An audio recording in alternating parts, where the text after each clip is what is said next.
mentioned support. Rotary is 4.4.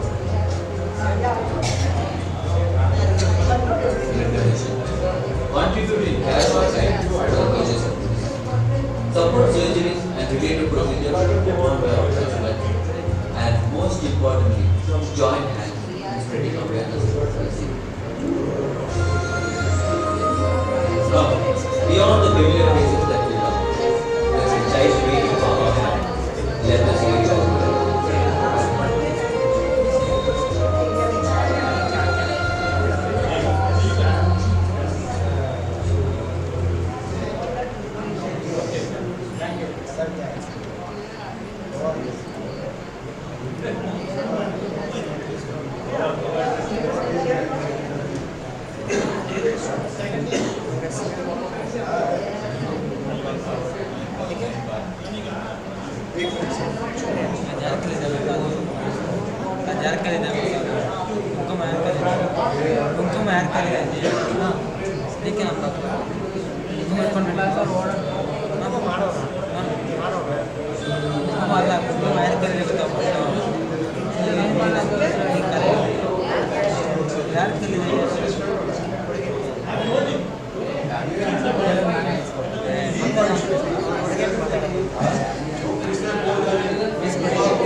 ಅವನು ದೊಡ್ಡ ಕಳ್ಳ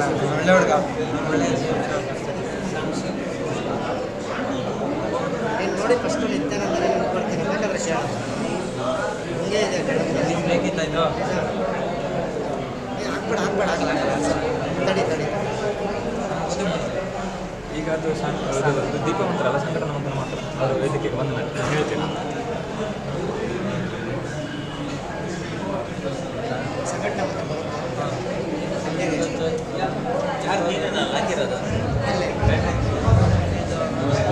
Namaste. Very good morning to all. Welcome back to Kanajaal 2022. The conference and confluence of all the expert doctors, social workers and volunteers in the field of blood related disorder. So we are on the day 2 of the conference. Hope you all had a nice stay and nice food and all. So we are going to start today's day 2 activities. So initially we are going to have a inaugural Udgatana Vadegi and start in the morning. Then we will have a series of technical talks and then we will have a wrap-up session and then finally we are going to have a visit to the blood bank. That is going to be the morning of the agenda. So now with that brief introduction, I will start the morning event. So of this morning Avadi, I request all the dignitaries of Kanajaal and SAKSHAM to be on the dais. I request Shri Kashinathanji, the national convener of Kanajaal, to be with us on the dais. I also request Shri Chandrasekharji, National Joint Secretary, Organizing Secretary of SAKSHAM, also with us on the dais. I request Shri Vasant Madhavji, our State SAKSHAM President, also with us on the dais. I also request Dr. Deepa Bhatt to be with us, who is the morning speaker for today's Avadi. Kindly come and be seated with us. I also request Dr. Mahavir Saini ji also to be with us on the dais of this inaugural session.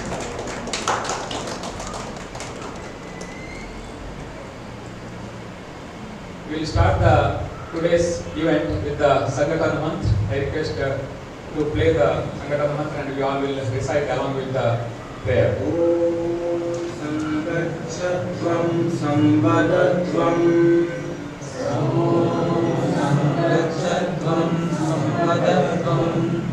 Sangho Manansi Janata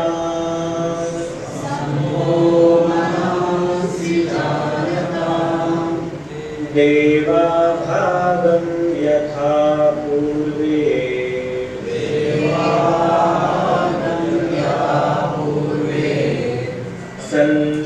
Sanjanana Upasate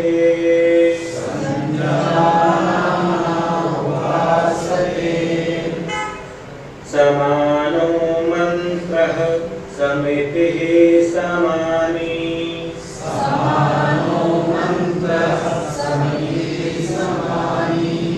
Samanam Manah Sahachittamesham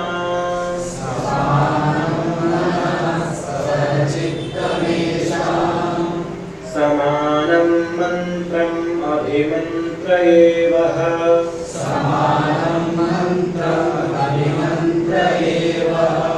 Samanena Vohavisha Juhomi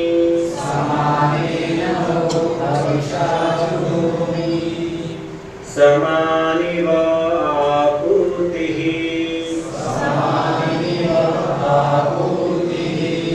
Samana Hridayani Vaha Samanamastu Gomano Yathavat Susahasati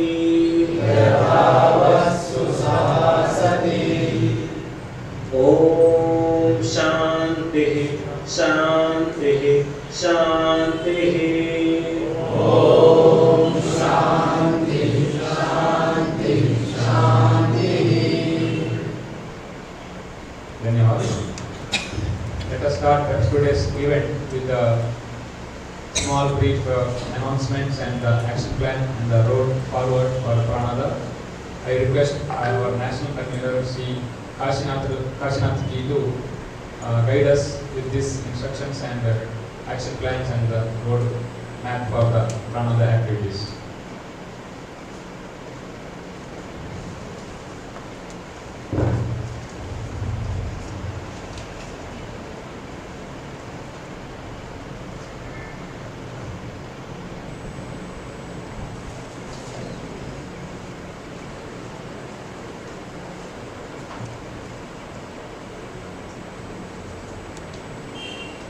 Namaste.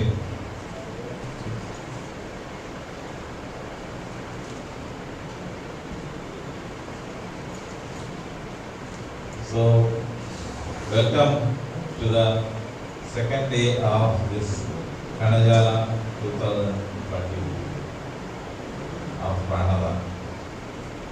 So, before we go into that, there are some doubts raised about the name of Pranada and Kanajaal. So briefly, in 3 sentences, I will explain 3 names. One is SAKSHAM, the apex organization. SAKSHAM means capable. Normally, Divyanjan are treated that they are not capable, they need our sympathy and all that. But SAKSHAM feels that they are capable. The only thing is we have to explore. Samadrishti, Kshamata, Vikas, Evam, Anusandhana. That is the name of the organization. Proposed, that is vertical or the department, is Pranada. All these are Sanskrit names.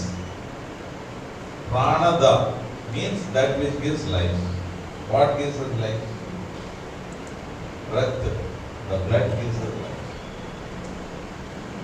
Blood goes toward the body and it gives us life. That is why this department deals with blood-related disabilities, thalassemia, sickle cell, hemophilia. Why Kanajaal? So we are all made of kanas. Kana means in Sanskrit it is cell. We are made of cells and they are all networked. That is why we are here as a body. So same thing in the body of our motherland, Bharat Mata, we are all under the kanas. So we are all networked together here. We are all thinking together. So that is why this is called Kanajaal. For every Sanskrit word, local variations are there, local meanings are different. Meanings will change over a period of time with the usage. But for that, this is the meaning. Coming to our topics, before I start, I welcome Deepa Bhattji and Chandrasekhar ji, our mentor, our organizing secretary, our state president, Vasant Madhav ji and Mahavir ji, and all of you. So, I will briefly tell you what is going to be. So, because today half day we will have some sessions here, and then we will go and see how they are treating thalassemia, how the rehabilitation process is going on. So, when we go to our place, what should we do? That is the question. Yesterday we have been discussing so many issues. Many ideas came out of that. While we try to implement all those things, some basic activity has to be there. So we have identified a few dates which will celebrate along with other SAKSHAM. SAKSHAM has a calendar. Similarly, Pranada's calendar is also incorporated in that. 28th February, Rare Diseases Day. 28th February, Rare Diseases Day. April 17th, World Hemophilia Day. Most of you know this. May 8th, Thalassemia Day. June 14th, Blood Donors Day. June 19th, World Sickle Cell Day. Anemia Day. October 1st, National Voluntary Blood Donation Day. 20th June, this you may not be knowing, SAKSHAM SEVA, the organization, mother organization which is in which Pranava is part, is started on 20th June 2008 at Nagpur. December 3rd, World Disability Day, which applies to all types of disabilities. 8th March is World Women's Day. Why Women's Day? Because we take birth from women. There should be no prematurity. There should be no low iron or whatever it is. And that is the focus here. And 12th January, National Youth Day. Why? Because youth are going to lead the country. And they are going to give the blood to all these people. So we have to get into youth. So these are the identified.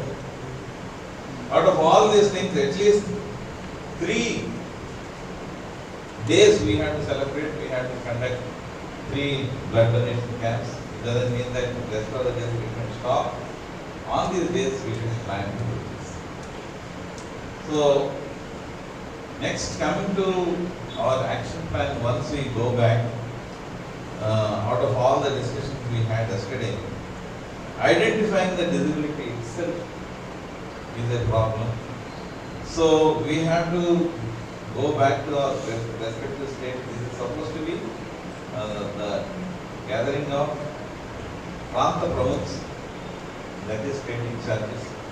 State in charges, we should find out in the districts whether this testing facilities for thalassemia, sickle cell, hemophilia is there or not.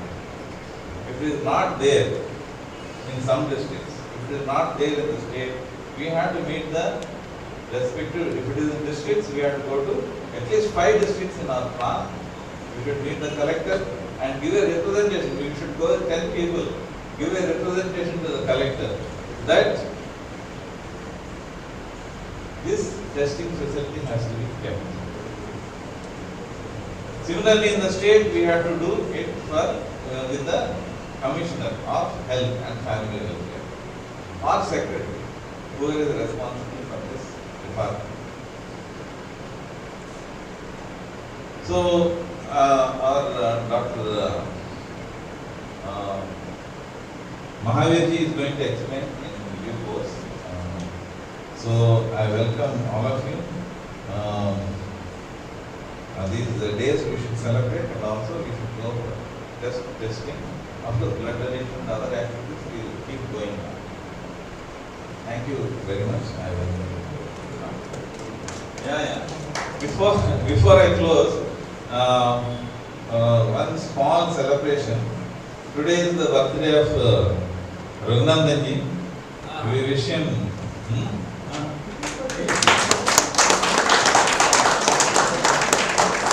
I will sing a song. Let us all sing a song in Sanskrit.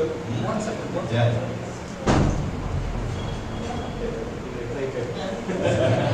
Very much excited.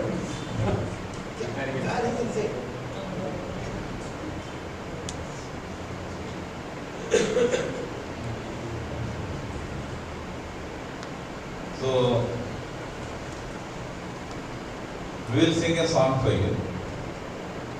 I will say and lead and follow. You can follow this. Janmadinamidam I priye sakhe Janmadinamidam I priye sakhe Shantanotute Sarvadamudam Prathayamahe Bhavasyataishi Ishvara sada Tvamcha rakshatu Punyakarmana Irtimarjaya Jivanantava Bhavatu sarthakam जन्मदिनमिदं ऐ प्रिये सखे शन्तनोतु ते सर्वदा मुदं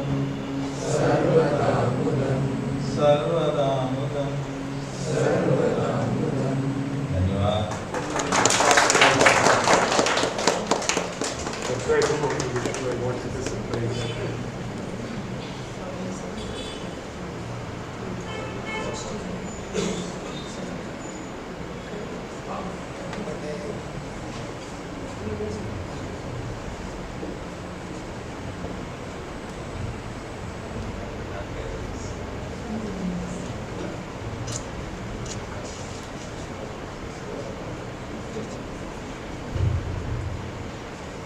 Wishing you, Raghunath-ji, happy birthday, and as per the shloka, we'll have a surprise life, and let us work further the aim of Pranadas, accomplishing all the Pranadas goal. Dhanyawad. I think with this brief inaugural event, now we'll get into the next major technical session. As Dr. Deepak is going to talk now. I request all the dignitaries to go to the front seat, and I request Dr. Deepak to come to the dais and present. I am going to give a brief introduction of Dr. Deepak.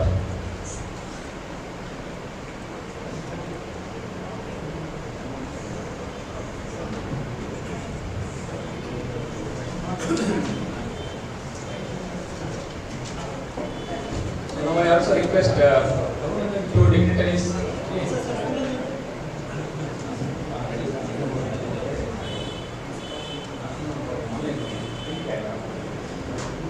So now also I request today's morning this medical technical session. I request moderators also to be with us. I request Dr. Ranjana Kulkarni kindly to be with us on the stage as a moderator for this event. I also invite Srimati Rema Raghunandanji, who is the mother of a person with hemophilia and a counselor. I request Rema Raghunandanji also to be with us for this morning technical session as a moderator. Kindly be with us on the dais. Please sit.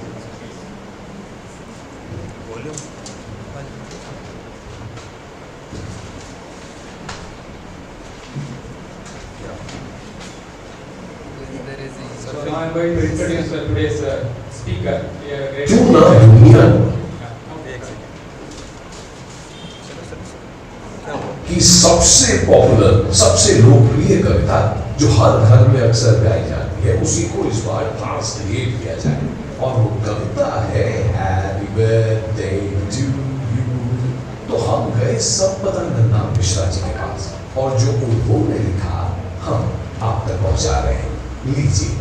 शुभ जन्मदिनं तुभ्यं, शुभ जन्मदिनं तुभ्यं, शुभ जन्मदिने तव हे सकलं शुभ जन्मदिनं तुभ्यं, शुभ जन्मदिनं तुभ्यं, शुभ जन्मदिने तव हे सकलं सफलं भूयात्, सकलं च शुभं भूयात्.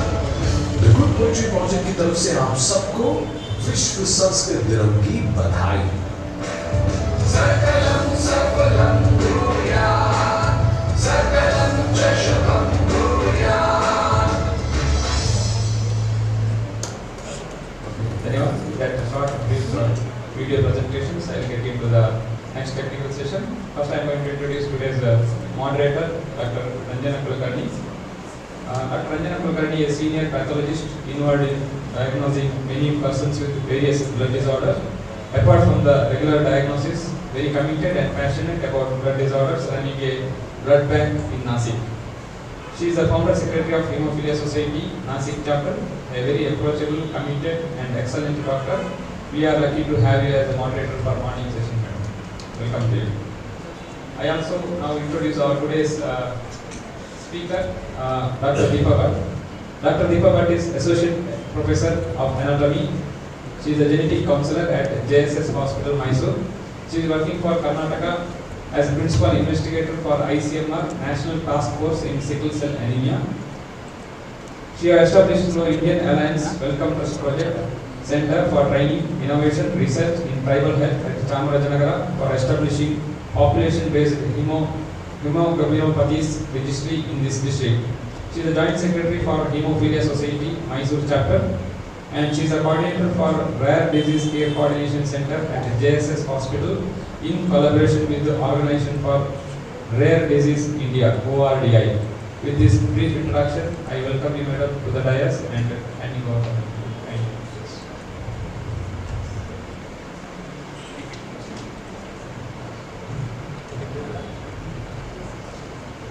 you. Shubhodaya. At the outset, I am really thankful for Vikas ji and everyone here for introducing me to this wonderful platform, because I am seeing everything positive here. Whatever may be, the enthusiasm, the outburst of energy, whatever is there. So I can see everybody in their own respective field are a kind of achievers. So probably when I go, I take home so many things. I don't know, in that even if I follow some 10%, maybe I think as my being here would be one of the success. So, and also I assure that in whatever way I may be helpful with my knowledge and I'm always there, pan India, everywhere, and I assure you for that. So, I'm an anatomist. So I started a post-MD with anatomy, where my morning started with the dead bodies. It starts with dead bodies. I cut the dead body and I teach all the students what are the organs. Still, at the end of the day, somewhere I was feeling that what am I doing? Yes, teaching is definitely because I am building a nation of doctors, but still, somewhere I need to help, where I wanted to become a geneticist, but due to some Indian medical regulation I couldn't pursue. So where I entered back to genetic counseling, and I am with the patients or parents or advocacy groups, where I am trying my level best as a counselor only to come out of the pain or to bear the pain. That is where as a counselor I do my responsibilities. So I'll just take you through, because of the combination of a medical expert and the volunteer group, I thought let me make it very simple. At any point of time, if you have any doubt, please you can raise your hand, I'll answer there itself. Next slide, let's begin. How many of you believe that prevention is better than cure? Please can you raise your hand? Definitely right. Prevention is always better than cure. Yes. Next. I believe in prevention is better than disease itself. So I think I'm over expecting, but still somewhere having this expectation will make us to cut this disease going wherever possible. Next, right? So here, one thing I want to convey is, though we are targeting on, I would say, let us all convert here, maybe thalassemia society, hemophilia society, but I dream it to be a blood society rather. Yes, because when I attend the patients, they will come and ask me, Madam, the person who is sitting next to me is factor 8, 9 deficiency, they are getting all the benefits, I am still poorer, factor 12 deficiency, I am not getting anything, I am suffering still worse, I lost my brother, I lost one more person in the family. Why am I deprived of all this? Can you do something?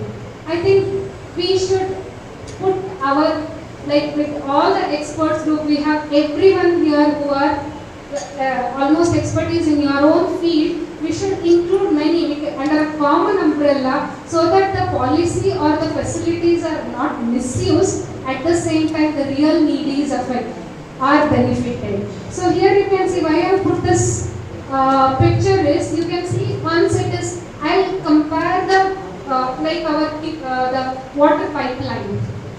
The water which is flowing may be having a problem, even the pipeline itself can have a problem. Same here, the blood disorders can be, you can can see that the pipeline has a lining.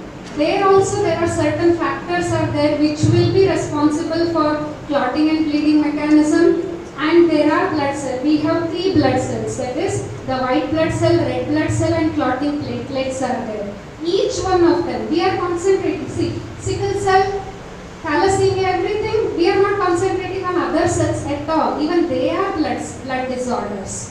So it is my only word to stress is let us make it a blood disorder rather than just a hemophilia, sickle cell anemia or that is a thalassemia. Because last week I had one child who is bleeding everywhere in the body, everywhere. He is admitted, he is very sick. We did all the tests, he didn't fit into either thalassemia and all these which are listed here. When we got to know, platelet numbers are also normal. But when we did the genetic analysis, we found that it was platelet function defect. That means I have a TB, but TB is not working. So I have platelet, my platelet is not working. So even if he has platelet, so in those cases there are, I'm working for rare disease India, we have 7,000 genetic disorders in India. So what others, where should they go? So let us, because we are all working on the related, let us go with the blood disorder. What I want to highlight in this particular slide is, it is not only red blood cell, there are other cells in the blood, there are factors, there is a blood vessel wall, everything will have its own function, and if anywhere, it is like a family. Everybody in the family has a role to play. Suppose if there is, some guy is there, even a treasurer is required, president is required, even one person has some, like if he fails to execute their duty, the entire system collapses. Somewhere it is affected. It depends on who is not working. Sometimes it may be mine, sometimes if the treasurer doesn't work, the entire system collapses. So same way here, we have different components, so finally it is the blood. So this is what I wanted to convey here through this. Next slide. So now coming to the counseling. So we have very good doctors that have spoken extremely knowledgeable components, they have added so many things. Now I am putting what a counselor will do. So here the quote says, I learned that people will forget what you said, people will forget what you did, people will never forget how you made them feel. So that is where I think Madam will definitely agree with me as a counselor or a psychotherapist. See, once, I think there are parents here who have the children with affected. Ask them, once they reveal that your child has this permanent disorder, how the immediate moment, what did they feel? So it is at that place we help them. You are not going to completely cure it, it's only treat it. So at that time, we are with them. Like it is not a one time, like you go to a doctor, fever is there, take paracetamol, come back. After that, I don't like you, I will not go to you. But as a counselor, our relation with the patient is lifelong. So we maintain a registers and register every, like you come for a first check, then you come for the next check, again we help them. So like that, even for their children also we have help. So that is where as a family tree, parivar, we help them. The parivar, what you speak from Sangha, we help them as a parivar for them to continue their that is their pedigree or their lineage. Next slide. So that is a difference. Doctor just speaks, and next slide. Counselor, we feel and we help them to go along by standing with you and follow you until you need us. So that is where the counselor works. So genetic counseling is a process where we have a combination. Number one is medical. Definitely we help in diagnosis. Second one is psychological support. This is very, very important. Everything is in the mind.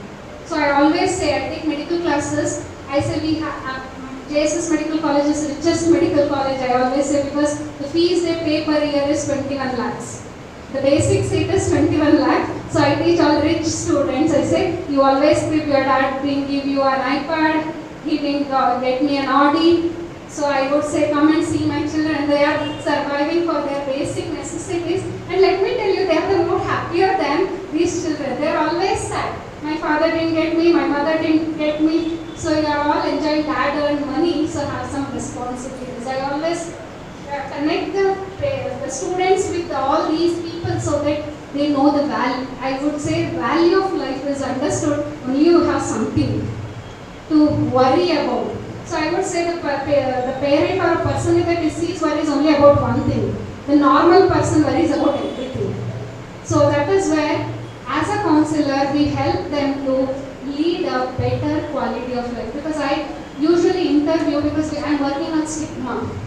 You know, the biggest problem in India is many of them are not ready to reveal their disease is because of the fear that my family will be tagged as a permanent disability.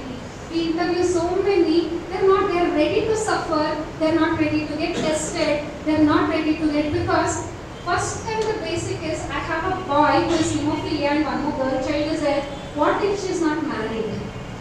So I think even our role as all the volunteers is, we have to one day uproot this system of stigma in our Indian society.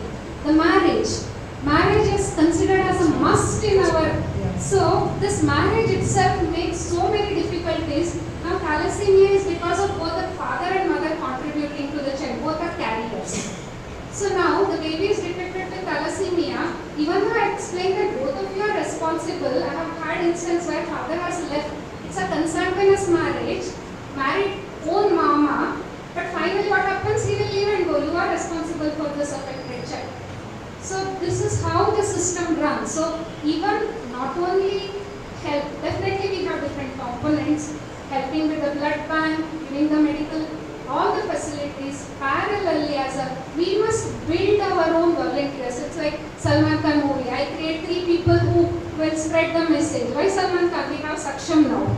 We will create more than 10 or one person will create 10 or 100 people who will spread the message to prevent the stigma and prevent that this disease is something which will be tagged as you are permanently disabled. So no, we are better than which the affected should prove that I am definitely better than anybody else. So psychological and family implication, that's what I meant. So it is not just treat you as an object, we treat in the counseling a family as a whole. So next. So here, this is what, when we sit with the family, we try to build the family tree like that. So we almost, for a person in a first visit, I almost take 1 hour to gather all these details, including medical history, everything. We listen.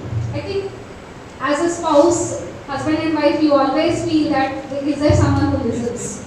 So listening is better than talking. So here, that is what we do. First, we listen. They pour, they cry, everything. We don't say anything. They will outburst of emotions. Everything happens. Then we start our conversation. So listening and putting, I just hold their hand and yes, I do understand your situation. Now it has happened. Let's see what can we do next. Okay. So next is, so here, can you see this? This is usually how the genetic report comes. So once this was our own hemophilia patient who had a family history of a few more people. So why to do a genetic testing? Yes, definitely diagnosis is possible by our basic regular factor assays, everything. If at all you want, anybody wants to plan for a next child, that is where, or anybody in the family has a history of any of these diseases. I am not speaking only blood disorder. More than in the family, 2 of them have mental retardation, more than 2 have cancers, especially breast cancer, GIT, that is our gut cancer. If more than 2 people have, definitely get tested genetically, you can at least prevent it. So this is how the genetics, so it involves education. We are going to tell him.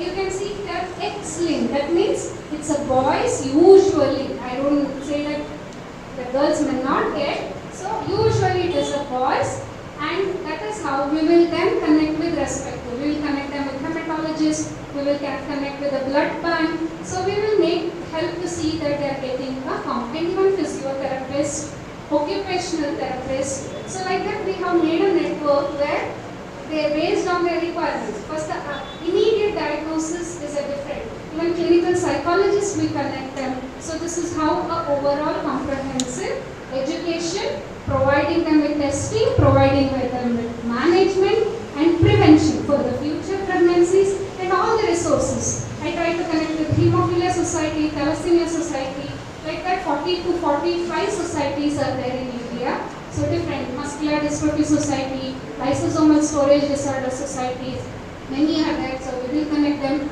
because a parent, as an affected parent, another parent can give you more information because I am into it. So that is where we will help them. Self-help groups are made during the counseling process and also research. Now we are working on the gene therapy part also. So anything possible, we'll get them someday.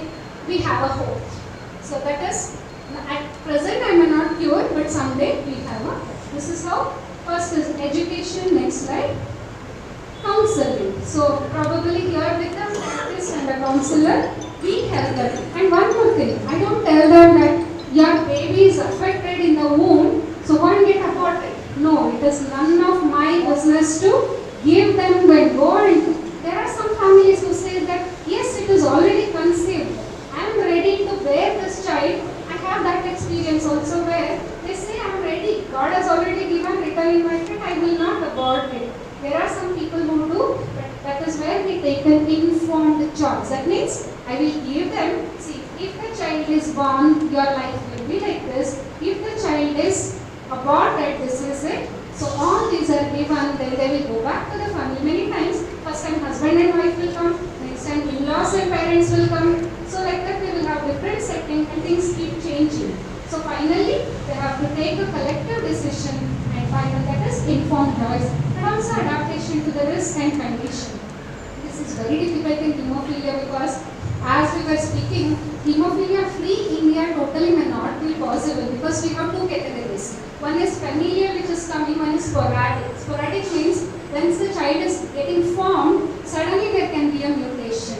So in future we should come with some test. So where in the womb only if it can be tested. Nowadays, there is now one test is available in India, everywhere it is available now. It is called as NIPT, non-invasive prenatal testing. So where they will take mother's blood, in the mother's blood baby's DNA will be circulating. Okay, baby's DNA will be circulating. We take that cell-free DNA it is called as, and we test for now only for the 3 diseases, that is Downs, Patau, like it is one of the chromosomal anomaly. For it is available. In future, I just wish that the research will make it that even the mother's blood will show that the baby inside is having hemophilia. So I just wish that if this comes, definitely every female, pregnant female, if it was tested for hemophilia, then definitely we can make this hemophilia free. By 10 week of pregnancy, by 11 week of pregnancy, we will get to know baby is affected or not, and we can, within 2 months, the abortion decision can be taken. So this is what I am telling is advances are happening. So let it come soon is what we are expecting. Next. So what we do is once they come, so usually because I am a counselor, they come with diagnosis. They have the reports, basic reports like factor assays or in thalassemia, HPLC reports are there. So this is, and then what we do, we take all the family history, we do the risk assessment. So by putting a family, suppose when I put a family chart, if nobody has hemophilia, then I usually consider it as a sporadic. Next is I will test the mother for carrier. If she is not a carrier, then it is proven that it is a sporadic. So we will look for the risk assessment next. So then communicate. Mainly talking is my work. Talk and talk to. They have called even at night 9:30 saying that I am getting a fear that tomorrow my reports are going to come, what it will be. So this is a fear, one child affected. Last week I had a mother where it is one disease where no bones are formed in the body. Baby is born where we could fold the child. In NICU, we could fold the child because there is calcium and phosphorus are not joining. So no bone is getting formed, it's totally soft and the baby dies. And I could touch you with the brain directly. So such diseases, and that was her 4th child we be aborted. Fourth child, imagine. So how lucky we are, at least everywhere, from top to bottom, we are at least sane, working properly and healthy. So now it is our responsibility that we will make the best out of it. So next is discussion of what are the possible options and long time support. That is what this platform is already doing. Next. So just here, why I put this slide, though it is too medical. So you can see this is the royal family of London, where all the males are affected and females are the carriers, X-linked. So this is X-linked means it because you all know that female have two X and male has X and Y. If that one X is affected, then it will be the disease. So that this is how the hemophilia A and B runs in the family. The females will be the carriers. So what we do for the next pregnancy, we will do the mother testing. If she is not a carrier, usually we don't do the child inside. If still they insist, sometimes there are instances we had to do because they were having that fear of having the next child affected. So next one. So dominant. Can you see that every generation has? This is for von Willebrand factor. So it's a dominant mutation where so many diseases are there, especially polycythemia vera. So where the platelets are functioning more and the numbers are also RBCs are more here. So this the pattern is that everybody in the generation you can see is affected. So this is autosomal. What I want to say is everybody blood disease when we do the counseling have a wrong notion that it is hemophilia, and everybody mother comes and says that only boys are affected. So this has to be removed through awareness. It is not every blood disease is a hemophilia. There are other possibilities also. So next one is recessive, where usually this we see in the mother is a carrier, father is a carrier, and 25% chances that the child. This is thalassemia and sickle cell anemia. So that means to say how it is inherited is not the same for every disease. So that is where the genetic testing will give you an answer. What is a pattern of inheritance based on which we will tell what is the chance of your next child getting or your own child. An affected can always marry and have a child. So usually I had a hemophilia person who came and asked me what is my chance of, somebody had told him that you will always have a hemophilic children only.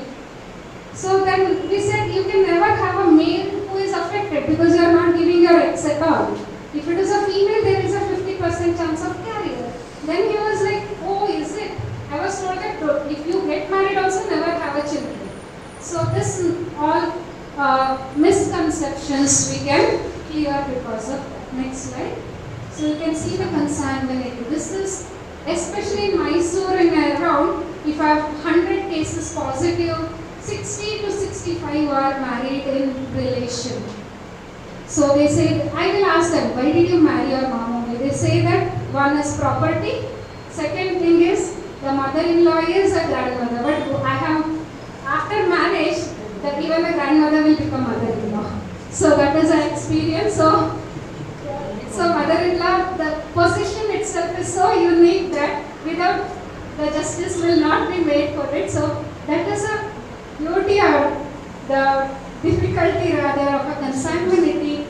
Especially in Islamic community, we have two brothers whose son and daughter get married. The worstest cases we have seen in the Islamic community where the brothers' kids are getting or sisters' kids are getting married.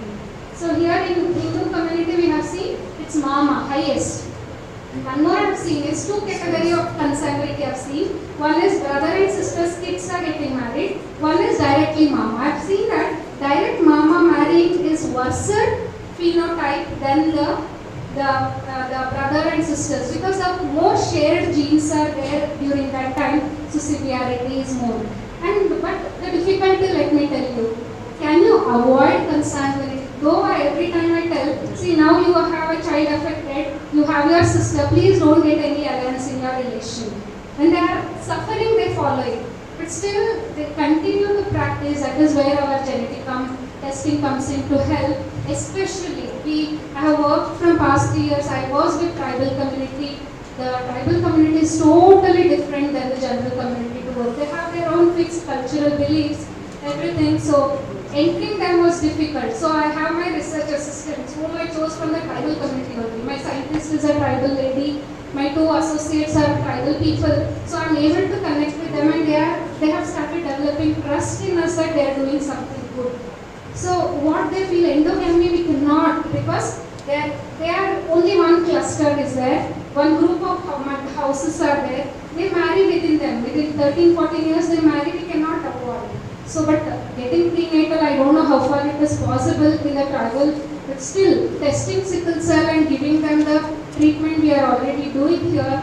So that is the where, if possible, try to avoid the marriage in relationship. Even the Hindu, the Gotra system, what was being followed, definitely I think has some meaning here, where so you are marrying a person with the different genetic lineage. So that is the consanguinity. The types of counseling. So what we usually do pre-marriage. So some of them come, I am marrying this person, her family has thalassemia, what can we do? So I get a couple before marriage only, nowadays they have started coming. Next is preconception. But as such in Indian concept, rather than pre-marriage, preconception would be better. Because I'll tell you one of the funniest experience, one scientist, so-called very scientist came and said, Madam, I'm seeing an alliance, so I want to test her only. Why her only? Whether she is a thalassemia carrier. I said, what if you are a carrier? Have you tested yourself? No, madam, I'm perfect. How do you know you are perfect? The next thing is, no, I'm perfect. He was not ready to listen. I'm perfect is the only word. Then I said, what if she is a carrier? I'll leave her alliance and I'll search one more. I said, are you in a market where you're still? So then, next question I asked is, can you give me a guarantee that if girl is found to be non-carrier, you marry, you mean the writing that you will have a perfect happy ever after marriage? You write it in a bond paper and give me, I will get your testing, and then he never came back. So this is educated also have this mentality, why only girl getting tested? So this girl testing, you know, this sometimes it is double-edged sword. We are doing really good benefit by testing whether she is a carrier. But sometimes we have seen if she is found a carrier, tagging her as a carrier of some family disease. So the stigma part is really disturbing. Preconception, definitely best is to test before getting pregnant. We have ample time to test. Next is antenatal. Once conceived, we also do the testing. And affected, that is the way we trace the root and find out where is a relation. So this is what 2.5 to 3 ml of blood we take, we extract DNA and we run the test. All the basic test and basic first line investigation would have been done. So my job is to get a genetic test done. So nowadays even India it is so advanced that many tests are available, many panels genes are available now. Even we can say that tomorrow, what is my chance of getting a breast cancer? That is hereditary breast, not a regular breast cancer. Hereditary breast cancer can also be predicted based on the genetic testing. So within 1 month, I will have it as like you have your Jatka, you have your DNA Jatka also, which will say what is your status. So this is a test. Next, what we do? Now, affected person is there. His test is done, that red colored report I showed you that is already there. Now this is what we do next through the fetal medicine person. So if they know everything is ready and if she is fit for it, we will take a small piece of the placenta, the chorionic villi, and we do the DNA test for this. Within 15 days we will get the result whether baby inside is affected. That is we do at 12th week. So when we do at 12th week of pregnancy, that means almost 12 week means not even at the third to fourth month we will do this test, and if baby is affected, all those informed choices and they go for abortion. So we are not God to modify the gene yet, but at least only whatever with a possible facility we can prevent the birth of the affected child. If they come late or if her placenta is not good enough, so we will take a liquid, we call it as amniocentesis. So the cells of the baby is taken, DNA is taken, and we do the test and see whether the baby is affected. That is easier, that is better because it gives an earlier result. So that before she feels pregnant, trimester only we will get the result. This is late because it is done at 15 to 16 weeks. So 4 months would have completed, 2 more weeks for result. So little late, but still, because very important in India is PCPNDT Act. Luckily now it is extended 2 weeks more, so 24 weeks after which we can abort. So that is one good thing has happened. So we abort, and at least we will explain them through videos, picture cards, pamphlets that this is the affected status. So once they know this is a suffering, usually there are hardly few cases where they did not opt for the termination. Next. So this picture why I have put is, wherever I did the hemophilia counseling, so everybody thought that it is only boys. So you can see the factor 1 is dominant or recessive. And one more example I'll tell you that Mysore hemophilia chapter, because I was planning for second child, the factor 8 was deficient in the boy, but when we did the genetic testing, we got even not only factor 8, even von Willebrand deficiency also. But the assay was normal. The reason being, since it is dominant, what will happen? The expression of the gene will be sufficient enough for him to function normally. Only during the special circumstance, like he's going some surgery or having a fracture which is getting treated.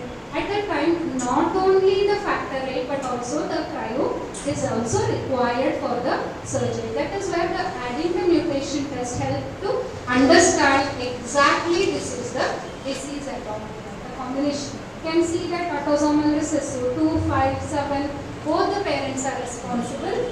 Then X-linked only 2, you can see only male. The remaining again they are recessive, means both the parents are responsible. And dominant means it can come suddenly or it can be in the family house. Next slide. So this is, can you see all the classification, blood vessel, platelet, WBC, RBCs. So again I am ending with a note that it is not only one thing, blood includes so many factors which are all genetic, they are all rare diseases. So let us have it as a blood disorder. Next slide. So treatable versus untreatable. At least be happy if you have, no, it is like we do chaukashi, that is, so hemophilia means you have factor to treat. Some disorders are there is nothing. Once they are diagnosed, we send them saying that this is for lifetime, so have the child till he is alive. So at least early diagnosis, all these can be treated at least with some mechanism with some specialist who can help. Next. So that's the final note is all Mukt Bharats are happening. So it is our direction, or I would say yesterday one word caught me, and it is permanently registered. The movement which we are going now towards is the Mukt Bharat, especially sickle cell and thalassemia we can do. The hemophilia we just wish with the advanced investigation detecting the baby inside itself, we will have one day we will all be sitting here, no specific topic. We will be speaking stories of the past, saying that we did like that, we did like that. So I wish all of us will join hands in this regard. And one more thing is, currently I have a project where thalassemia genetic testing is done free of cost. If anybody affected would like to avail these facilities, please connect with me. Even if you are far off, I can do a video counseling, and through someone, the blood, if it is transported to me, I can get your genetic report. Currently we have the fund for it. So if anybody wants, please connect with me and I can help you with your genetic list. So thank you all for this opportunity, and thank you.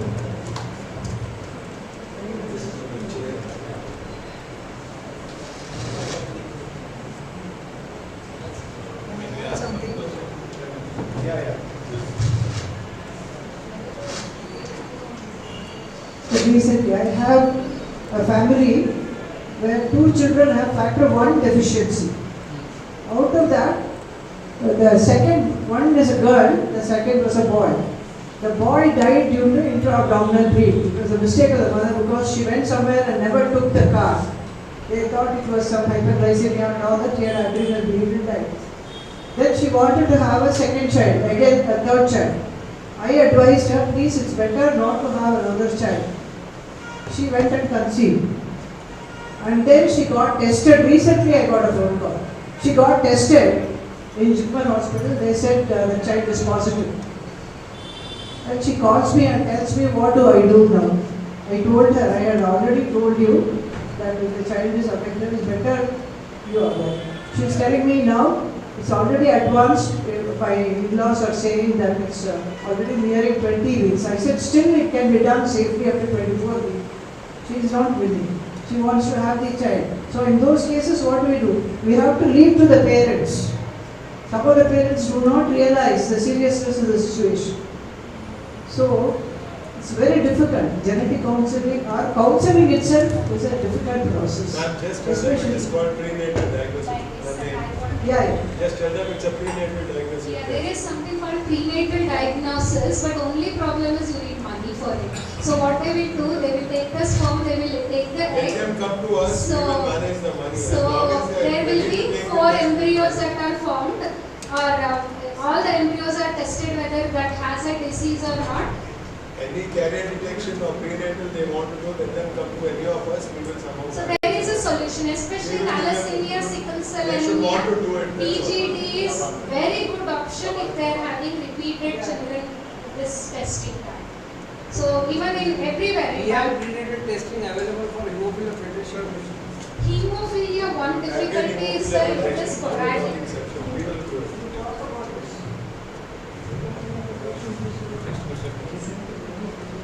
In Hyderabad, there is a very pediatric hospital where we run one mother's milk bank and also hearing and speech, universal hearing clinic. So in that we thought we will take a few interns who have done BSc genetics. So but when we speak to the head of the department, somehow they are not forthcoming. Other departments are there. We also don't know how to use them. So can you throw some light where we can utilize them or we can provide them? Because they will have practical experience because daily 60 babies are born that come. Yeah, they can be made to have some kind of postings which is done where they just take a family history. That is what we are doing. We are making them to go to the wards. They will, whether they have disease, even now, maybe diabetes. You will say that my father had diabetes at this age, I am having little early, my child is having still earlier. So if they take a 3-degree, so it should be made mandate as a clinical posting or rotation. So it should be a part of curriculum. Then they will have a small projects which are done. So that even we run BSc genetics and MSc genetics. So we have made hospital attachment compulsory. So we will take your guidance if you have Yes. any right about that. Sure, I think so. Excuse me.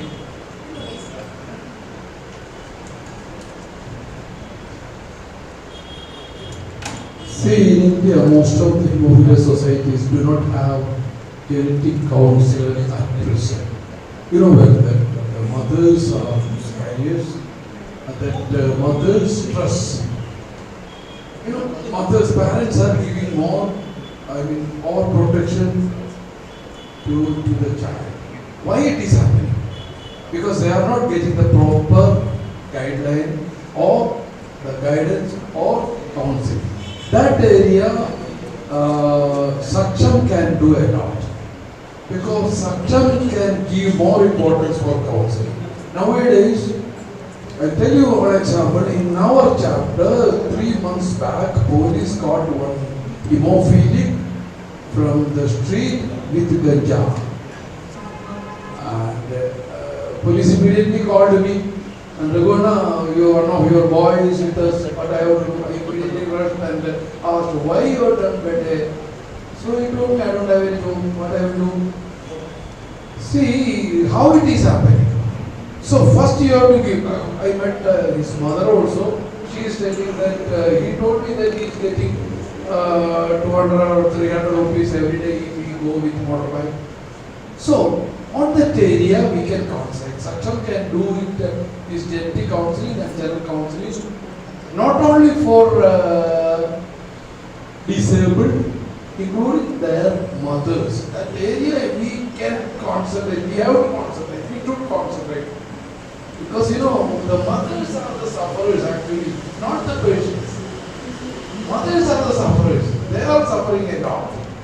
So we have to give more importance to the mothers. Please. Okay, so in this regard, for the medical council itself, we have proposed that every medical college should have one counselor mandate to be made so that they will address to the geographical population in and around one this we have made. And one more, as sir said, even in sickle cell disease, pain is very high, and in tribal we found that they are addicted to marijuana. Very, very high. Weed addiction we have seen here. We have now the project which we have through India Lens is we have established a center where we are starting a sports club for them.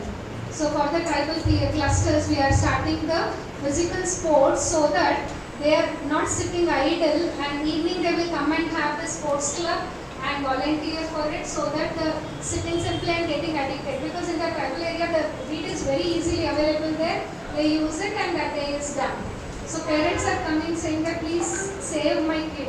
Two-way it is. It is proven in Africa that weed addiction is because two things. One is no work and painkiller.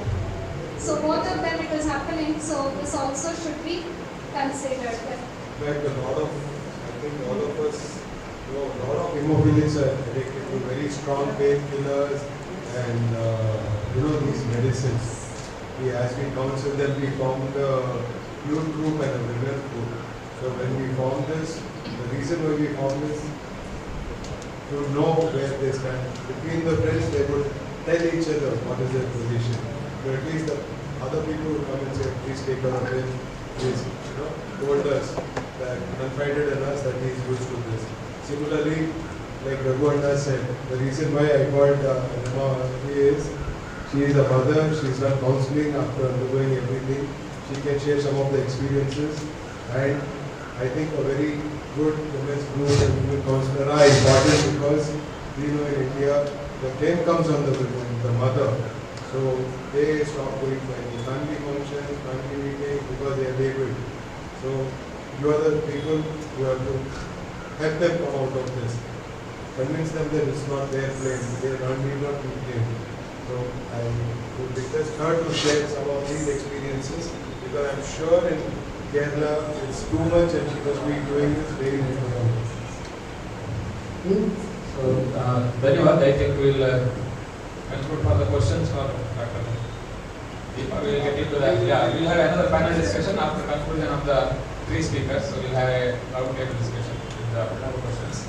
So now with this, I will get into the second part of this morning. No, 1 minute. Yeah, yeah. So now I will introduce Srimati Rema Raghunandanji.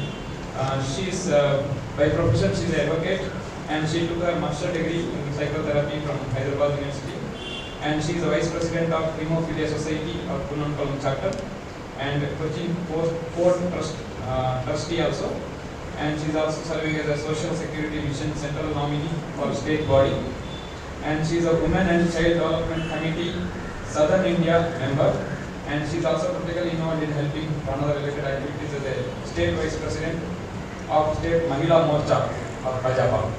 So with this brief introduction, now I request Srimati Rema Raghunandanji to guide us regarding the counseling aspects for blood disorder related disabled persons and also parental care aspects. Counseling is the need of this for the counseling.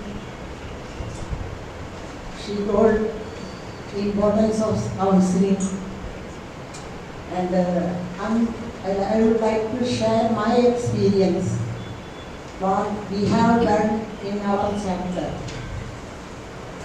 From my experience, I came to know that as much as the physiotherapy is important in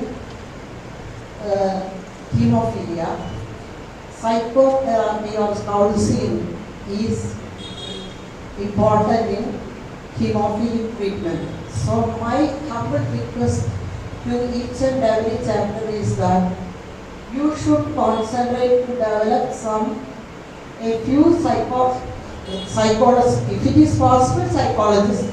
Otherwise, to develop and teach some counselors, just counselors. We started a counseling process in our chapter, in Hemophilia Center. We have 4 or 5 counselors, psychologists, and 2 psychiatrists also. With the help of all these, we started a counseling course there. At the time of COVID, we started, it was an online program, and we invited persons who are interested from hemophilics and also SAKSHAM. We got 28 people from there, and we started counseling course there. We prepared the syllabus just like the syllabus of our Kerala universities, Mangalore universities, 1 year diploma course in the counseling. We issued certificates also. We know, and you know that it is not acceptable for a job in government or any other, but we can use the experience and the knowledge of counselors for our patients, for our disabled. Not only for disabled communities, just like Reverend says, for the normal people also. Because we are facing so many problems like pandemics and other climatic conditions, flood, everything. We are facing so many problems. So it is the need of the hour to teach the counseling to our volunteers. We have to find out minimum qualification shall be degree, and we should give or teach them when we can find out some counselors in our chapter itself or our unit itself, and for further reference or other, we have a few psychologists or psychiatrists. So we should give more or equal importance to all disabled, not only disabled, but all communities. This is very important, and we are ready to cooperate with all communities. We are ready to give all facilities and all assistance or any help. We are always ready. Thank you.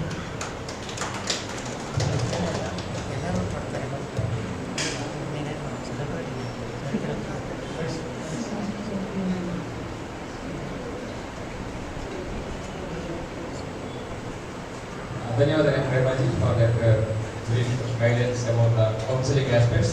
With this, we are going to conclude this with the moderator's summary of this topic and her experience. I request Dr. Ranjana to come in to summarize and add your experience and then guide the team. Then we will have a question and answer for the entire 3 topics together.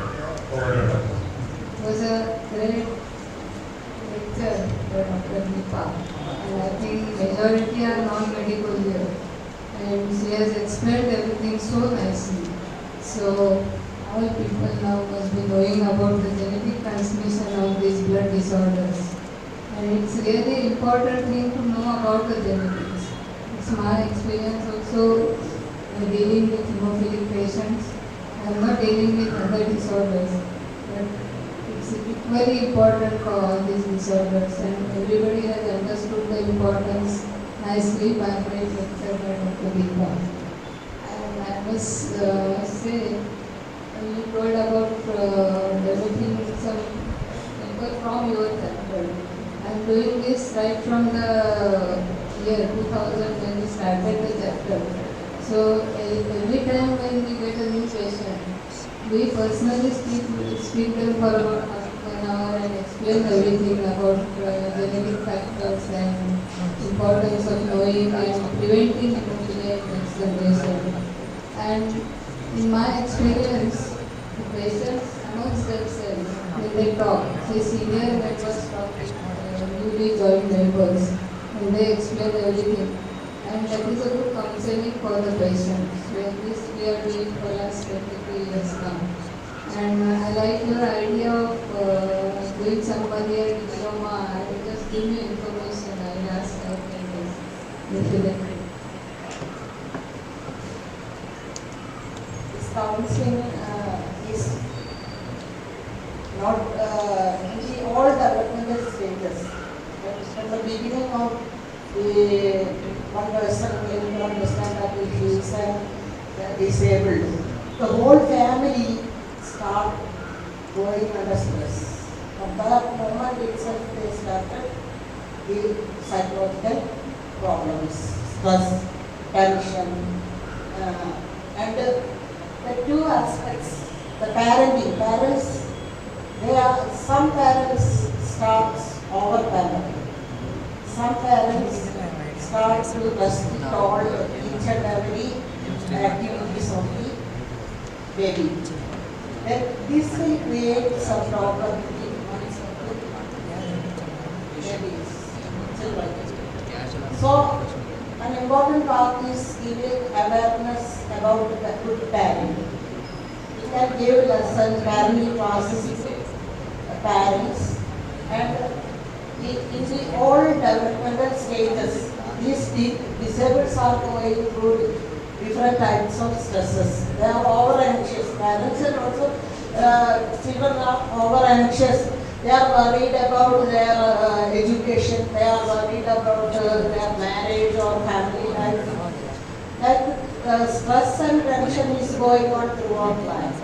In each and every step, we should give help and advices, psychological advices to them. So this is a lifelong process. This counseling process is a lifelong process for all disabled.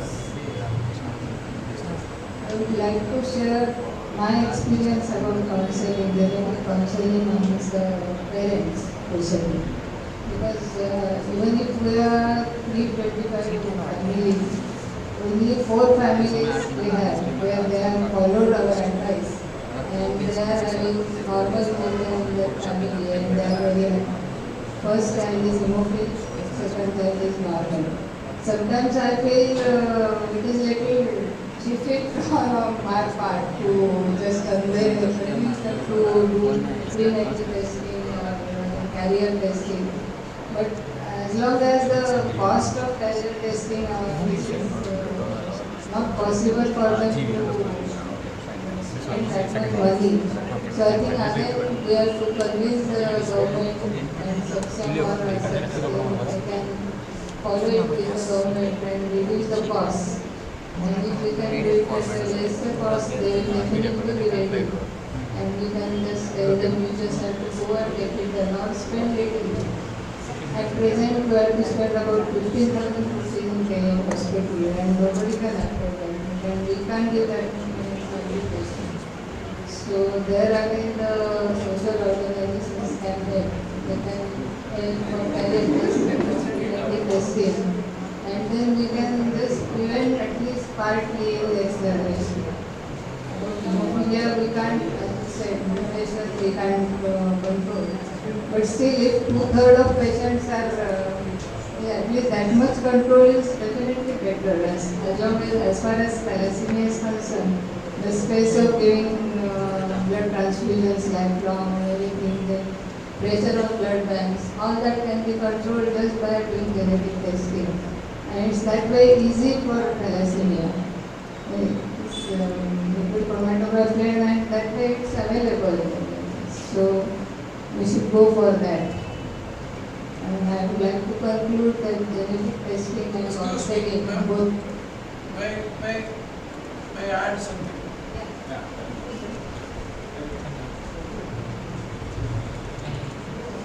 Prevention of disability is possible?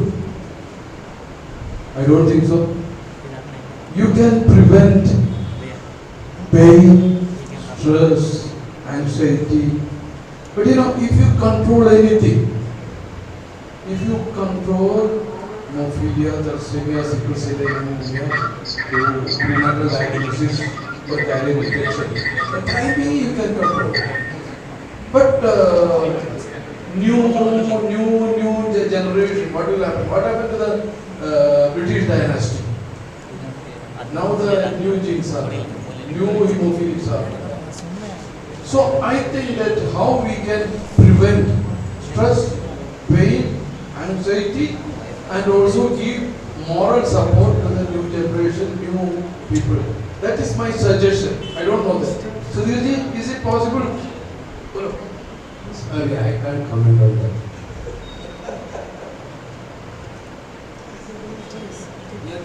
As far as hemophilic patients are concerned, I think if we start prophylaxis at earlier age, then at least this joint aches and all other things and effects of joint ache and chronic sinusitis and all, that can be controlled.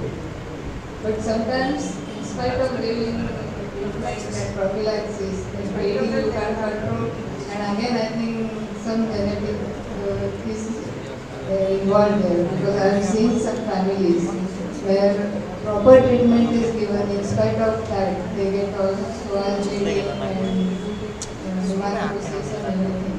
So we don't know. There must be some genetic factor. It is not yet detected or we don't know. So, any more questions from the audience? There is a time for question and answer.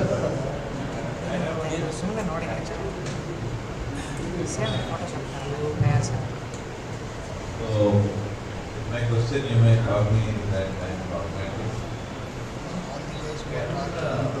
Genetics be altered in Ganga and or good thoughts.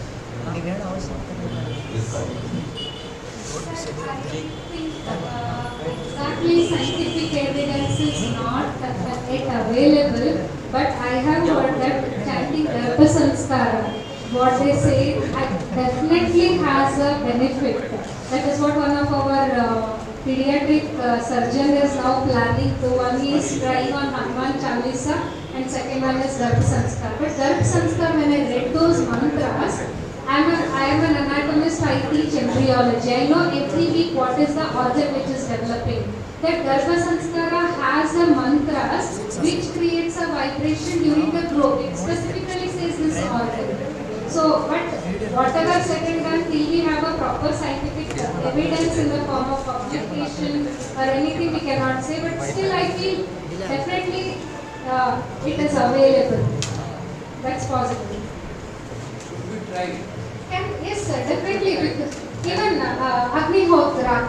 So Agnihotra, I don't know what is really that is being followed, but I have found so many people following it and having that positive vibes. So everything you step out of the mind, and though I am a medical doctor, for everything I seek what is the scientific basis for it. All these things, if we keep a proper record, we can create a data Exactly. for the future generation. Exactly.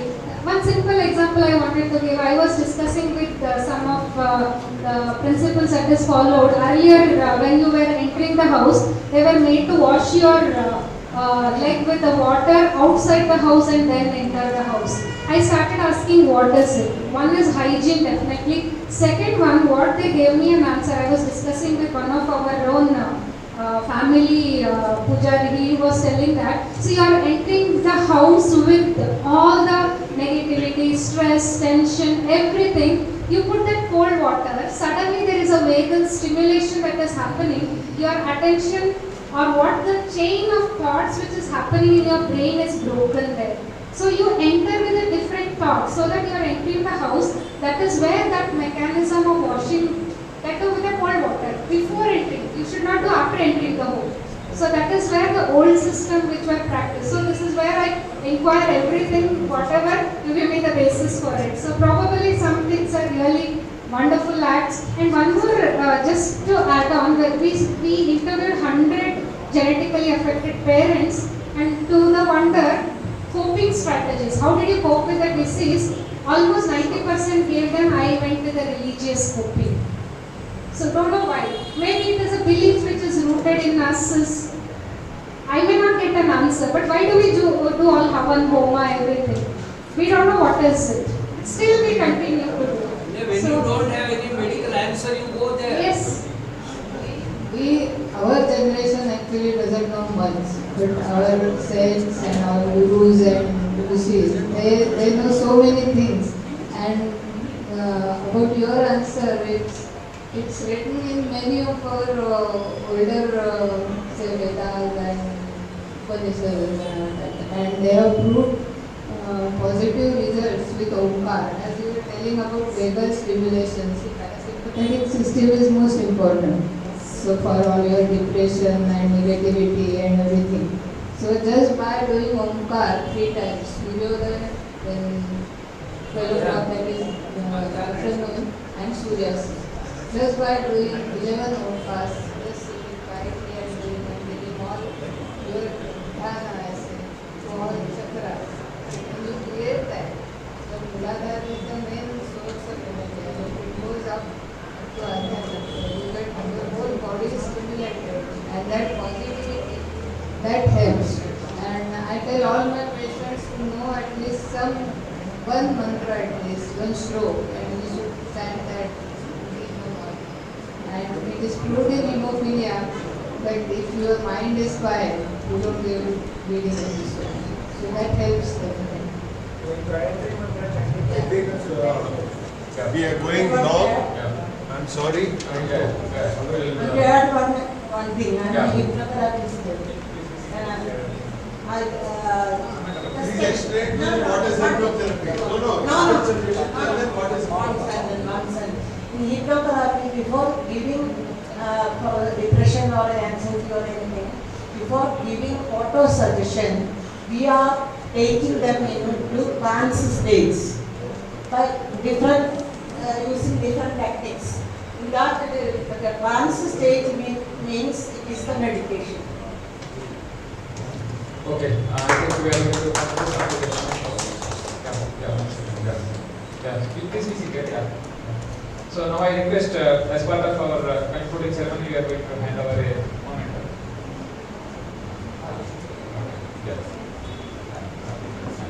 So now I request Dr. Manohar, working president of Palakkad district, to come over to dais to give a moment to Dr. Deepa Bhatt as a token of respect and a moment of SAKSHAM Pranada. I request Dr. Manohar to hand over the moment.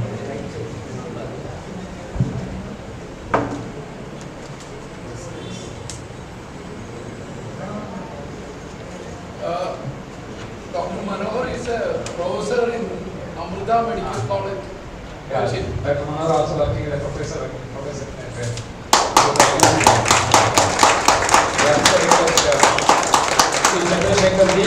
State convener of North SAKSHAM, North Tamil Nadu, to come on to dais to hand over the moment to Rema Raghuvandanji. So I request Ramesh Prabhuji to come to dais to hand over the moment to Srimati Rema Raghuvandanji.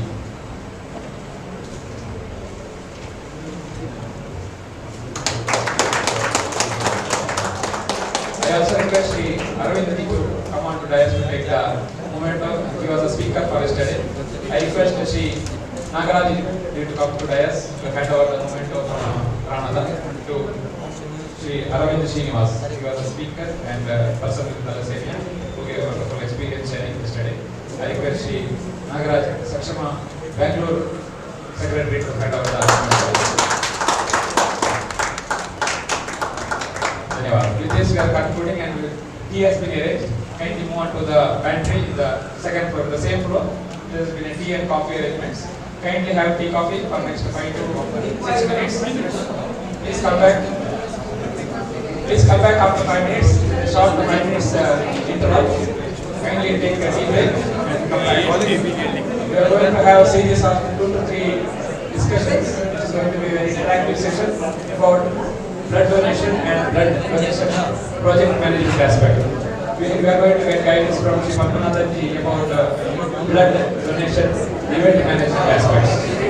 Kindly come on to the dais after 5 minutes back.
kindly requesting all the participants to move on to the pantry for a tea break.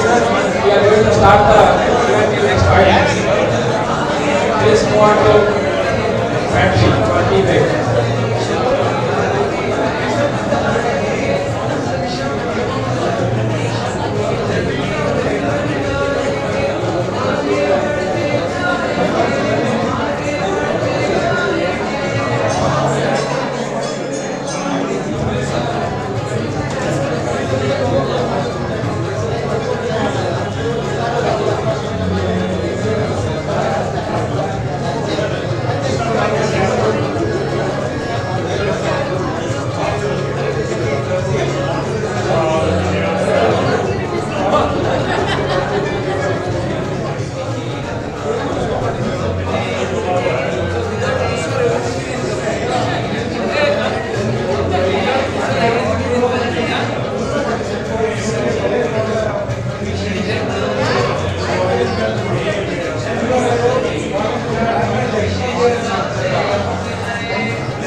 आधार पे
Only on fever.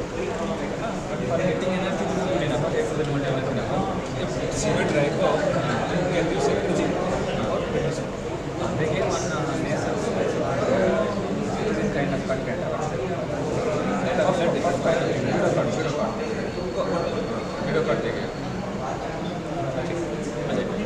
And liquid what you can see Naril Pani, ORS, Naril Pani, ORS, Nimu Pani, Pondy,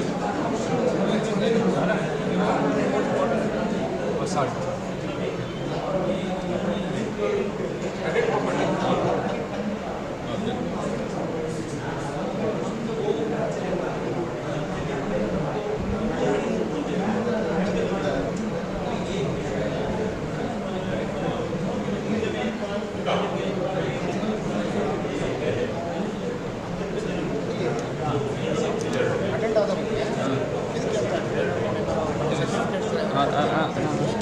ಯಾರನ್ನ sir ಎಲ್ಲ certificate ಯಾರನ್ನ sir ಯಾರು ಬಂದಿದ್ದಾರೆ ಯಾರು delegates ಅದು kit ಕೊಡ್ತಾರಲ್ಲ party certificate ಅದೊಂದು ಒಳ್ಳೆ ಪಾಯಿಂಟ್ ಕಾಸಿನ ಪ್ರಾಣ ಏನೇನಾದ್ರು ಒಂದು ಸಬ್ಸಿಡಿ ಮಾಡಿ ಕೊಟ್ಟಿರೋದು ಕಾಸಿನ ಅಥವಾ ಕಾಸಿನ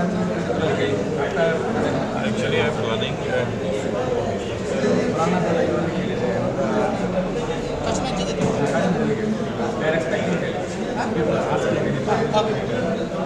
Actually, it is really perfectly that I will plan to print the article for the workshop. All PPTs are there.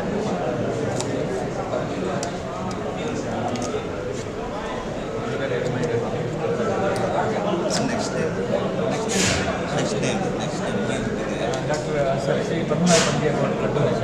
How to drive. Then Ratnavali. My name is there.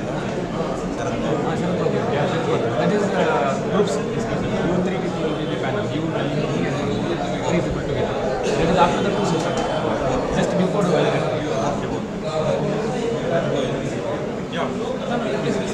Just coming here. Otherwise, we will tell you that.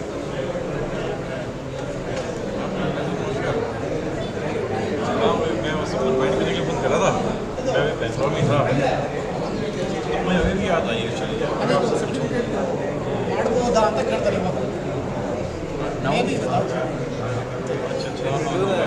Digital one we can do. चला कि या क्या है Digital one we can do, but printing now difficult immediately. Someone can do. अच्छा Someone can design. Print ಮಾಡಿ support ಈಗ.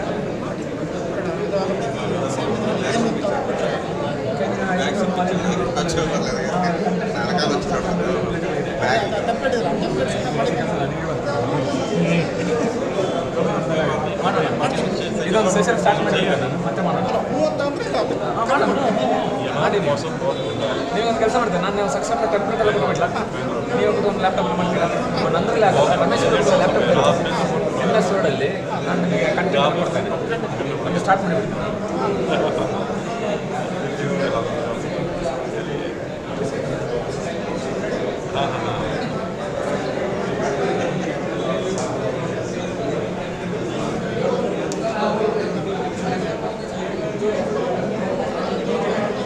on the PPT and entire all and that this I put directly here.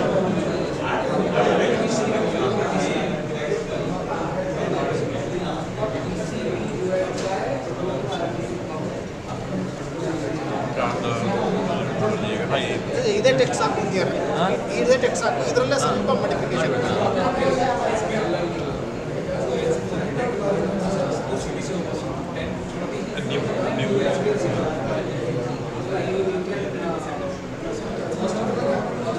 बस इतना ही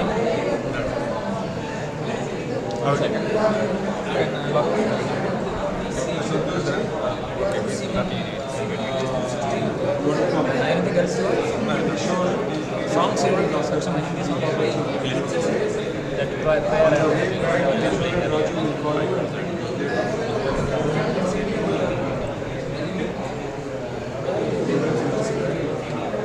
Call you up.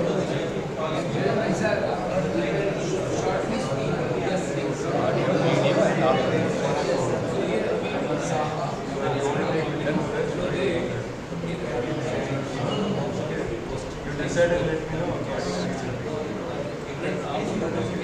Pre-ready means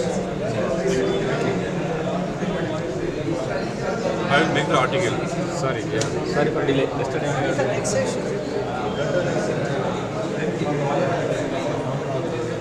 It's not my session. what? Now it won't start.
speedway. Now I request all the participants who are standing, please come to the auditorium front row. Please occupy the seats in the front. I also request all the volunteers from RNS, NSS volunteers also to be there on the auditorium. There's important sessions going to be there lined up now. So with these instructions, we will start the session. So the second part of the morning event we are going to start now. So following, in the next sessions, we are going to have a lot of experienced doctors, rehabilitation experts, and voluntary experienced person and counselors. They are going to talk about different aspects and their experiences. It's going to be a series of talk. So then we will have a round table discussion, panel discussion, where I invite moderators to come to dais, and then we will have a question and answer related to all the 3 to 4 sessions. So now I request to see Padmanathan ji, our national co-convener of Pranada, and Blood Padmanathan ji is also called as Blood Padmanathan ji. He is going to be with us. Very experienced person. He was very dynamic and instrumental in several blood donation camps across Tamil Nadu, and he is going to now take the first session in this event now. So I request Sri Padmanathan to take a session on how to motivate volunteers for organizing blood donation camps and donating blood. So with that short introduction of Padmanathan, I hand over mic to Sri Padmanathan. I'll give the.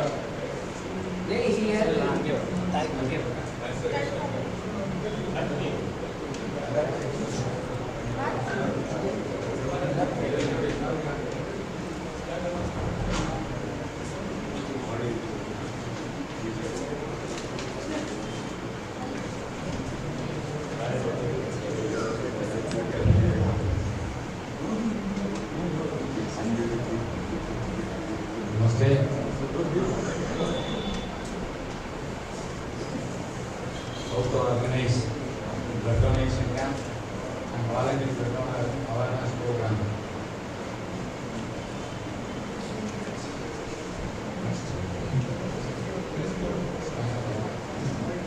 These contain type of blood donation. Blood is vein to vein. Speak loudly. Speak loudly.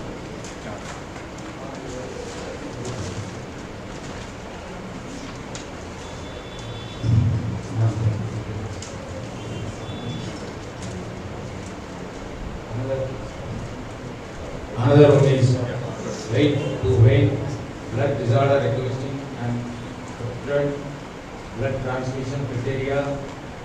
Need for this program, donor selection criteria. What is a donor executive? What to expect from the camp organizer? Tactics and tactics. Next slide. What the policy says, mission statement is equal accessible, safe, quality blood from voluntary Object 4 to launch HLU awareness program for donor IEMP motivation, recruitment and related safe donor. Blood and its component. Blood is red color, fluid, light state. Blood component, force, red cell, RBC, white cell, WBC, platelets and plasma. Yesterday, Dr. Usha Kulkarni. Yes. Okay, next. Type of blood donations, regular whole blood donation and experienced donation. Vein to vein. How to donor from the gate and donate blood. Another detail. First, blood donor registration. Second, HbA1c group test. Third, medical examination.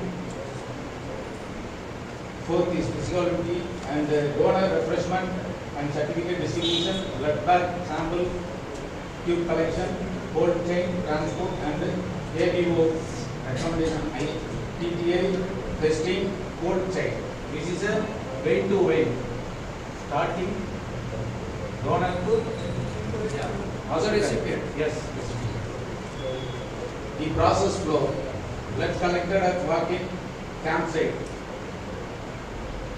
Another one is cold chain, transport, blood collection, preparation, TTA screening, ABO and RH testing, confirmation. Another one is request from clinical side and issues. There is blood transfusion and monitoring. This is a chain. This is actually donation. One name is donate blood and you donate plasma also. Yes, why blood from voluntary donors? There is no substitute for blood. It only comes from minority donors. Blood cannot be manufactured. Blood disorder including blood donor transfusion, sickle cell anemia, thalassemia, hemophilia, and transplant patients, EMT solid organ transplant, hematology, blood disorder, other RTA patient. What do we need? Safe blood supply, motivation, recruitment, selection, acquisition, and non-remittable effect voluntary blood donors. Universal principle, careful training and careful planning and organs. How to know your community and motivated people. Execute communication campaigning, good service and support for donor. Good public reputation. This is a 5 triangles. A good blood donor program. One is need assessment, safe regular donor database, and reality goal regular.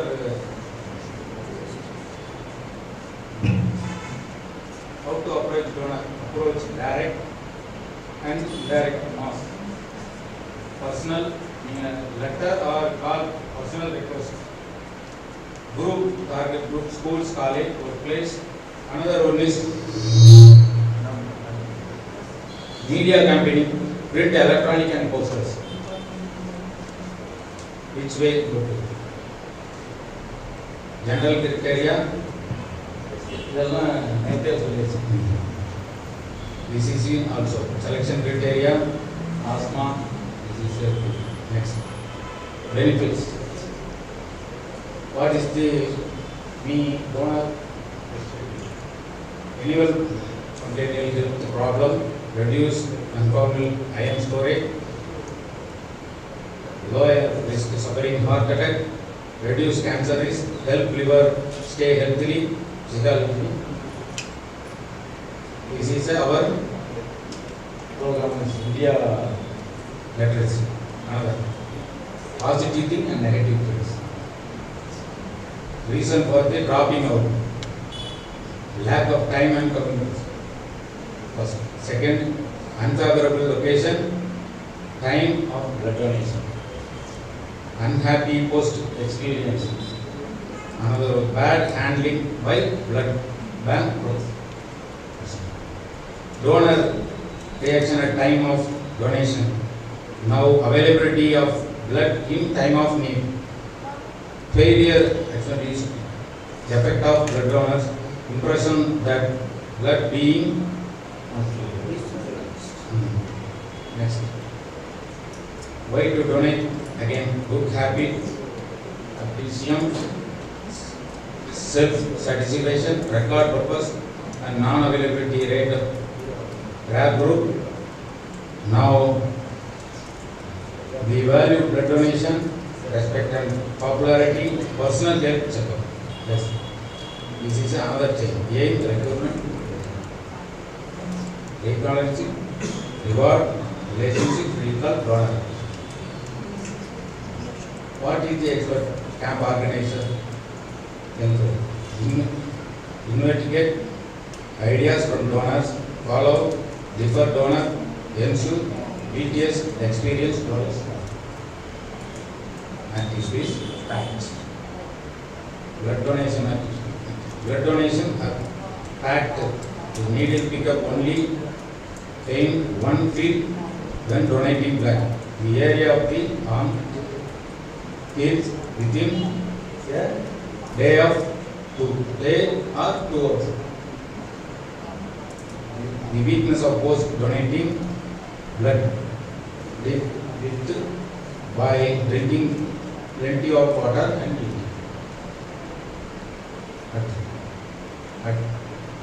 Blood donation timing, consuming. Blood donation take 45 minutes to hour only. The donation process itself taking 10 to minutes, but the entire process for filing out from the taking refreshment after the taken amount of time. Blood donation is for women. Another fact is women naturally service lower hemoglobin level. So blood donation affecting them same way that would affect the man. Thus, unless women are pregnant, getting anemic or suffering from medical issues, lower hemoglobin out in the artery. A blood donor is from inspection. A fresh needle is used each blood donor so that no changes of the size of an injection that usually assumed by transform from needles like HIV from blood donation. 1 day of the rest needed after donating blood. Fact, you can resume your daily activities almost right after donating blood, as long as you make sure you are drinking enough water and juices replenish your body fluid. You should also avoid alcohol, direct sunlight for 24 hours. But donating blood does not give enough of excuse from your daily. Blood donation is a fact. It is usually assumed vegetarians have lesser amount of iron in bodies, which directly linked to our body hemoglobin. However, you choice vegetarian and non-vegetarian diet does not indicate your eligibility from blood donation. Experience with donation day of before attending it. Right blood, right patient, right time, right place. Carry home is it. Blood component is self-life. Need for safe, succinate, donor, collection criteria, it is voluntary blood donation, requirement at 8 donors, 4S for blood transfusion. Cooperating and support. Teamwork first.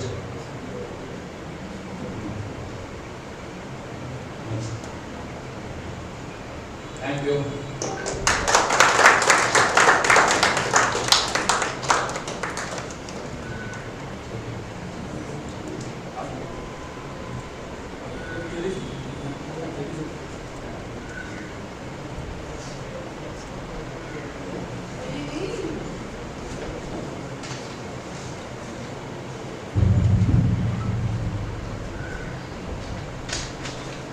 धन्यवाद Tamanaji. Tamanaji is one of the most one of the motivating person who has conducted blood camps. I think more than 200 blood camps and more than 1,500 donors he identified and donated, and he personally donated 80 times. So that is his Padmanabhanji's name, and that's why the title came to Padmanabhanji. Now I think we'll get into the next session. I think panel discussion we have later, so we'll call up again a panel. So question and answer related to this topic will be combining with the Q&A in a panel discussion. So now I request the next speaker, very experienced and eminent personality is with us. So I will now call upon the next guest for the speech. Our next speaker is Srimati Ratnavalli Kotapalli. She is the Vice President and Thalassemia Sickle Cell Society, and she has done her PSW from IGNO and BA in Hindi, and she is a teacher by her profession, and she got her name was mentioned by our president during his speech during the 26th January speech.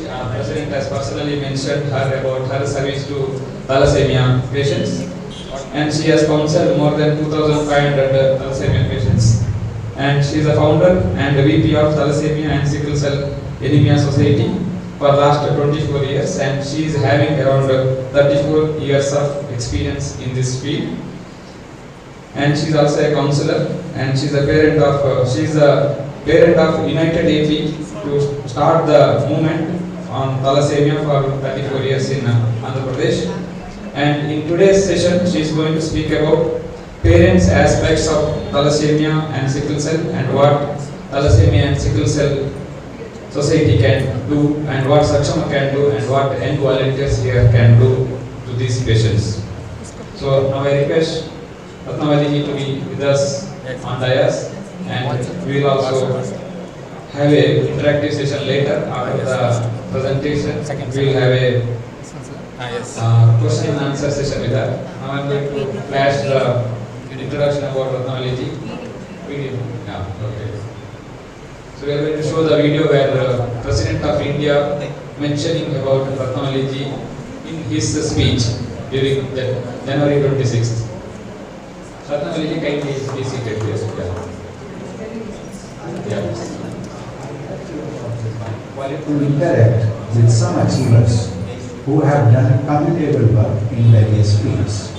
Working silently, they have made immense contributions to various fields, including science and innovation, sports, empowerment of Divyang persons, farming and afforestation, women and child empowerment, education, healthcare, revival of old art forms, and providing food and nutrition to the needy. For example, Susri Arifa Jan has revived the Namda handicrafts in Jammu and Kashmir. Susri Ratnavalli Kotapalli has been serving patients suffering from thalassemia in Telangana. Srimati Revati Rama has developed honest wealth through her individual efforts in Kerala. Sri Jam Kojam Misao has improved. Yeah, it's very proud for us, SAKSHAM Pranada, to have such an eminent speaker and very experienced worker in thalassemia field to be with us and guide us for next 5 to 10 minutes. Over to Ratnavalli ji.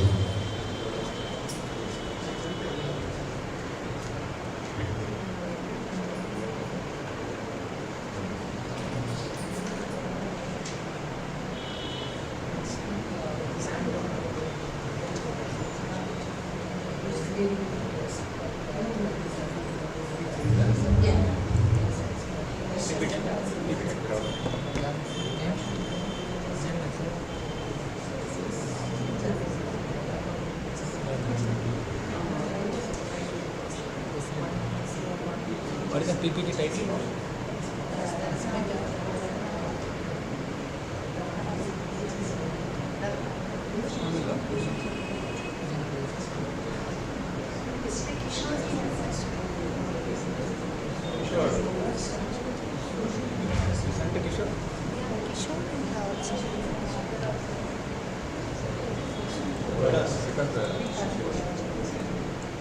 He said yes.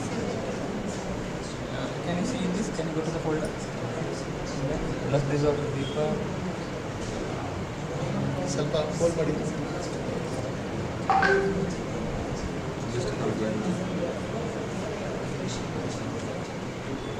I'll send it to Padmanabhan.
Good morning to all SAKSHAM Bandhu, my dear friends. Today I am here as a mother of a thalassemia child who underwent nearly 750 transfusions in his lifetime. Stayed with us for 21 years.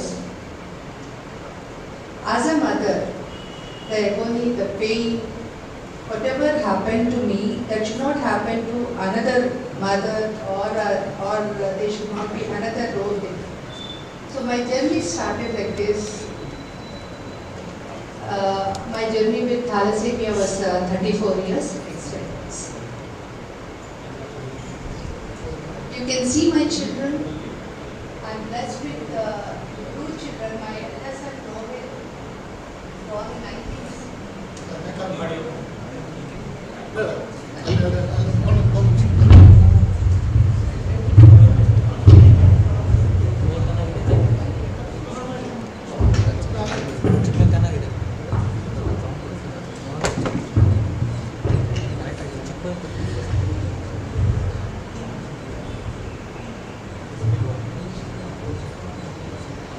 I'm a mother of 2 children, Tappi or Abhi.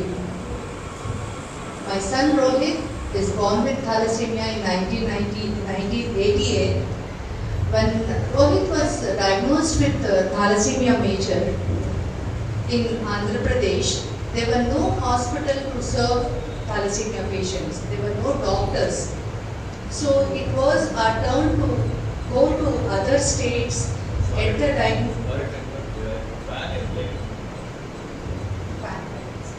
Just about the back.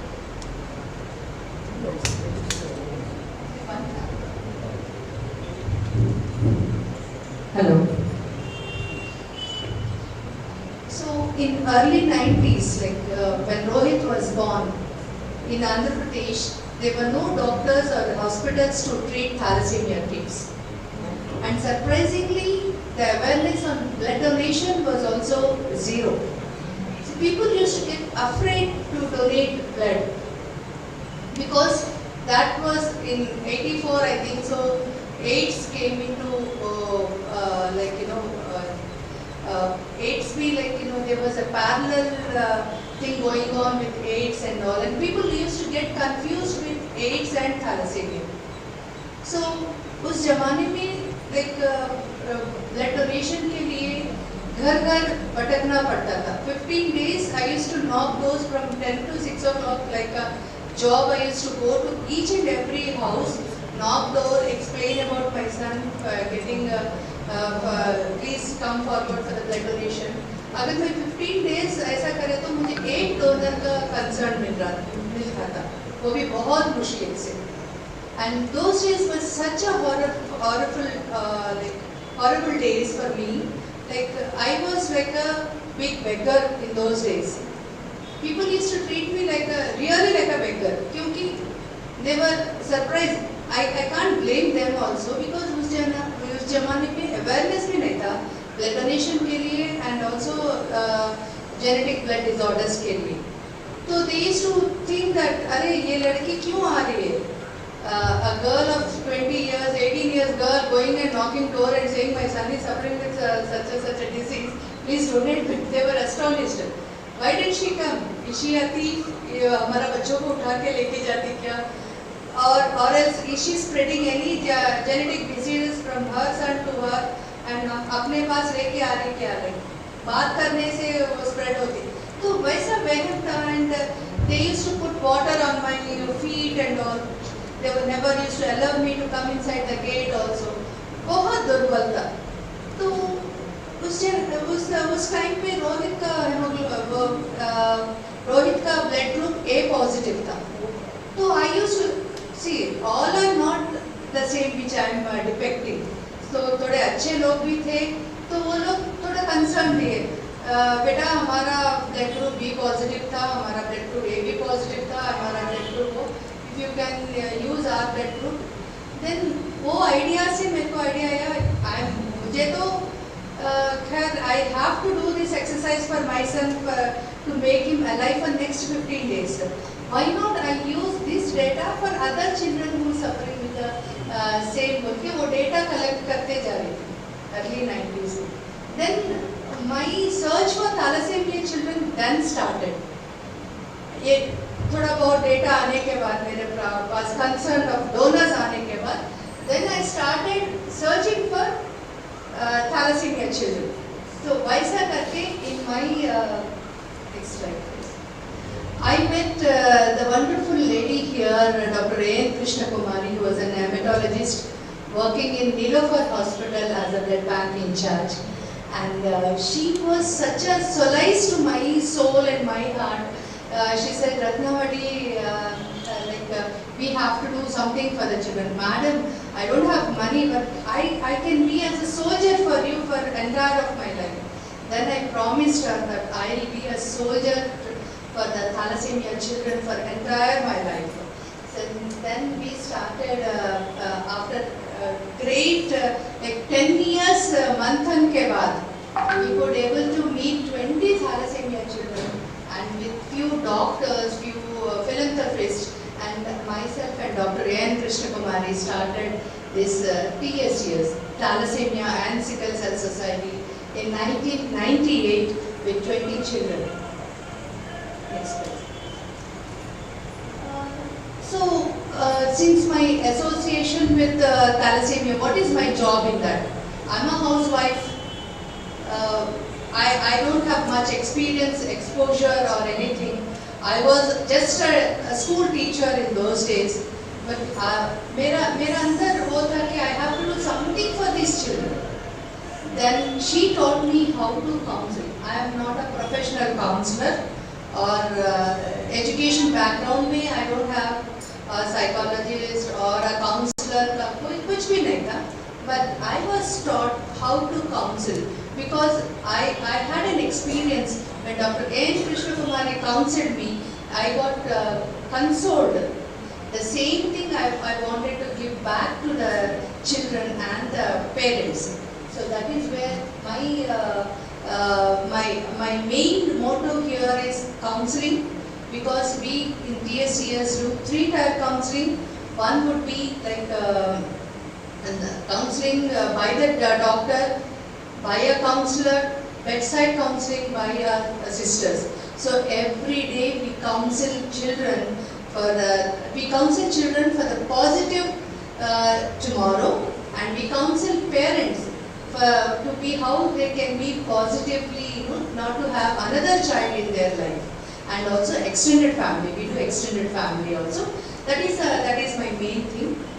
So I counsel nearly 2,000 to 2,500 families of thalassemia and sickle cell anemia, which I thought, I think I gave to some extent I could able to give them solace and a moral support. I am there for you. This is what I could able to do. The next thing. We have done nearly 250 awareness campaignings in schools, colleges across Andhra and Telangana, in different schools, different colleges, multi-specialty hospitals, and also in IT sectors and all. And also we have done a program in 2017, the program called Mission 10 Million. I have initiated that program. We could able to do some sort of bus branding, boardings in Hyderabad, distribute pamphlets in newspapers, and also we have trained 30 college students and we have sent them across Hyderabad for this mission 10 million. We could able to reach 10 million people. And also we have All India Industrial Exhibition also. We had a stall in that All India Industrial Exhibition, and we could able to aware 1 lakh people in that. So always people say charity begins from your home. What did you do for your family? आपके घर में आप क्या करें? आपके घर में तो एक बच्चा है, थैलेसीमिया का बच्चा है, तो आप क्या करें? The next one. Here is the pedigree of my family. So हमारे घर में जो भी आते हैं घर के अंदर, जो भी लड़की ब्याह करके घर में आती है, ब्याह करके घर से जाती है, and the daughter-in-law comes into our house, all those people get tested for HPA to this. That is only the gift I give it to my family members. अगर मुझे शादी का गिफ्ट देना है तो I'll उसको पकड़ के लेके आके थैलेसीमिया टेस्टिंग करवा के मैं छोड़ती हूँ. Nearly 100 people. हमारा फैमिली में 100 people. You can see the 5 generations here. 100 लोगों को हमारा टेस्ट करे. Out of 100, 25 were found to be carriers, and we have taken, our family has taken, the Kottapalli family has taken an oath that there should not be any other thalassemia child born in our family. This is the main criteria for family. And my counseling also, it's like this only. Whenever I counsel a family, I not only counsel the parents nor the children, I try to counsel the next 2 to 3 generation people. I call them and then I give them a counsel. And sometimes it is not possible that every people come to society and all for different reasons. That is where I go to the clusters. We have now started going to their places, the clusters place where 50 to 60 thalassemia children or sickle cell anemia children are there. We go to their places. वहाँ हम लोगों को बोलते तुम्हारे सारे रिश्तेदारों को लेके. And we'll have we provide them lunch and all. Then वहाँ पे उन लोगों को HPA test करते हैं. We also counsel them.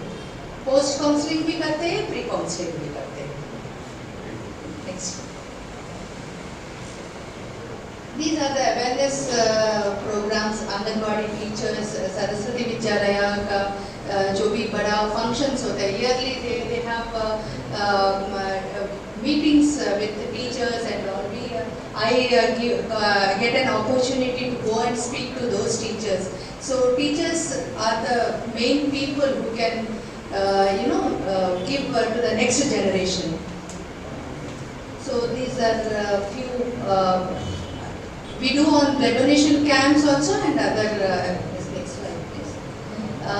The main achievement I can say ki I strived hard since 2008 to get. Our children in the Aragyashri Padakam, Aragyashri is an Padakam is for state governments of Andhra and Telangana. I was the first person to write when Babu Garu was an IAS officer, when they launched Arogyashri scheme by our late CM Y.S. Rajshekar Reddy Garu. Then I was behind them for years together. At least 8 years I fought with the Arogyashri people, and I made it impaneled, like thalassemia and sickle cell anemia into that scheme. Now nearly, if I'm not wrong, 1,000 children from Andhra and 1,000 children from Telangana are been getting under this Arogyashri scheme. Every child is getting 15,000 rupees worth every month. So, but this Arogyashri scheme it is only for the people, underprivileged people like white card holders. So hardly out of 3,500, only 1,000 children are under Arogyashri scheme. So what the society is doing, we don't have any discrimination whether the child is Ambani's son or the child is a laborer's son. So here we have Sarva Manava Samanatvam here. So what we did is, whether you get it in Arogyashri or not, all the children in our society get iron chelation drugs free of cost. Apart from that, all the children and the parents, every day like 1 to 120 to 150 people, we give free food, hot one, with one fruit also. So it is an everyday thing and all. And I also fought with my duties to go sit with them for hours together. I used to sit in their corridors and all, get the things done. So at the time of agitation, where that was the time where Andhra and Telangana were going to get divided. So every department started separating them. I took that opportunity. I went to educational department. I sat with an IAS officer. Literally, I used to fight with him daily for 8 months. I did, because parallelly education was going on and my fight was going on. My only aim is to include thalassemia and hemophilia into textbook. Then he asked, why are you so desperate? There are so many diseases. Why are you so desperate to include thalassemia and hemophilia into 10th class? I said, sir, to my knowledge, as I'm a teacher, I know many of them because I work with social welfare schools also. Most of the girl child, they used to drop out after 10th class. So अगर 10th class में अगर they पढ़े होते कि thalassemia there is one disease called thalassemia or hemophilia, next generations के लिए those are the mothers who will take care of their children. So that was my intention, and I incorporated thalassemia as a subject in government textbooks in SSC in both the states, Andhra and Telangana, in Telugu medium and also English medium. And India में कहीं पे भी India में नहीं, कहीं पे भी world में as a subject कहीं पे भी नहीं, but last month we had a national conference in our society where n number of like 83 societies participated, and they all said that they'll approach their state government and make this as a subject in the 10th class textbooks. These are the awards. I don't think much relevant and all, but I take them as a spirit and go forward to make thalassemia. I want this Bharat to be moved from thalassemia. So coming to the rehabilitation part, already there was a technical discussion. Manthan ho raha tha kal se aaj tak. There was so much technical in it. I wanted to take this opportunity to there are so many young girls here, young girls and boys here. For them, I wanted to just brief about thalassemia and all. Thalassemia is nothing but an inherited blood disorder where child needs blood transfusion once in 2 weeks throughout the lifetime. And Why? Because both the parents are thalassemia carriers. So in each pregnancy, the child, the possibility of having percentage of having a thalassemia major child is 25%. The possibility of having a thalassemia carrier child is 50%, and the possibility of having a normal child is 25%. So if both the parents are thalassemia carriers, then also they have a bright future to have a normal child also. That is 25%. That is a positive side of this. And the alert part is, they have to be alert. In each pregnancy, there is a chance of having a thalassemia major kid who needs blood transfusion once in 2 weeks lifetime. So ये लोग इतने सारे vex हो जाते हैं, they are so overburdened with trauma, agony and all. So that is where TSCS takes their burden of procuring blood to them. So our BFAM procures nearly 3,000 units every month for my children, where 70 people every day, in an average, 40 to 70 children get blood transfusions, everything free of cost. Lab facilities, everything free of cost. Even T2 MRA, till date we have done 171 T2 MRAs also free of cost. And 2D echo, X-rays, whatever is necessary for my children, we are doing everything free of cost. And also the bone marrow transplantation. You all know since yesterday you had technical sessions of bone marrow transplantation. Lalit is here in association with Sankalp India Foundation. We could able to make many children free from thalassemia. That is the output of TSCS Manthan for 24 years. And there are about 94 children still waiting.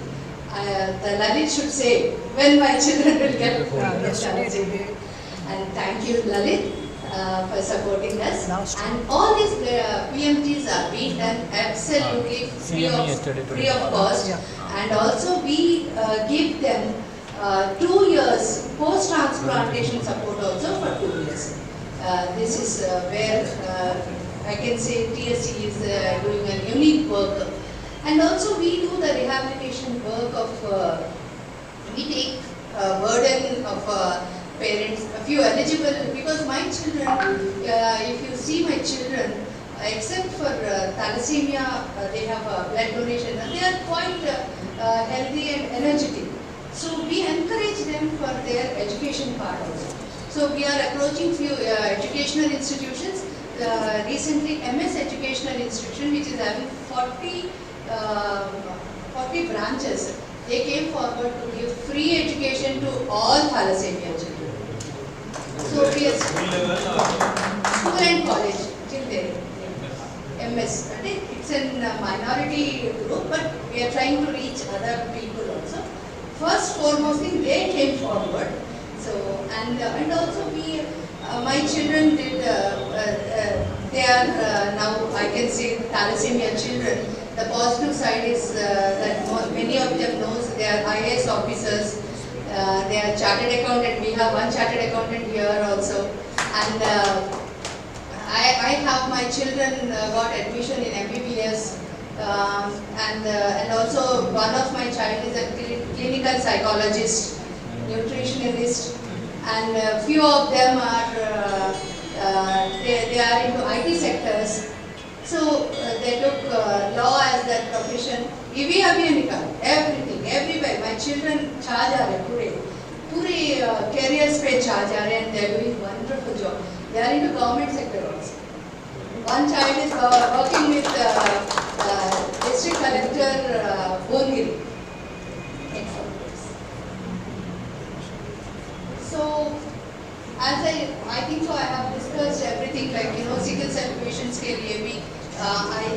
Morning I spoke to Kachinath Karoki that my children, they need support in Nilafar Hospital and government hospital, so that while in time of crisis they need some support, and with the help of SAKSHAM, I think so we can able to overcome that hurdle also.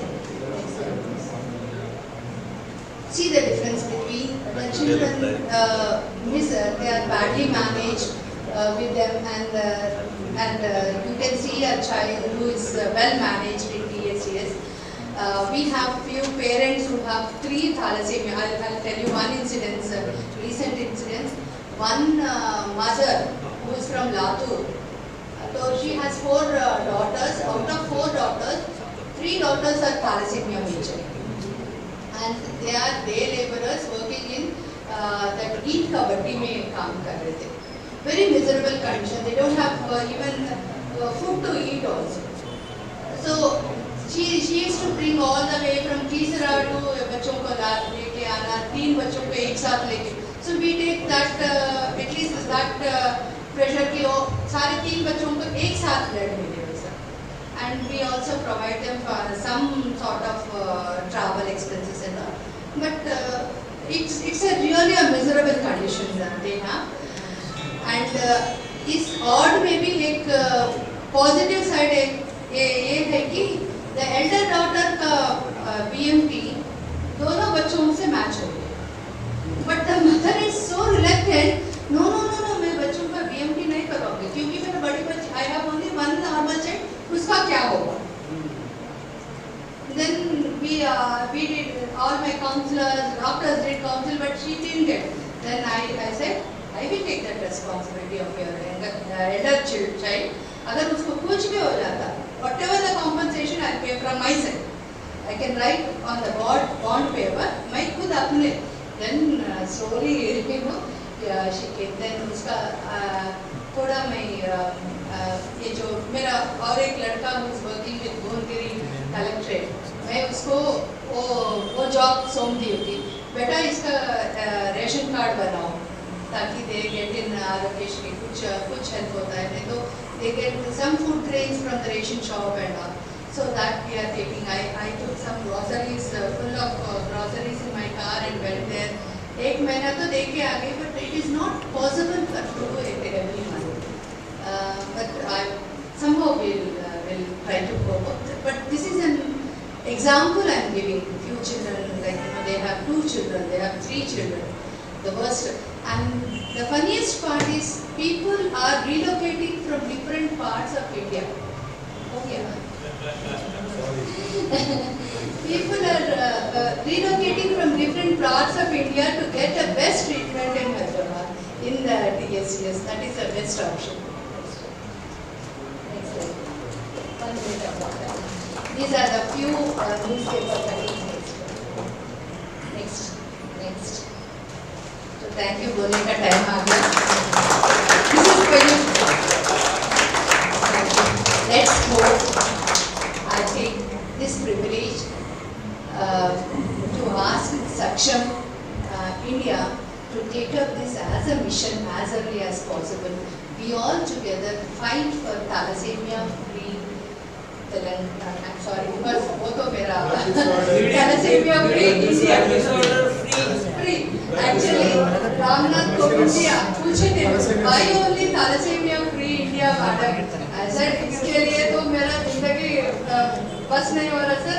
thalassemia free India के लिए तो मैं आपका कुर्सी में बैठना. Then he immediately got up and said please madam for that. He said इसके साथ और भी burden उठाना पड़ता है can't do sir. But see that thalassemia free India happens earliest. So thank you very much for giving this Kashinath Garu especially We are screening girls. We are screening girls for thalassemia or sickle cell anemia.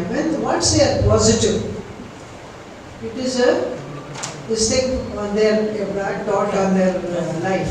So have you ever followed up and seen what happens to those girls? Because marriage is a priority in our community. They say once the girl is 17 or 18, push them away. Whatever happens, they will be pushed away. That's the main aim, in most of the families. So what happens to them?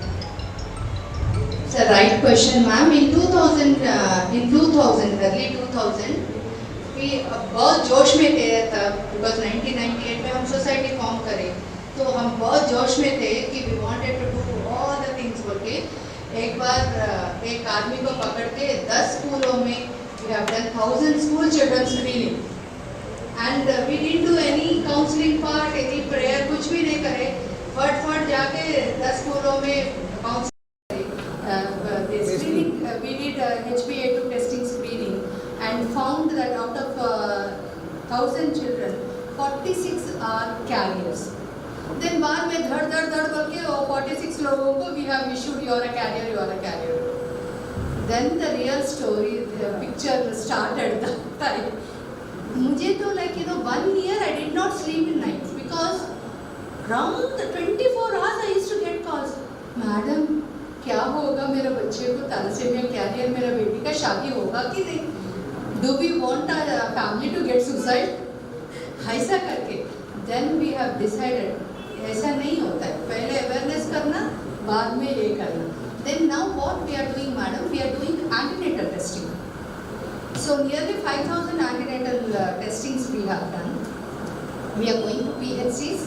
We are taking permissions from local collectors. So few PHCs, we have adopted few PHCs and also general hospital in Hyderabad, one of the general hospital. We went there and we started screening antenatal mothers. Then अगर वो lady अगर positive आए तो उसका husband को पकड़ के लेके आके करके that the percentage is very low in that cases. If we screen and other thing is what we are doing as a clusters. Already thalassemia बच्चे हैं तो they'll understand. So we are going to the clusters and we are doing the screening. So our yesterday like our team went to Venkaiah Naidu garu to just pass a bill for the antenatal screening. So because that will be a bit easy and we can also have targeted बच्चों को we can then and there we can take. Thank you. Thank you, Kanajaal ji. With this, I think we'll go to the next speaker.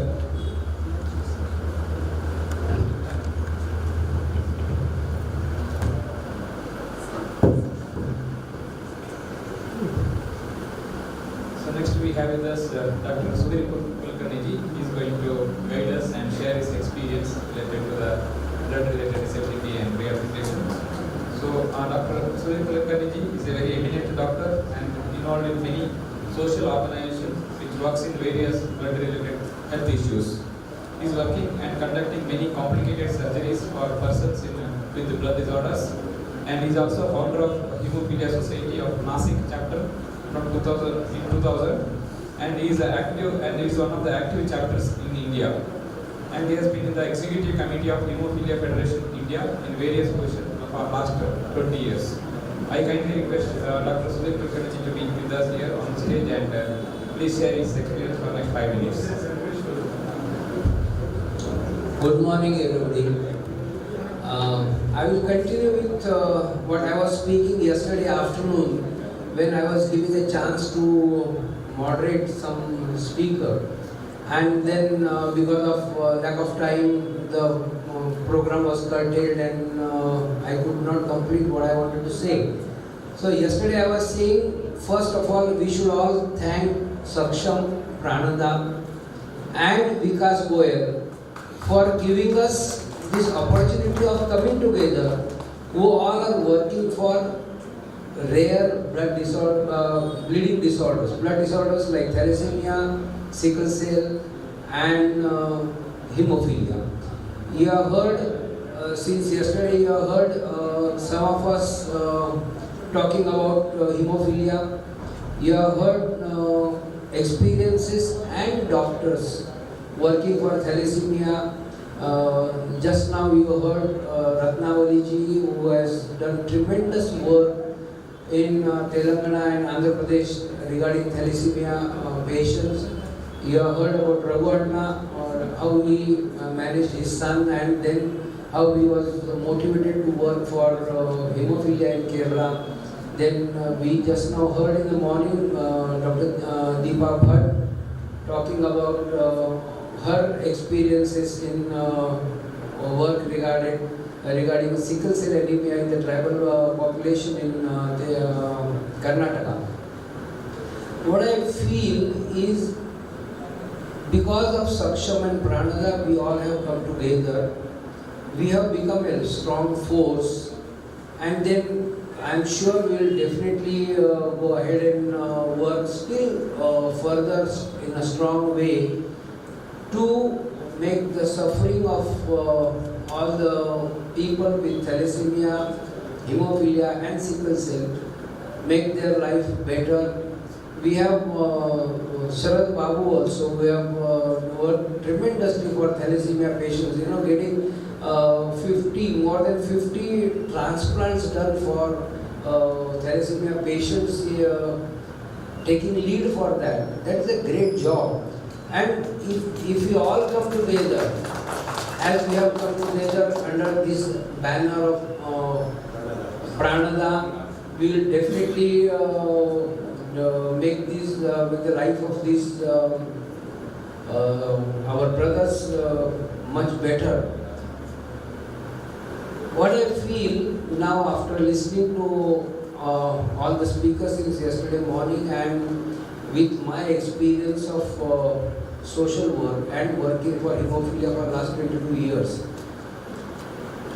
I think Pranada will have to take a lead in becoming a coordinator for all the organizations in the country working for thalassemia, hemophilia and sickle cell.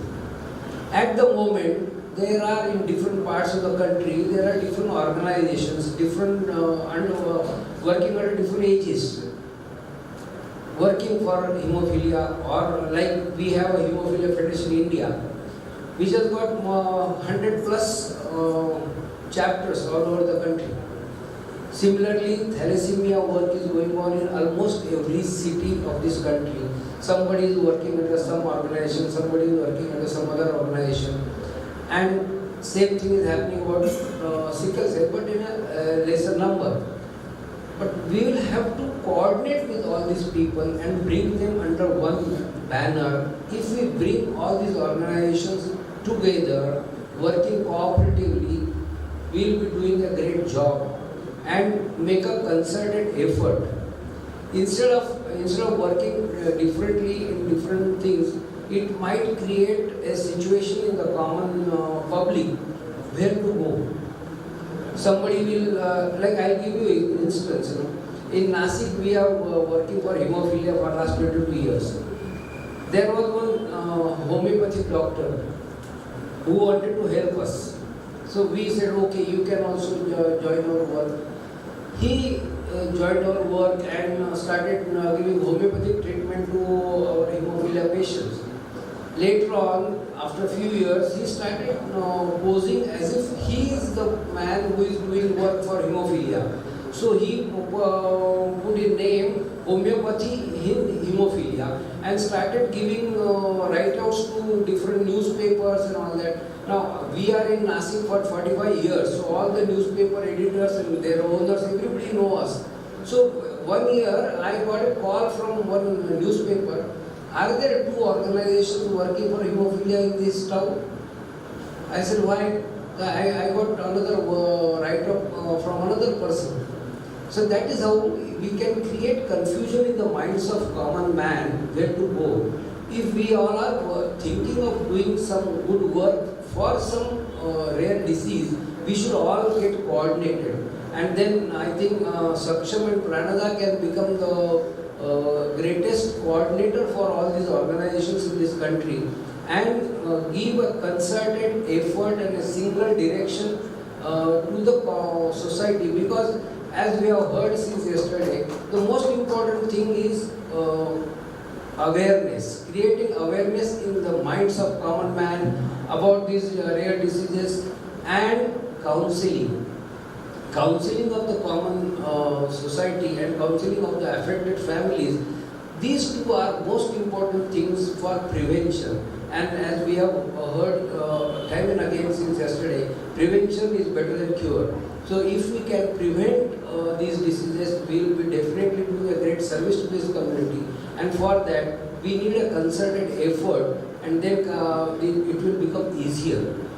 If we do counseling at one place, people will be there to believe in us. If they go to 3 different people, they might get 3 different versions of this counseling, and then that might create confusion in the mind of this common man also. So whatever work we have done all these years, we have been working for last so many years about these diseases. We have to go further. If we all come together, we can definitely do a better job. And yesterday I was telling Santosh Kumar ji, the most important part of our work will be to educate our medical professionals first.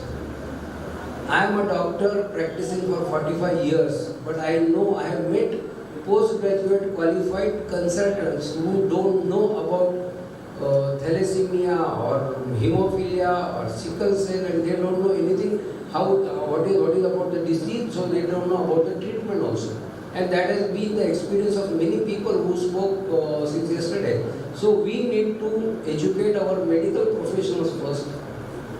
And then if we educate our medical professionals, we might be able to educate the common man in a better way. So Santosh ji is here, who can definitely help us in, as Ratnavali ji fought for 8 years to include this topic of thalassemia in the textbooks of 10th standard in Telangana and Hyderabad. Similarly, we can definitely see that medical professionals are taught more seriously about it. The day when we got educated some 50 years back, these genetic disorders and all that was not at all included so seriously. But now it is a need of the hour. We have taken care of the bacterial diseases. Now we have, in this 21st century, we have to look forward to these diseases, and this should be included in the medical curricula so that people are more aware about it. And we can, I'm sure, SAKSHAM and Pranada will definitely bring all these people together. And thanks once again to all the people from SAKSHAM and Pranada to give us a chance to come together and work together for the betterment of these people. Thank you very much. Very much, Dr. Sudhir Kulkarni. You have been a wonderful coverage and experience sharing about the field of blood disorder and counseling. Thank you so much. With this, we'll go to the next speaker. We have another eminent speaker with us, Shri Sharat Babuji. He is going to talk about views and experience sharing in bone marrow transplant. And Shri Sharat Babuji, kindly be on the dais. Shri Sharat Babuji is the founder and chairman of Sapta Foundation, and he is a Pranada state convener of Andhra Pradesh. And he has actually started his journey with thalassemia to live a life for his son and suitable for BMT. And he started blood donation awareness camp in 2009 onwards and started Sapta Foundation in 2013. And he started Thalassemia Daycare Center in 2015 and started BMT awareness program from that onwards. Till now, he is continuously supporting these activities and conducted around 56 transplantations and 48 is doing now till 2020. And he worked with Sangha Parivar, Swadeshi Jagar Manch, Pranta Karyalaya, Pranta Javdari also. So with this, I kindly inviting Sharat Babuji to the dais and kindly share your experience for next 5 minutes. Good evening, and I am here today I have given a topic, my journey with bone marrow transplantation. In 2003, my daughter got diagnosed with thalassemia. That day it was started, and in 2007, she got transplanted successfully. Where I got help from so many friends. Where so I thought, thinking that I should do one more transplant to help one more patient for transplant. From that day I started I started in the blood awareness programs, and then later on for a blood transfusion center we started in the hospital, and next step we have given foundation, and now we are approaching for bone marrow transplantation. I want to share something about the bone marrow transplantation, how it is successful actually. The patients usually did not come for regular transfusions and they want to go for a transplant because they will not get enough blood in time and they have a problems in getting late blood transfusions and like that. So those people only coming for the transplant. First, so we have, after my 10 years of experience in bone marrow transplantation, first awareness for one patient, it took 2 years for me to counseling for a BMT. And second patient, it was for 2 years for the next patient. Now we are sending 3 patients every month regularly for the transplants, which is funded by funding agencies and Coal India support and like other organizations, some friends also doing. The main reason of the success transplants, only the 4 points what we made, that we keeping the patient, we doing a conditioning for the patients in our hospital. That the first point is that we making the patient HB level maintaining 10 grams and giving irradiated blood to them and giving leukocyted reported blood. And fourth one is the age of the patient actually. We supported patient from the age 6 months to the 24 years, the 24 years of age. And we completed 56 transplants till now. 48 are doing well, and 2 have got relapsed and 4 are missing actually. And these are the, after the transplant also the patient has to take some care. Those people are not aware of these things actually. Because after there should be some hygienic conditions for them, and people are still why we lost the 4 people, why? Because they are not aware of what these hygienic conditions for the last one immunization period. They don't know how they have to behave. So we are trying to counsel them for the BMT and before and after also. And we are planning to keep these patients in the hospital nearby for 3 to 4 months. And till now we are supported, we are getting some help from Belinda Gates Foundation also. We are trying to get Bill Gates Foundation also for the stay and food and accommodation. We are trying in Relo Hospital actually. So this is my experience. If you want any doubts in this bone marrow transplantation, I can help you. There is only 4 factors for the successful transplant. This is ferritin levels and HB percentage and leukocyte and irradiated blood. These are the only 4 factors which keeps a transplant successful actually. As I don't know how doctors feel, this is the feeling what I experienced from the patients who got successfully transplanted. This is the time. Thank you very much.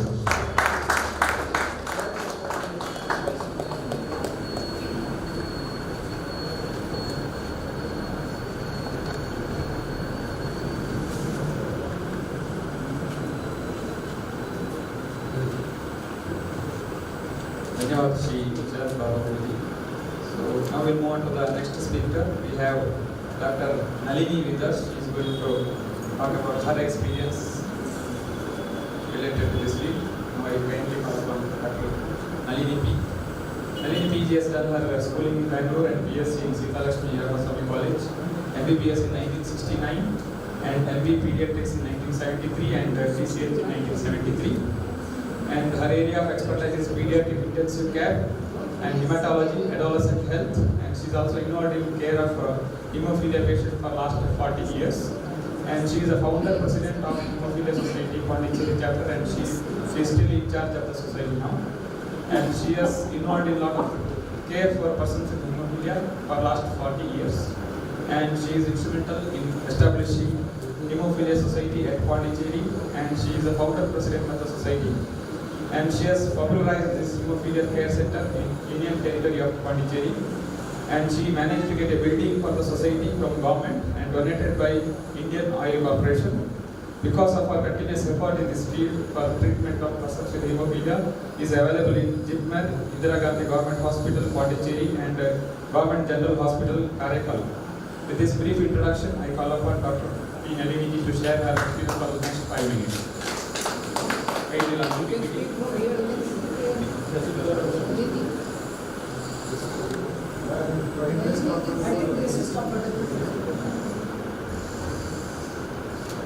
Being the last speaker of the session. No, one more is there. One more is it? Yeah. Always a little disadvantages, but I'll try to make it a little interesting. When I started in early 80s. I'm just a pediatrician. I'm just a basic MD pediatrician. I started getting Pondicherry, I tell you, is a location, I tell you, is surrounded on all sides by Tamil Nadu. And we have, in the Union Territory of Pondicherry, we have 4 pieces. One is surrounded by Tamil Nadu. Second is Karaikal, which is also situated in Tamil Nadu. Then we have Yenam, which is situated in Andhra Pradesh, and Mahe, which is situated in Kerala. In and around is Kerala. So, we used to, being a central institute, we used to get patients from all over. My experience with bleeding disorders or blood disorders started when I was an intern. I had a professor in medicine who was from Andhra Pradesh. He used to get the tribals and do sickling for them in his lab, in his room itself. He used to treat or he used to diagnose sickle cell. So we used to help him by sealing the slide and looking for sickling. That was the basic first test, because those days hemoglobin S was not available. So he used to do sickling. That is how I got exposed to blood disorders first. Next, after I finished my pediatrics, though Pondicherry is not a belt for thalassemia, we have patients in the Sri Aurobindo Ashram who are Bengalis, basically Bengalis. So I had a basic Bengali family from which I had a child with thalassemia. The father and mother were later diagnosed by the same professor as they are carriers of thalassemia. They had a child with thalassemia who became symptomatic even before 2 months of age. He had become anemic even before at 2 months, though they say usually by beyond 6 months only they become anemic. So he had developed severe anemia and was brought to me, and we diagnosed thalassemia in him, thalassemia major in him, and we started giving transfusion as early as 3 months of age. Not much to say information was available for me from other sources. It is the patient who used to give me the information, the parents. They used to get the references and then they used to give me. I learned from the patient and I started treating that patient. Now I am proud to say that he is about 35 years old, studying in France, and that he is working there, he is getting transfusions. Because we can't give bone marrow transplantation, but he is multiply transfused. He had all the complications. We had to get his splenectomy done at the age of 3 years, because his hemoglobin could never be maintained. So after that, I have been managing him for various years. Then after that, he left for France. He studied in a French school and then went to France. So now also when he comes to India, he sees me. After that, I was treating thalassemia patients from wherever they come, because blood transfusions were free. But getting chelating agents was always a problem. So I used to beg from our Rotary, then various organizations, and then get chelating agents for them. Getting those days pumps also was a problem. The boy mentioned pumps, infusion pumps also was a problem. So somehow we managed one infusion pump and we used to give infusion for these patients. So that's how I started my life with blood disorders. then gradually they heard that I was treating these anemias. So patients started coming to me, hemophilia patients started coming to me. So I will speak about I didn't talk about thalassemia, I didn't think about thalassemia, that's why. So I started with hemophilia. Can I have the next slide, please? Next slide. Yeah. Before that, in the past, I used to work in JIPMA, which is Jawaharlal Institute of Postgraduate Medical Education, which is a central institute, where treatment was free, blood transfusion was free. Of course, they used to get your donors, but transfusion was free. So I used to get a lot of patients for this. Now we have a society, Hemophilia Society, which we have expanded, and we have been managing to treat these patients. Though with JIPMA, we are doing the diagnosis. Serious patients are admitted in JIPMA, but we are also giving physiotherapy and other things in our society. Next slide. Of course, this is known. Ashok Verma Ji was there, founder of Hemophilia Federation of India. I salute him, and he is the international founder. Frank Schnabel of Canada. These are all not doctors, but they are all patients of hemophilia. Ashok Verma did not have a leg. He came to my office climbing steps. I was in the first floor, lift wasn't working. Climbing steps, he came to my society because he wanted to know how I could run the society. So he came before I started the society, he came to me, he requested me, will you be able to look after these patients? I said yes, we'll try my best, because this is a government institution, that's why he asked. I said I will get their permission from our director to run the society from my house room, and then we will do the needful for the patient. I had promised him about 25-30 years ago, still I have been able to follow it. I am so thankful that I have been able to do it for Mr. Ashok Verma Ji. Next slide. Hemophilia, under genetics she showed the entire family of Elizabethan family, but I tell you, these are all my patients. House visits, all of them live in huts, rural areas, and they all go to government schools. You see the state. Most of them are uneducated, the parents are not educated. This is how we. So hemophilia is not a royal disease, it's an expensive disease. Unless government support is there, it is just not possible. It was not just possible to look after hemophilia patients. Next slide. This is my first secretary, and this was his son, who was the patient, from whom I learned all hemophilia, all about hemophilia, because I also didn't have much support. It is the patients who tell me, the children who tell me, you should not do this, you should do this. You know, one simple thing, we put a needle, a butterfly needle, into the thing to give the factor. They say, when you are taking out, don't touch the needle, just take it out, because it's very painful. They tell me, please don't give pressure. First you take out the needle and then give pressure. Previously, before taking out the needle, I used to give pressure and then only take out the needle. They said it's very painful, please don't do it. I learned it from my children. All that I learned it from my patients. All hemophilia I have learned is all from my patients. Next slide. These are two of my first boys. Yesterday I was telling one boy we treated only with fresh frozen plasma. He was bleeding for 6 weeks. This is the boy.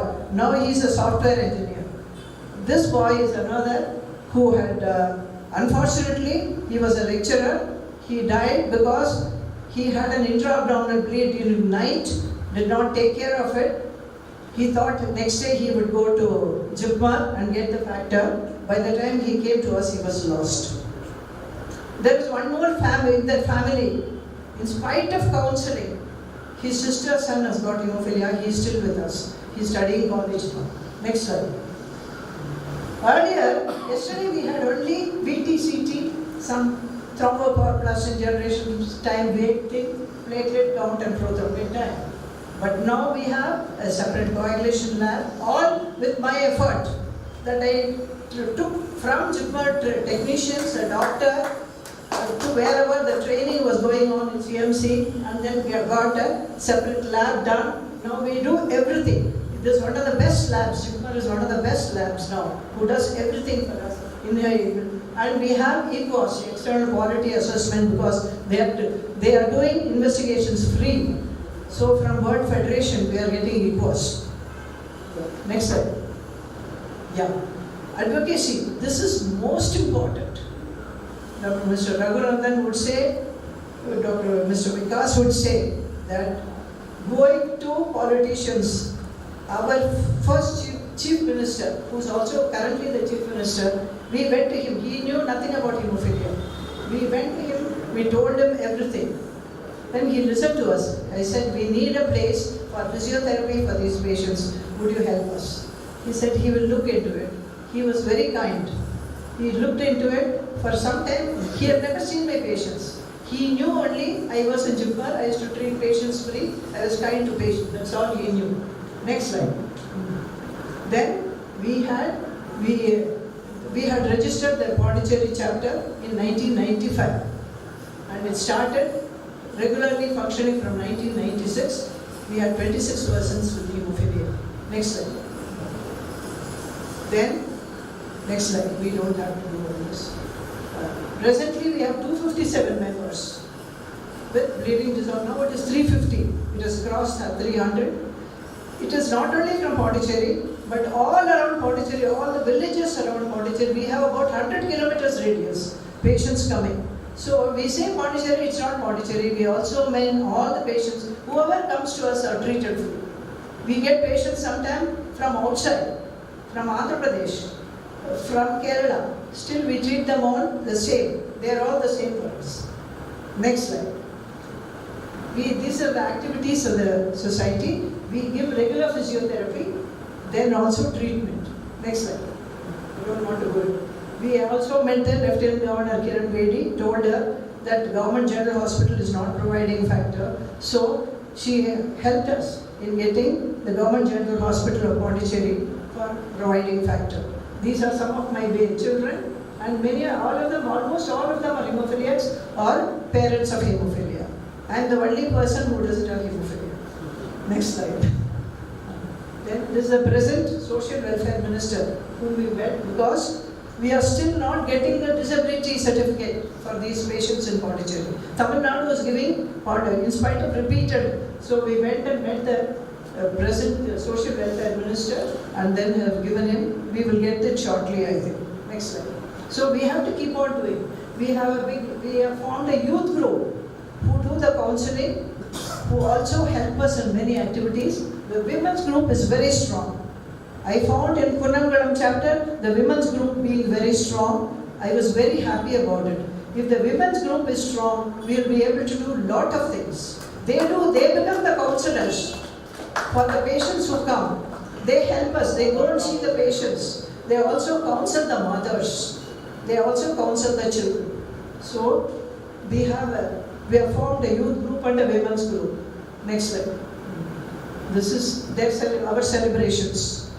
This was a silver jubilee celebration of World Hemophilia Day. You see the children, they all dance and all, nothing happens. If they are happy, no bleeding occurs.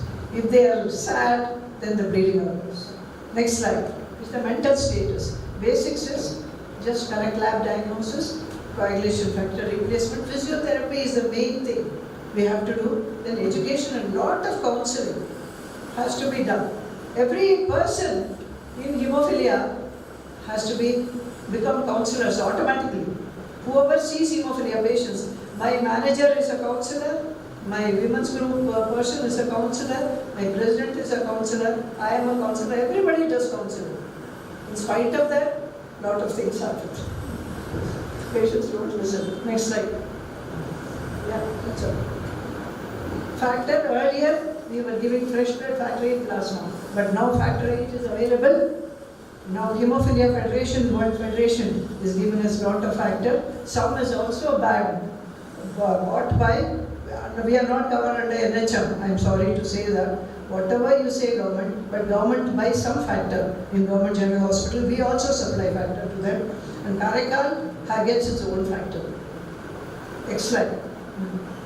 Current status, we are giving diagnostic facilities. When factor is provided free, treatment is free, and we also treat in the society. Next slide. Tamil Nadu government has covered free medical insurance for 2 lakhs below poverty line. Emergency, we are doing surgeries in various things, and also for meningitis platelet disorders, everything, deliveries are free, and also we are also giving platelets. Next slide. Replacement of factor, of course we know factor first is very important. Next slide. Factor first is now currently but still we are not still more than 1 unit per kg. We have to get 2 units per kg for every patient. We are not, still there is shortage. Now is factor 9 shortage. We are facing severe shortage of factor 9. I don't know when it's going to come out. On demand, most of the patients, in spite of it, our telling come within 6 hours, they all come after 24 hours, 7 days. The on-demand factor is the main thing, but prophylactic factor is important, but we can do it only for children. Adults, I don't know, because we don't have enough factor for adults. Next slide. Prophylaxis, you see, children would themselves show us the way for giving prophylaxis. They will show us the way, some of them even put the needle into the vein. They are very happy to come for prophylaxis. We have done repeatedly prophylaxis for these children. In spite of that, they all have deformities. Next slide. Non-factor options in hemophilia. Next slide. Exercises. Physiotherapy is the mainstay of treatment. We have a hall, so our physiotherapist weekly comes and teaches them exercises. Plus, we also have a trained physiotherapist in JIPMA. We have trained physiotherapists in JIPMA, so they can go to JIPMA and also get treatment from there. Next slide. See the deformities. All these patients, in spite of us telling, please come and have physiotherapy, they never come. They take factor, and that's it. Once the pain is relieved, they keep on going. Then after the permanent deformity occurs, they come. Next slide. Yeah, please. Next slide. Yeah, see the deformities. Next slide. Yes. Muscle wasting. Yes, next. Yeah. We also offer homeopathy for these patients. At least because I don't want them to become drug addicts. They become painkillers they take and they become drug addicts. So at least by homeopathy I'm hoping that they will all be better. Next slide. Thank you. Social problems are there. You see our children, that is my aim, that these children must be looked after. Thank you very much. With this, I think before we conclude for the panel discussion, now I invite Shri Lalit Parmaji to be with us on dais for the last session of Kanajaal 2022. So, just to introduce Shri Lalit Parmaji. Lalit is a software engineer by profession and service-minded person by heart, and is also a president of Sankalp India Foundation, and he has been working for the cause of thalassemia prevention, management and cure for last 11 years, and he is passionate towards working towards thalassemia-free India. So today we wanted to invite you, sir, for this event, and we request you to talk for 5 minutes about Sankalp and Rashtrapana in partnership, how are you running the thalassemia center and your experience, and roadmap or guidance for SAKSHAM, how it can work in this field along with you. Thank you very much.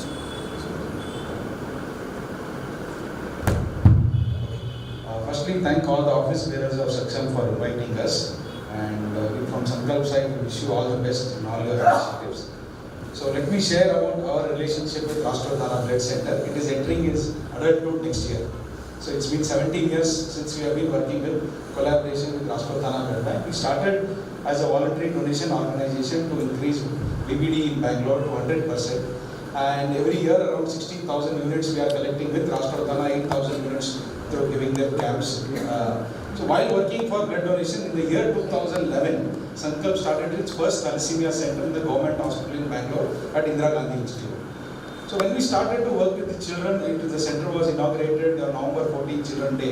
In 1 year, we understood that there are a lot of problems. One of the problem is Indira Gandhi Institute takes care of children only up to 16 years.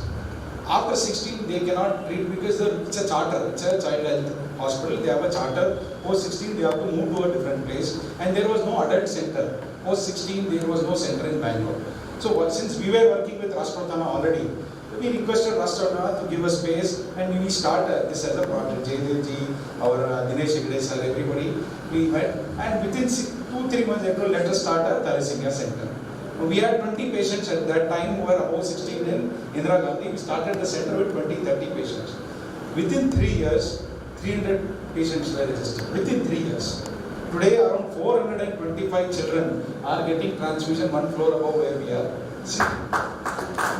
So it is one of the most comprehensive thalassemia centers. You can see one of the top 5 centers in the country. When I say comprehensive, right from prevention, management to cure, everything is addressed in this center. When I bring prevention, all families are cascade screening. Whatever Dr. Ratnavali Madam wrote, all families are cascade screening. We don't want another child to be born in the same thalassemia family. So prevention is taken care of in all of these families. Management, right from regular blood transfusion, chelating agents, your desferal pumps that has to be required for thalassemia patients, and any other consultations that are required, ultrasound, etc. They have to come here 9:30, by 2 o'clock their work is complete. They don't have to waste more than 1 single day for thalassemia. Because for this, there is a lifetime. It means a lot. 1 day is 1 working day for a labor class person. For many patients, we even pay the transportation cost to come to the treatment center and go back. Because they can't even afford that 1 day to come living daily wage workers. So that is one of the most comprehensive. Then third, cure. In the same center, we offer free HLA typing to all the families.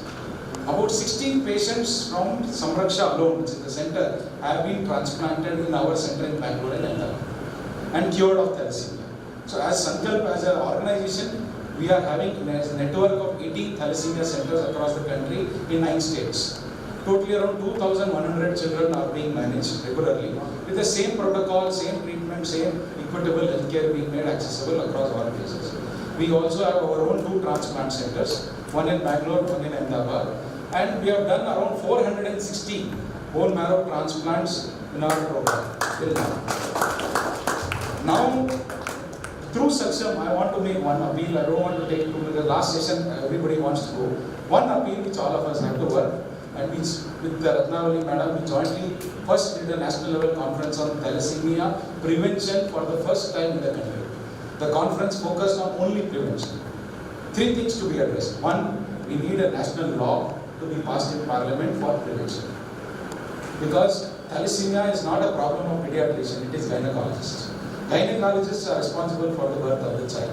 We need to make them awareness. We tried all methods approaching Foxy, etc. It never worked.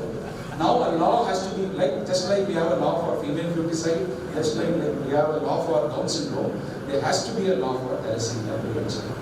That every first pregnancy, the mother has to be checked for HbA2. Simple. If mother is positive, check the father. Both are positive, offer antenatal screening.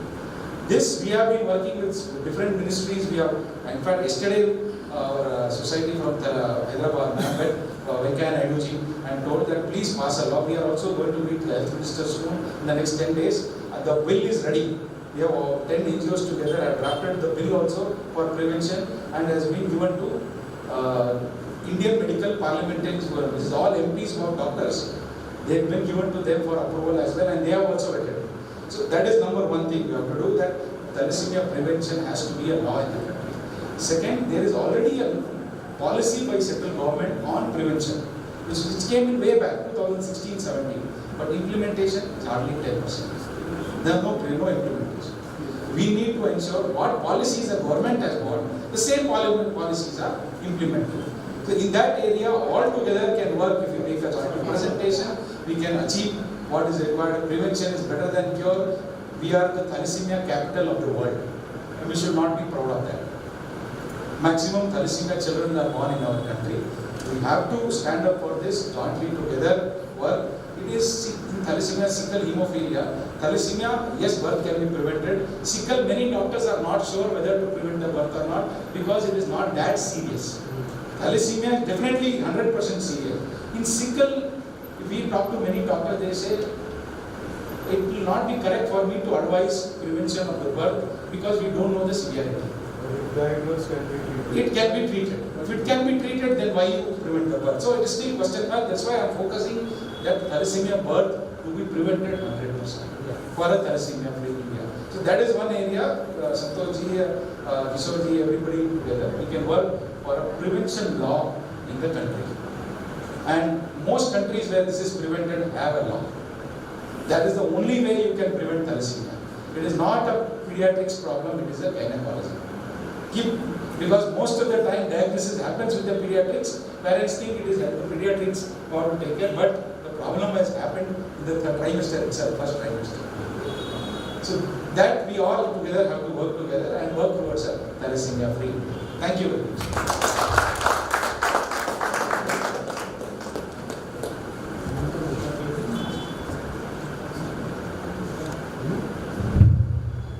Dhanyawad Shri Lalit ji for that wonderful talk about Kalpa and way forward for Saksham Pranada. With this, we are coming to the final concluding event for Kanajaal 2022. Now, I kindly call upon all our Saksham Pranada dignitaries to be on the dais. I request Shri Chandrasekhar ji, our National Joint Organizing Secretary of Saksham, also to be on the dais. I request Shri Kashinath ji of Saksham Pranada National Convener also with us on dais. I request Dr. Santosh ji, our National Joint Organizing Secretary of Saksham, also to be with us on the dais. I also request Shri Padmanathan ji, our National Co-Convener for Pranada, also with us on dais. And I also request all the speakers from the morning session to be with us for the question and answer for the initial 5 minutes. And after the question and answer, we will start with the vote of thanks. Okay. Okay. Yeah, maybe guest speakers can be on the front row, and this is going to be the panel. Request you to come in the front. Yeah, all the speakers for today, can you please occupy the first row? Only 4 chairs on the dais. All speakers kindly come on to the first row to take up questions from the audience related to the sessions we had in the morning hours. I request Dr. Nalini ji, I request Dr. Ratnavati Kulkarni ji, I also request Dr. Kulkarni ji, and I also request Ratnavati ji, who is already here with us. I also request Dr. Lanjan Kulkarni ji, Sharad Babu ji, also with us. Okay, so now panel is open for next 5 minutes for question and answer from the audience related to the 4 to 5 sessions we had, related to all these 4 to 5 eminent doctors and rehabilitation experts and specialists on blood disorder. Any questions?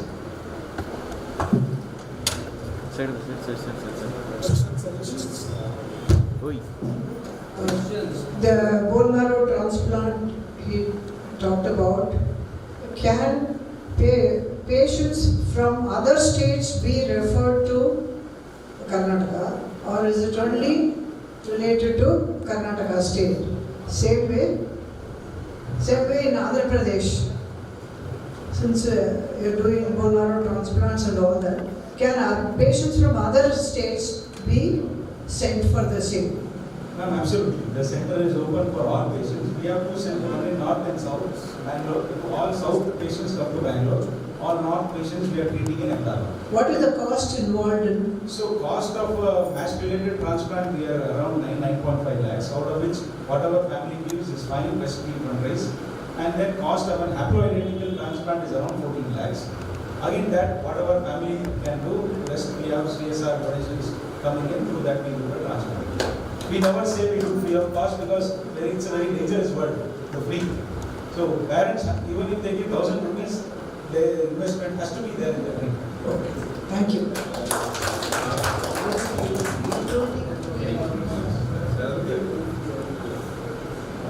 Madam, from actually I support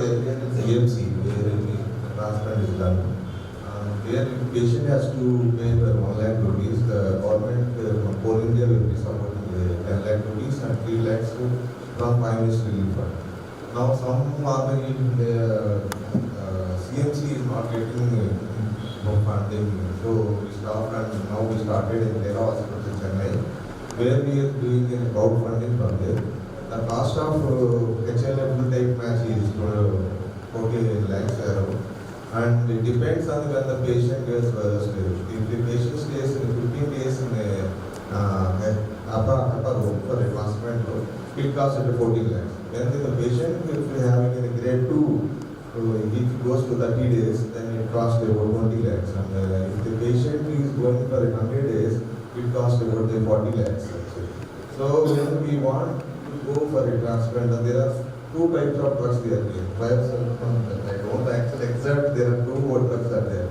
Earlier the cost of the drug is lesser than now what you are using. So the cost of it increased in the transplant actually. So the risk of the patients are less when the transplant cost is more than I say, what I experienced. And so many people. There is an insurance scheme, No, there is not insurance working. Insurance is not working. Transplantation they are not there. For genetic disorders there is no insurance. And the patient also, it depends. The cost depends on the patient how he was treated earlier before transplant. That is the main reason how this. Fully type match, you can survive within 5 years. It can come before 10 lakhs for some patients. Yeah. Just to add one point here, interesting point which he the parent he mentioned. So in Sangal, when we got a patient from Guntur, his ferritin was very high. Now the most centers who transplant a patient as a transplant candidate, and we at Sangal go to that. We downstate the child. First ensure all the parameters are normal and then take up the child so that your outcome is 90% plus. So this child, they had a family in Ahmedabad. So we had a daycare center in Ahmedabad. 1 year the child took a daycare treatment in Ahmedabad, got its ferritin normalized, everything normalized. And then now, just last week, the transplant has started in Ahmedabad center. So, and the cost of transplant when we say 9 lakh 14, whether the person has GVHD, whether there is any complication, the cost is same. Even if they face 100, even with post-transplant accommodation to them, for us, the cure of the child is important. We don't admit a child for filling our bed. We have to cure the child. Once he's entered the system, until he's cured, whatever is the cost is taken care of by the system. Because it is impossible, most centers what they discharge and you have 14 lakhs or 10 lakhs. That is not how it works for a transplantation. Transplantation is a 2-year fight for the family. You can't keep paying after discharge every visit, keep paying, and finally what happens, they don't even turn for follow-up.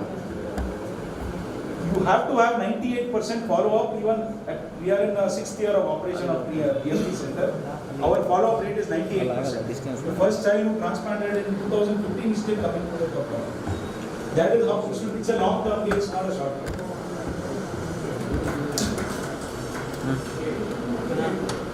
It's where TSCS is associated with center.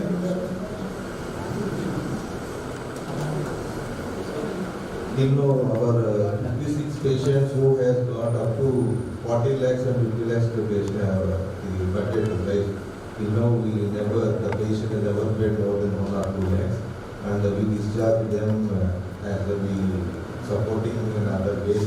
Like I'm asking our Authority to support 3 or 4 lakhs for some more patients budget for each patient.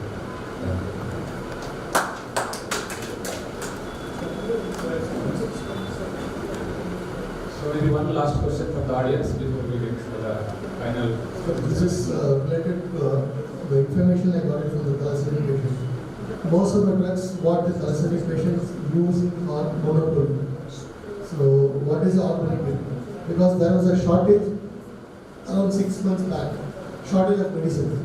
So people were scared whether we get the medicine or not. So that was the biggest crisis we faced, and we started writing a letter to the PM.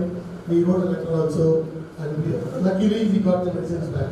So we have to make sure that this crisis should not come back in the future. So I request the SAKSHAM Kanata team to take up this issue and try to do something neat to safeguard the current patients, and we have to create, as rightly told by Sankar, my yesterday's question again, why don't we make a compulsory blood test for all the pregnant women during the first semester? First month.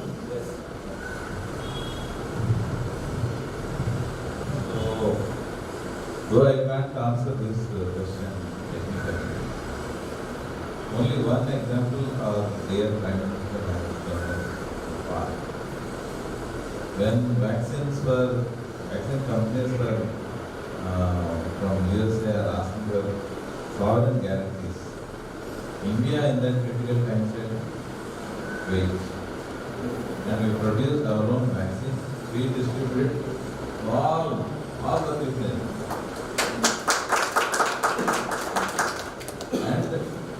My proposal to all, because they are all now another volunteers, we will have Atmanirbhar Division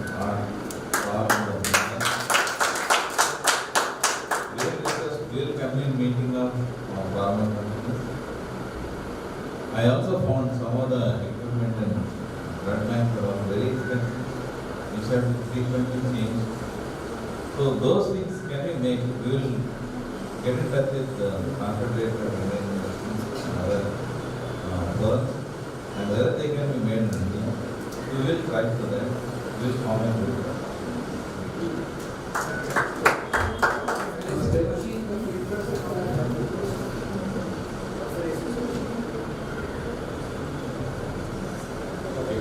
I think we are concluding now the question and answers. With this, we'll get into the final event. So I would like to honor all our dignitaries, the speakers, resource speakers who came out from all parts of our country for this successful execution of this Kanajaal 2022.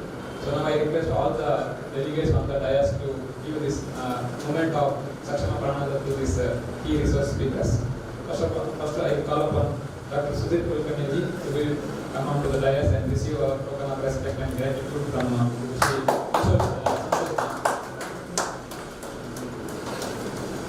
I also request Dr. Ranjana Kulkarni also come on to the dais and take a token of respect from SAKSHAM Pranada.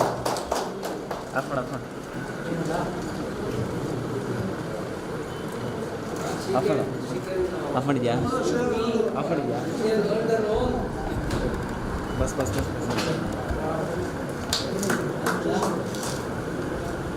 I request Chandrasekhar ji to give this moment of token to Dr. Ranjana Kulkarni ji.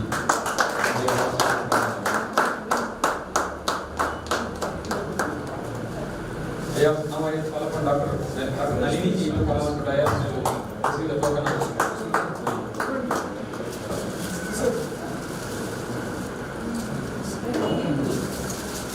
Just now he gave me.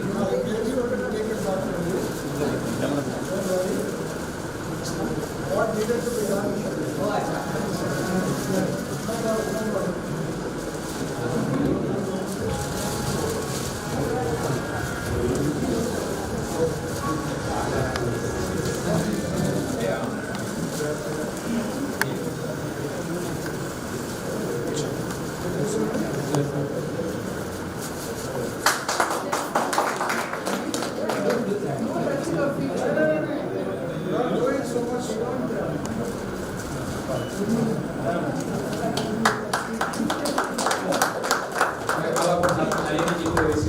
Big round of applause to all our research people. Please.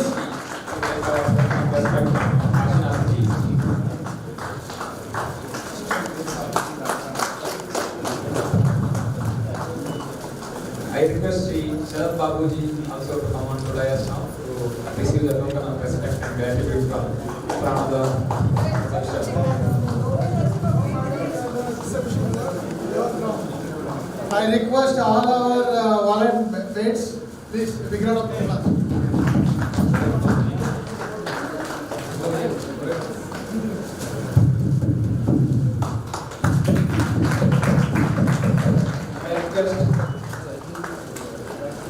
I request Srimati Ratnavalli Patakali ji to come on to dais to receive the token of respect from SAKSHAM dignitaries. I request Ashwin to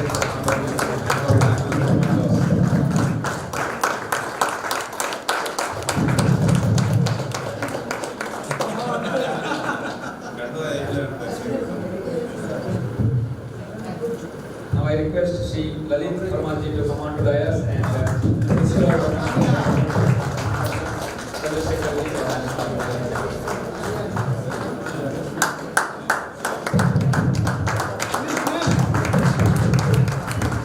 Louder.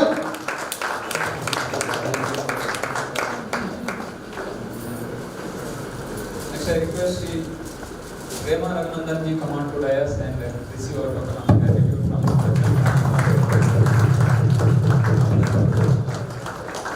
थोड़ा जोश से थोड़ा से और thanks to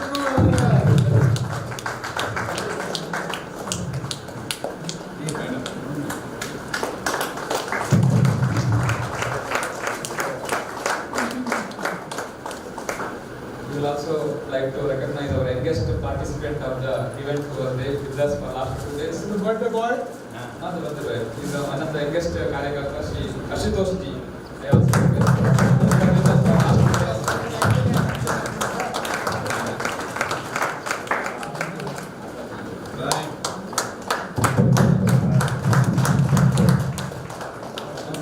Now I request Shri Chandrasekhar ji to receive the token of respect.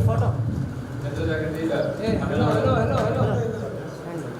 Photo photo वो पहले रखो ओ ऐसे ऐसे हाँ दिखाओ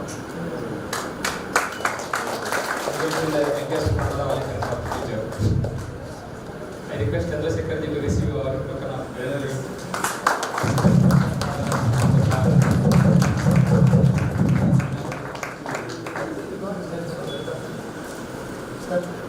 Clap, clap, clap. Vasantawal ji, please. We request Raghunathan ji to come to dais and is a birthday boy for today and a special recognition to our birthday boy. Raghunath ji.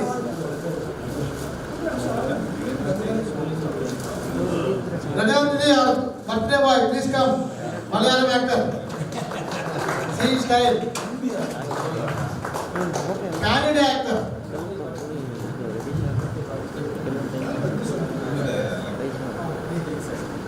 Special photo of our birthday boy.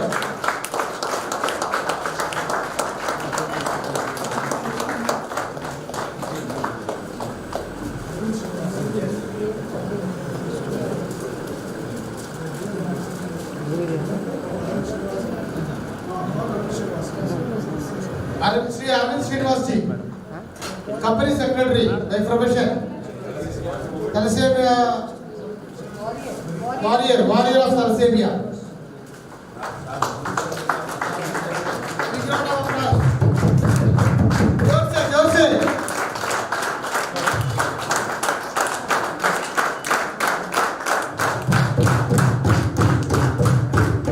We have one more Arvind Srinivasan ji, the real inspiration. Thank you Arvind ji for your participation. We have one more birthday boy today who is going to celebrate his birthday tomorrow. We would like to wish him on behalf of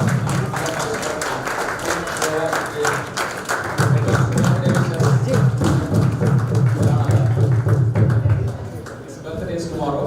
The advance celebration from SAKSHAM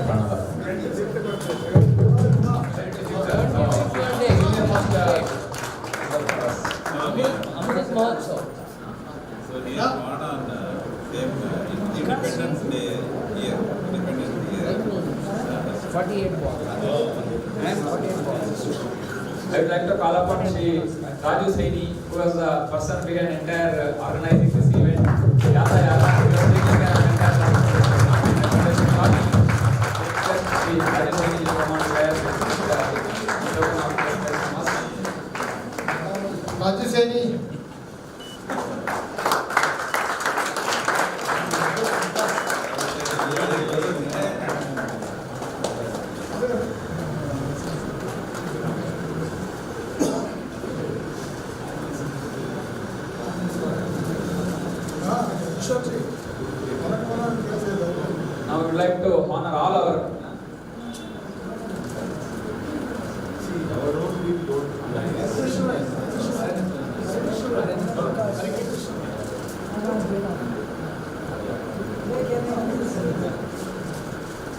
like to honor all our RNS volunteers who are with us from the last, from yesterday onwards they are with us continuously.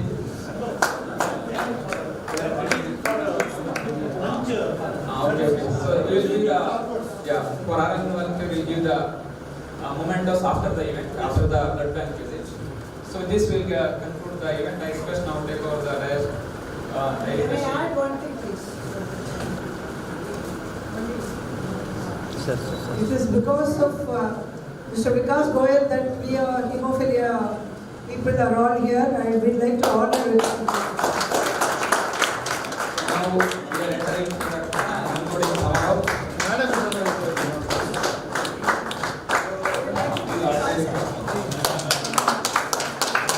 And behind Kanajaal is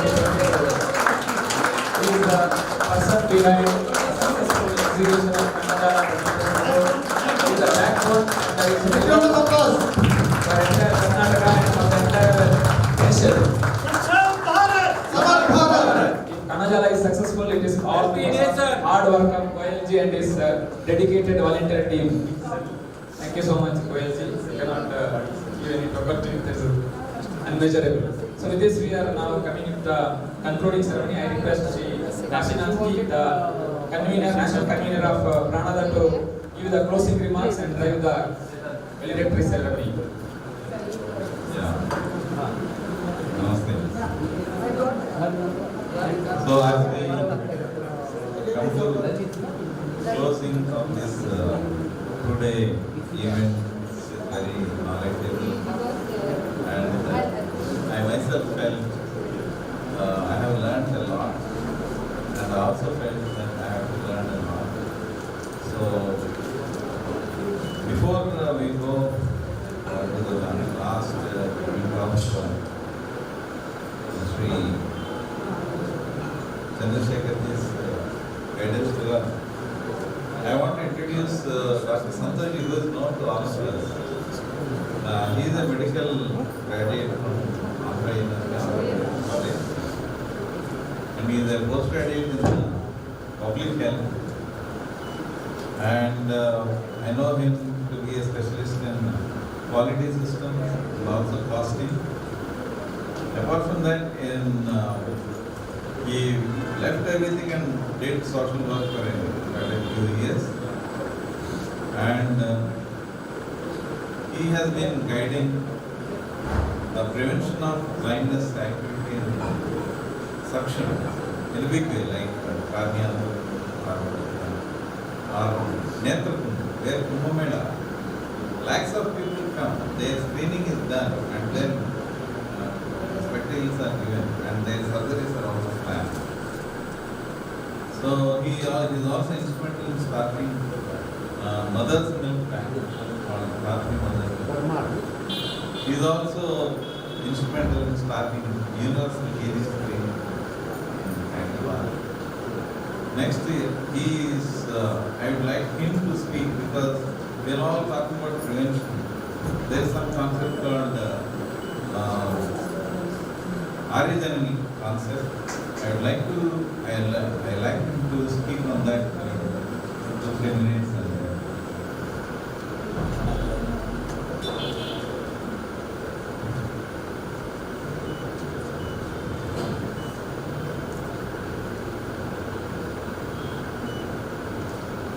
This is better. Okay. Namaste, everyone.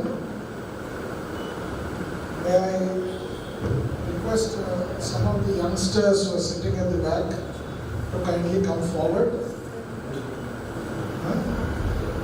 People who feel they are young, they all can come forward. Melanie will come running, huh? That's why she is in the first seat. And Raghu Anna will also come running. Yeah. Sharaj's friends are also there who are very young. Yes. You can come first row. Yes, Ainiji. Ritesh can also come forward. Satsena Saab can come forward. आ जाइए, आगे आ जाइए. Make room for them. No. Sir, you please be seated. आप बैठिए. मैं है बहुत सारे कुर्सी.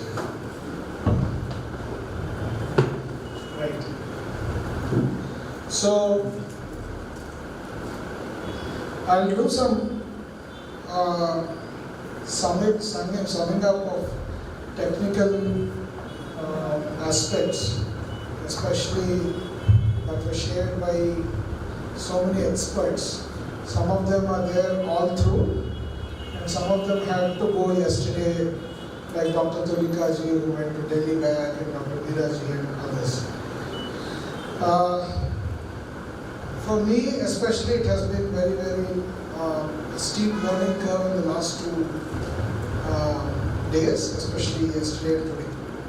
Now, most importantly, what especially today when we were hearing to Dr. Deepa Bhatt, and also to our Parmar Lalitji and our Ratnavani ji from Hyderabad, everyone was talking about prevention. And of course, many experts are also talking about prevention and an act of parliament that can actually do something in this regard. Now, for the parliament to pass an act, as we yesterday heard from Vasanta Madhavji, who is an advocate, who talks about advocacy,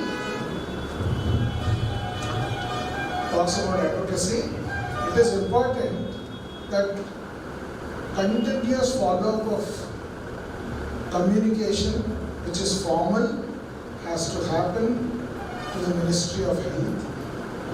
In Ministry of Health, you have multiple levels which need to be educated, which is Additional Secretary, Joint Secretary, and then the Secretary, then the Minister themselves, and then also at the Union Ministry for Social Justice and Development, their ministry. And above all this, the only team which can question even the Health Minister is the Standing Committee of Parliament on Health, Standing Committee of Parliament on Disability. Now we have to educate and we have to communicate, we have to advocate in this Parliamentary Standing Committee also. Now, Members of Parliament. in the Parliamentary Standing Committee you have 15 members and there is a chairperson. So these people are the most important people who can tomorrow call the Health Minister and ask him why something is not being done. So they have the power. And again, in the Prime Minister's office, there is Cabinet Secretary, and at this level, if advocacy happens, then things will start moving in the right direction. Now, apart from having brand ambassadors and setting up a people's movement and having 1,000 people on the road, this is also very, very important. So, on one hand, we know how some things have been solved by just a court case. So again, these things have to be dealt.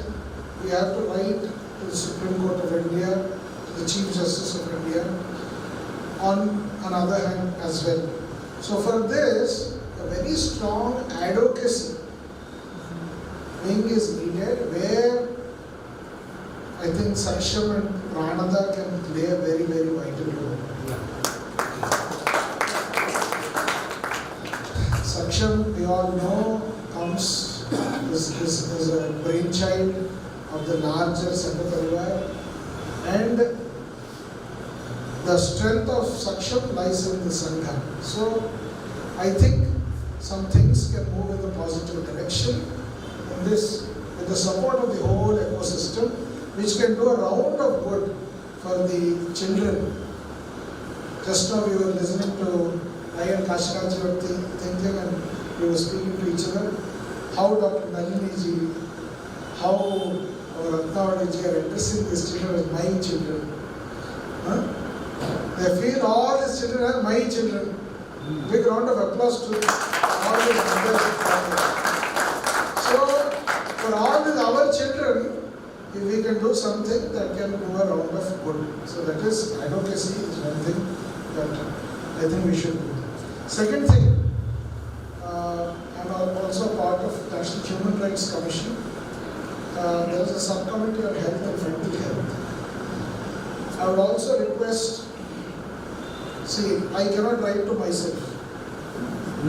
So I request the SAKSHAM Pranada team, form a small core team, an advisory committee, and if you can write to Human Rights Commission. Now the chairperson of the Human Rights Commission is a very, very nice person. He's Chief Justice, former Chief Justice, and very humane. And if we can write to Human Rights Commission also has a lot of power. And it can actually, even some quasi-judicial powers, it can write to many, many courts and many governments to take action on either the stipend or scholarship or probably the disability pension or many other aspects. I think we can do something with Human Rights Commission as well. So this is very, very important. Now regarding the point Dr. Kulkarni sir was saying about medical education, as a part of NMC, I think it is time that more than now we have 760 medical colleges in India, out of which now 390 medical colleges are private. So the majority has tilted towards private medical colleges. So private medical colleges are somehow their pediatrics department. I'm sorry to say this. When I went to a private medical college in Hyderabad, this was around 8 years back, and when Kashinaji was saying about quality, we went to assess the quality of the medical college. Private medical college, they did not have a newborn intensive care unit, NICU. And then we said this NICU is important. Sir, this NICU is not important for us because it is not needed for MBBS seats. Once the medical college thinks about pediatric seats, then they will have an NICU, if at all there is a prescription.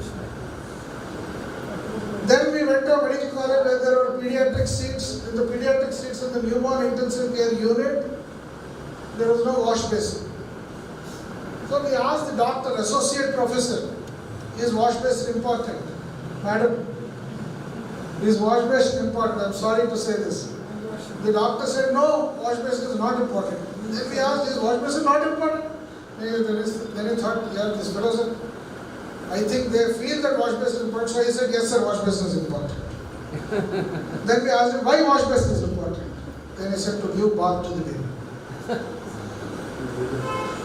So the situation of our medical education,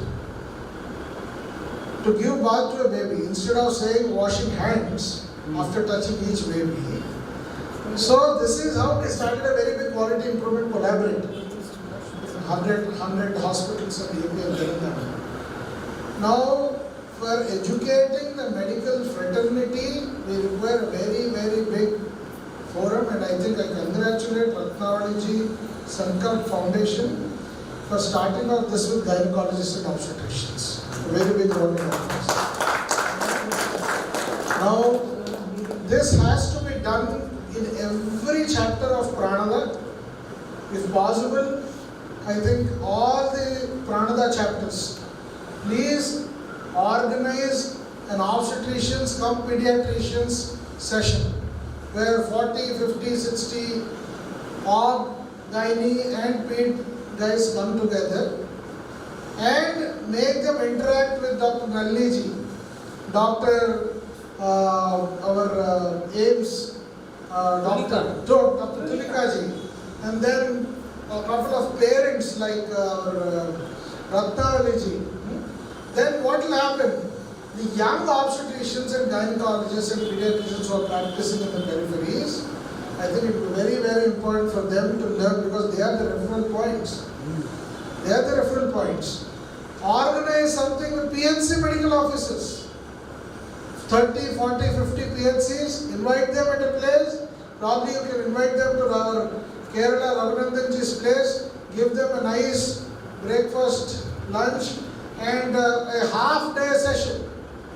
And invite Dr. Nalliji for that. She has so much energy, she'll drive from Pondicherry and come, I'm sure. So Madam will come and that is how we can educate our doctors, our medical fraternity. This is one of the most important things. And recently, Lalit Parmarji and ourselves, we were involved in another consortium called Equitable Healthcare Access Consortium, which is led by Indian School of Business in Hyderabad, ISB. Now in that consortium, there were a lot of physiotherapists who became a part of it. Now we all have seen Madam's presentation where the joints are swelling, there's so much pain, there's so much agony. Now who is the person who can treat this? It's the physiotherapist. The physiotherapist's role is very, very vital. So 40, 50 physiotherapists, bring them together, have an awareness session, how important the physiotherapist's role is, how he or she can help. Yeah, Dr. Pamela Narayan, because he is reminding me, she is in Hyderabad. So that sort of physiotherapist's role is very, very vital.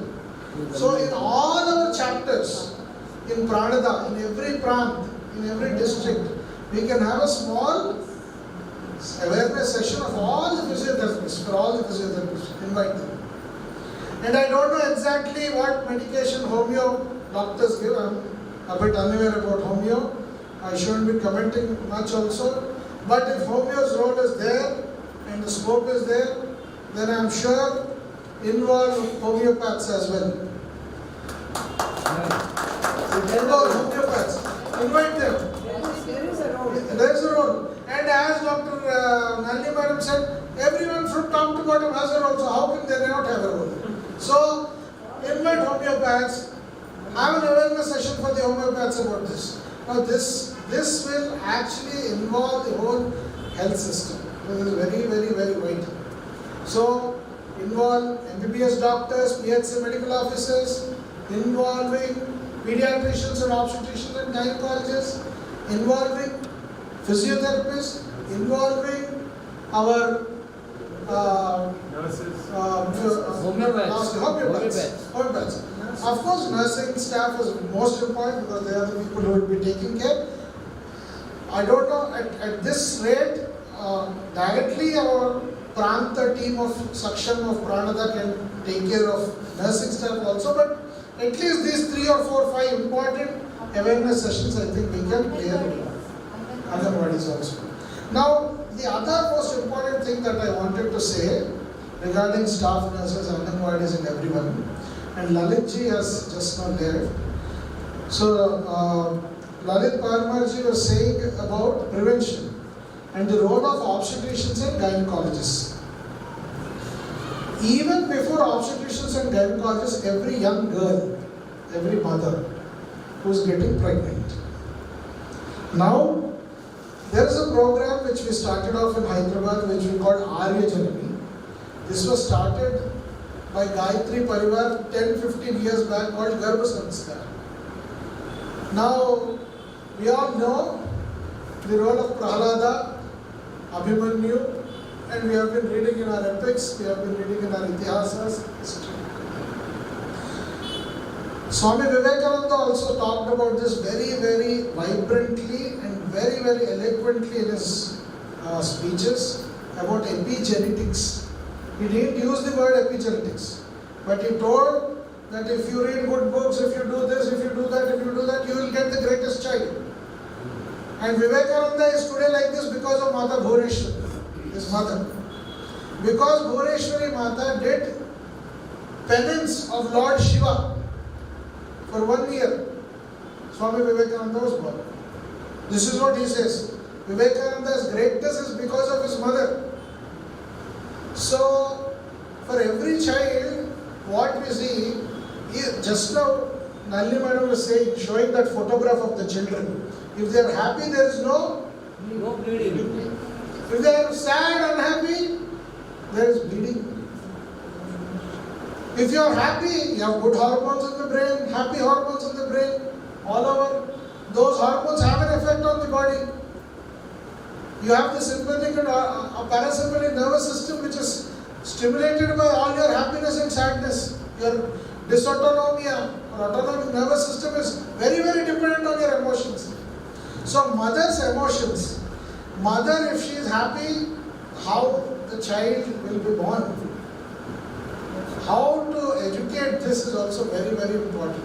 So Arya Janani's program of educating mothers, educating parents, families, And we really don't know, probably tomorrow Dr. Deepa Bhatt, if she does a very good genetic study on happy mothers and hemophilia versus mothers who have not been happy, probably they were sad, devastated, and hemophilia. We don't know the epigenetics role. It's very, very, very niche area. And we all know that some people get their bad genes triggered and they'll end up in cancer. Get their bad genes triggered, they'll end up in something. How this triggering, the same gene is there in everyone, but in some person it is getting triggered, in some person it is not getting triggered. So this is epigenetics. So I think educating mothers is also very, very key. So women's group, what madam has shown on the slide, is very key, and Anganwadis, staff nurses, ANMs, and all this role is also very, very vital. And okay, so I've covered almost all the points. I'll not take much more time, but I'll just sum up a couple of things.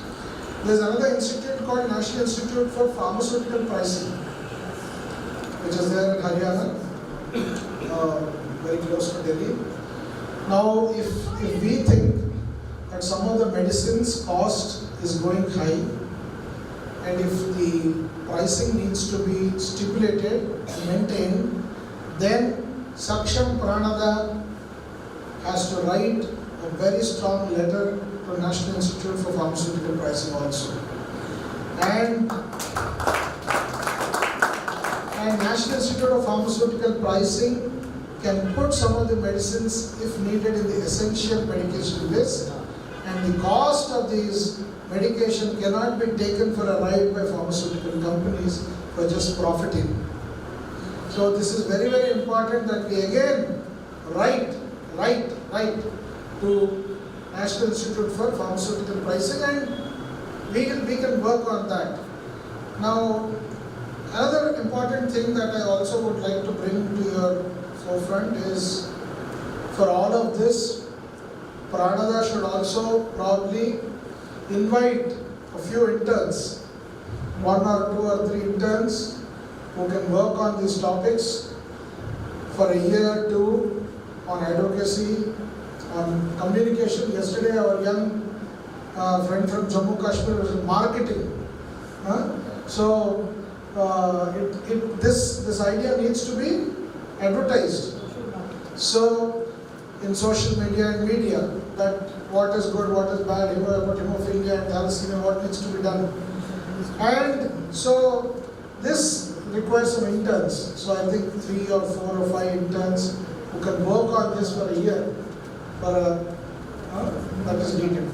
And lastly, the point well explained by Dr. Mahavirji yesterday about blood grouping and phenotyping. And I think this needs to be taken up on a movement mode.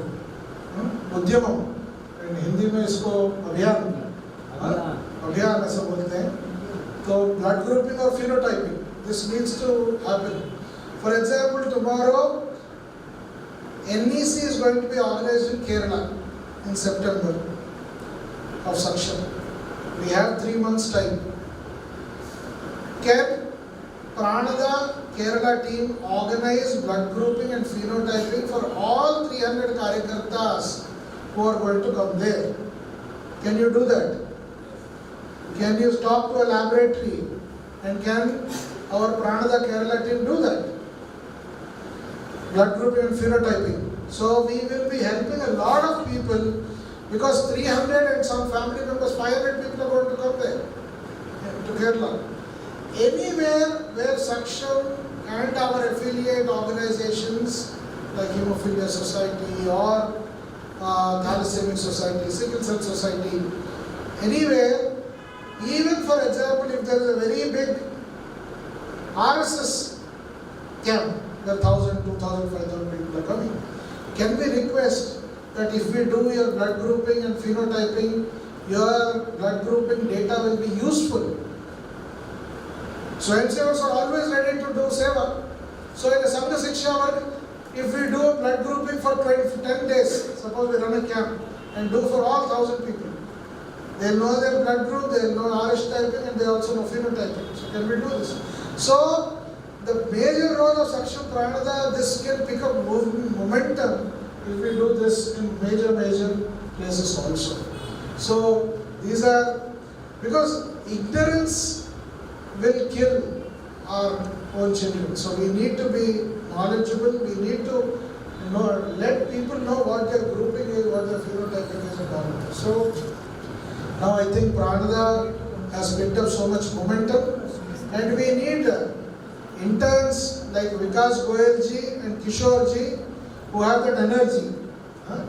So those sort of young interns are needed for Pranada to go forward, and with this few recommendations about policy, I will take leave. That's just last thing that I forgot about.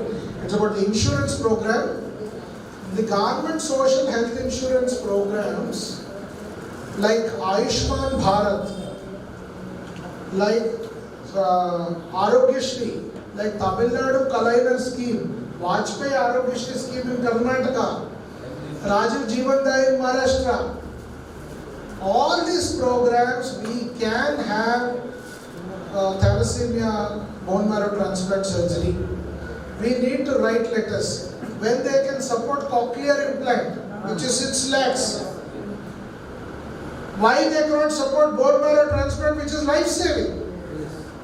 Cochlear implant is not life-saving, it is going to add value to life.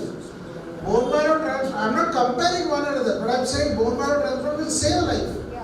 So, AP is 10 lakhs. But now all the other states, we have to start this.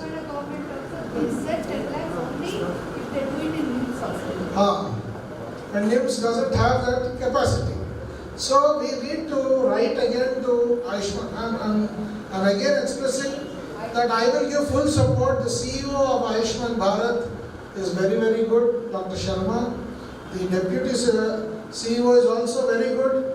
So they will support, and we can get funding formally from the government agencies. Now we have to go to PM Fund, CM Fund, CMRF, PMRF, 10 other CSR. Without that, if the government of India gives suppose 6 to 7 lakh rupees, then I think it will be a very big thing, and we will get it done through Ayushman Bharat, but we all need to come together. And lastly, National Institute of Cancer in Nagpur, recently, which was started by the RSS Swayamsevaks there, they are going to set up bone marrow transplant surgery, and Dr. Anand, who was working previously with Tata Cancer Institute, is now the head of the institute in Nagpur Cancer Institute, NCA, National Cancer Institute. Bone marrow transplant, they said that they will do it 6 lakh rupees. And all pediatric carcinomas, Hodgkin's, lymphomas, this, that, they are doing free of cost. And this, they said they will do it 6 lakh. It will be lesser than the CMC value cost. So, and it is going to start in 1 to 2 months. So, that facility also we can take. So, thank you very much for this opportunity.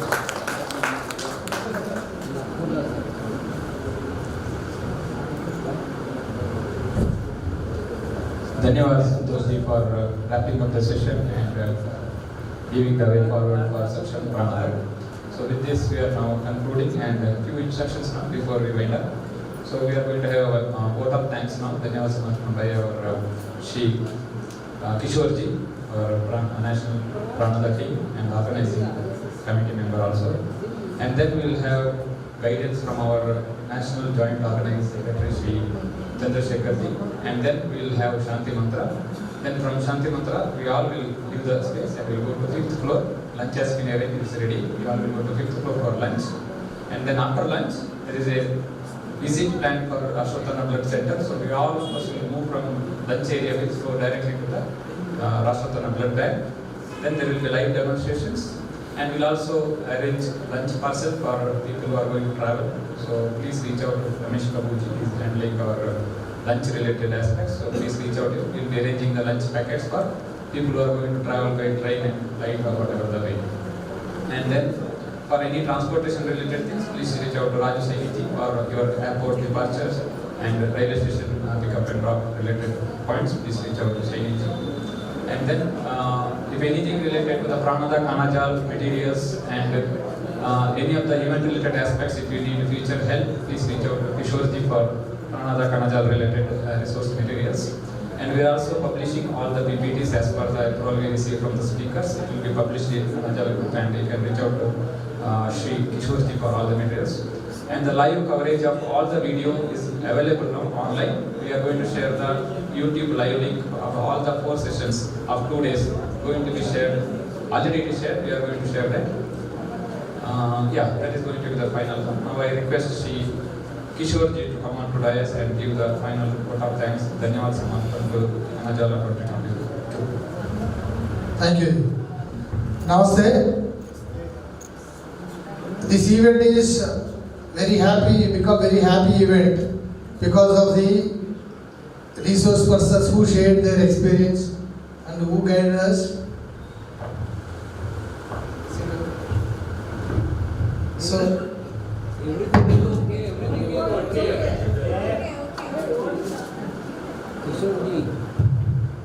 would like to say our sincere thanks to all the resource persons. I will name out all these guys. So I request you please. Dr. Meera Varadarajan ji. Thanks to Dr. Tulika Seth ji. And Srimati Ratnavali Kottapalli ji. E. Raghurandan ji. Dr. Mahavir Prasad Saini ji. Sri Arvind Srinivas ji. Srimati Vinita Srivastava ji, who joined online from Delhi. Dr. Manjusha Kulkarni ji. Dr. Deepa Bhatt ji. Dr. Sudhir Kulkarni ji. Dr. Ranjana Kulkarni ji. Dr. Nalini ji. And Sri Sarat Babu Ugu ji. Sri Pathanathan ji. Sri Lalit Parpal ji. And thanks to all the RNS college volunteers for their service to all of us. Now thanks to our Bengaluru SAKSHAM city team. And thanks to all our Pranta team, SAKSHAM Dakshina Karnataka Pranta team. And our sincere thanks to our Rashtrottara Blood Center for its great facility and their support.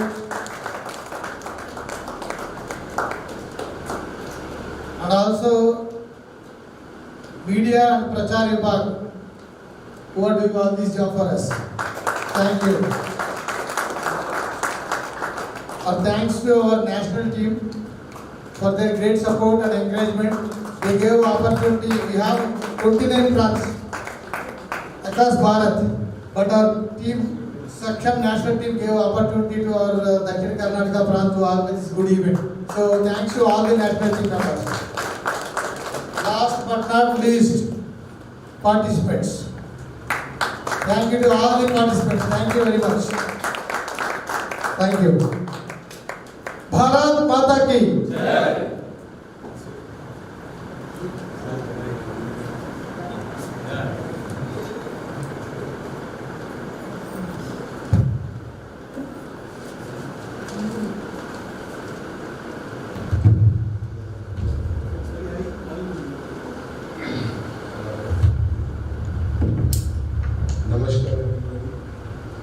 I take this opportunity in thanking all the adhikaris of the SAKSHAM national level, Shri Kashinath ji, Dr. Santosh ji, Shri Chandrasekhar ji, Dr. Govindrajan ji, Shri Padmanaban ji, and the Karnataka and Bangalore adhikari, Shri Hasan Madhav ji, Shri Sudhir Pai ji, Shri Hari Krishna Pai ji, SAKSHAM Sridhar ji, Shri Ramesh Prabhu ji, and of course my beloved, loved brother, the Samarpan Kishore ji, who guided me and Pranada, for giving me this opportunity, for being part of this wonderful workshop. After my stint in Hemophilia Federation India, and due to COVID, in the last 2.5 years, I've been running around for the last 15 years, doing various type of workshops and CMEs and advocacy workshops. I was totally lost. I didn't know where to go, what to do. But thanks to you all, I got this opportunity. More than this, I thank my wonderful Hemophilia Federation team, all my mentors, like Dr. Nani, Dr. Sudhir Kulkarni, Dr. Ranjana Kulkarni, Raghunandan Anna, Rama Babiji, Dr. Pamela Narayan, who could not unfortunately come here because of medical issue, who just on one telephone call didn't even ask me why I am calling them. Okay, we will be there. So this is the sort of support that we all got. So I thank each one of you all for making this such a wonderful event. My special thanks to Dr. Tulika Seth ma'am, who not only came here despite her busy schedule, but gave us a lot of time, even otherwise, by helping us print all the medical material. And Kashinaji, myself, Kishorji, Amen again took her advice on a lot of things. She would always be there. I also thank Srimati Vinitha ma'am, who could not come, but she came online despite her official work and all that. She personally came online. She has given, I think, SAKSHAM and Pranada a roadmap how we can move what we have. We have certain things. She's shown confidence. The government of India has shown confidence. They've given us some work to do with them. So I thank her. Thank all of you. Jai Hind. Thank you.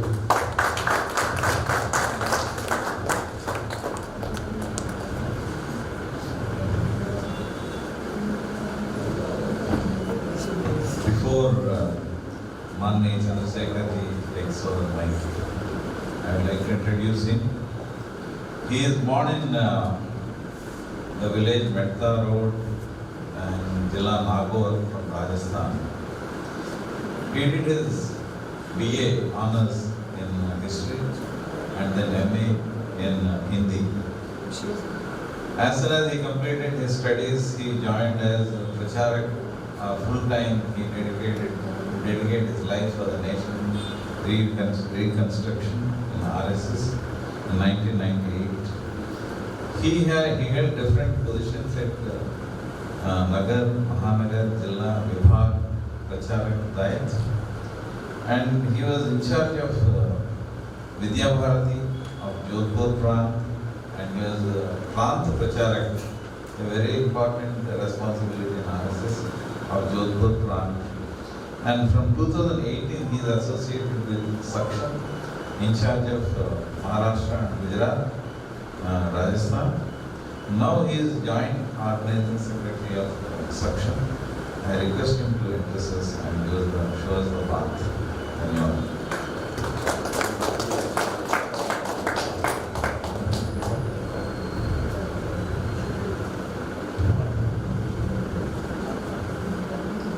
रत्नाकरा धौतपदां Himalaya किरीटिनीं ब्रह्मराजऋषि रत्नाढ्यां Vande Bharat मातरम।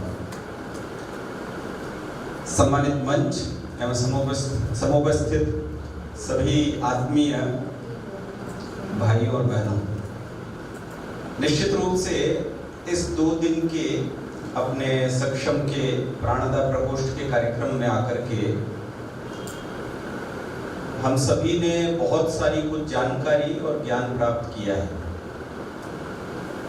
और जितने भी यहाँ पर resource persons आए हैं, उन सब का भी जो प्रेजेंटेशन था, उससे भी हमको समझ में आया होगा कि किसी भी विषय में कितनी गहराई हो सकती है, और जितनी गहराई से जानकारी हमको दी गई और जो कुछ हमारे सामने प्रस्तुत हुआ, उससे भी मेरे जैसे ऐसे बहुत सारे लोगों को समझ में आया होगा कि जितनी अधिक गहराई से जिनको जानकारी है उनका व्यक्तित्व भी कितना प्रभावी है, उनका प्रेजेंटेशन भी कितना प्रभावी है।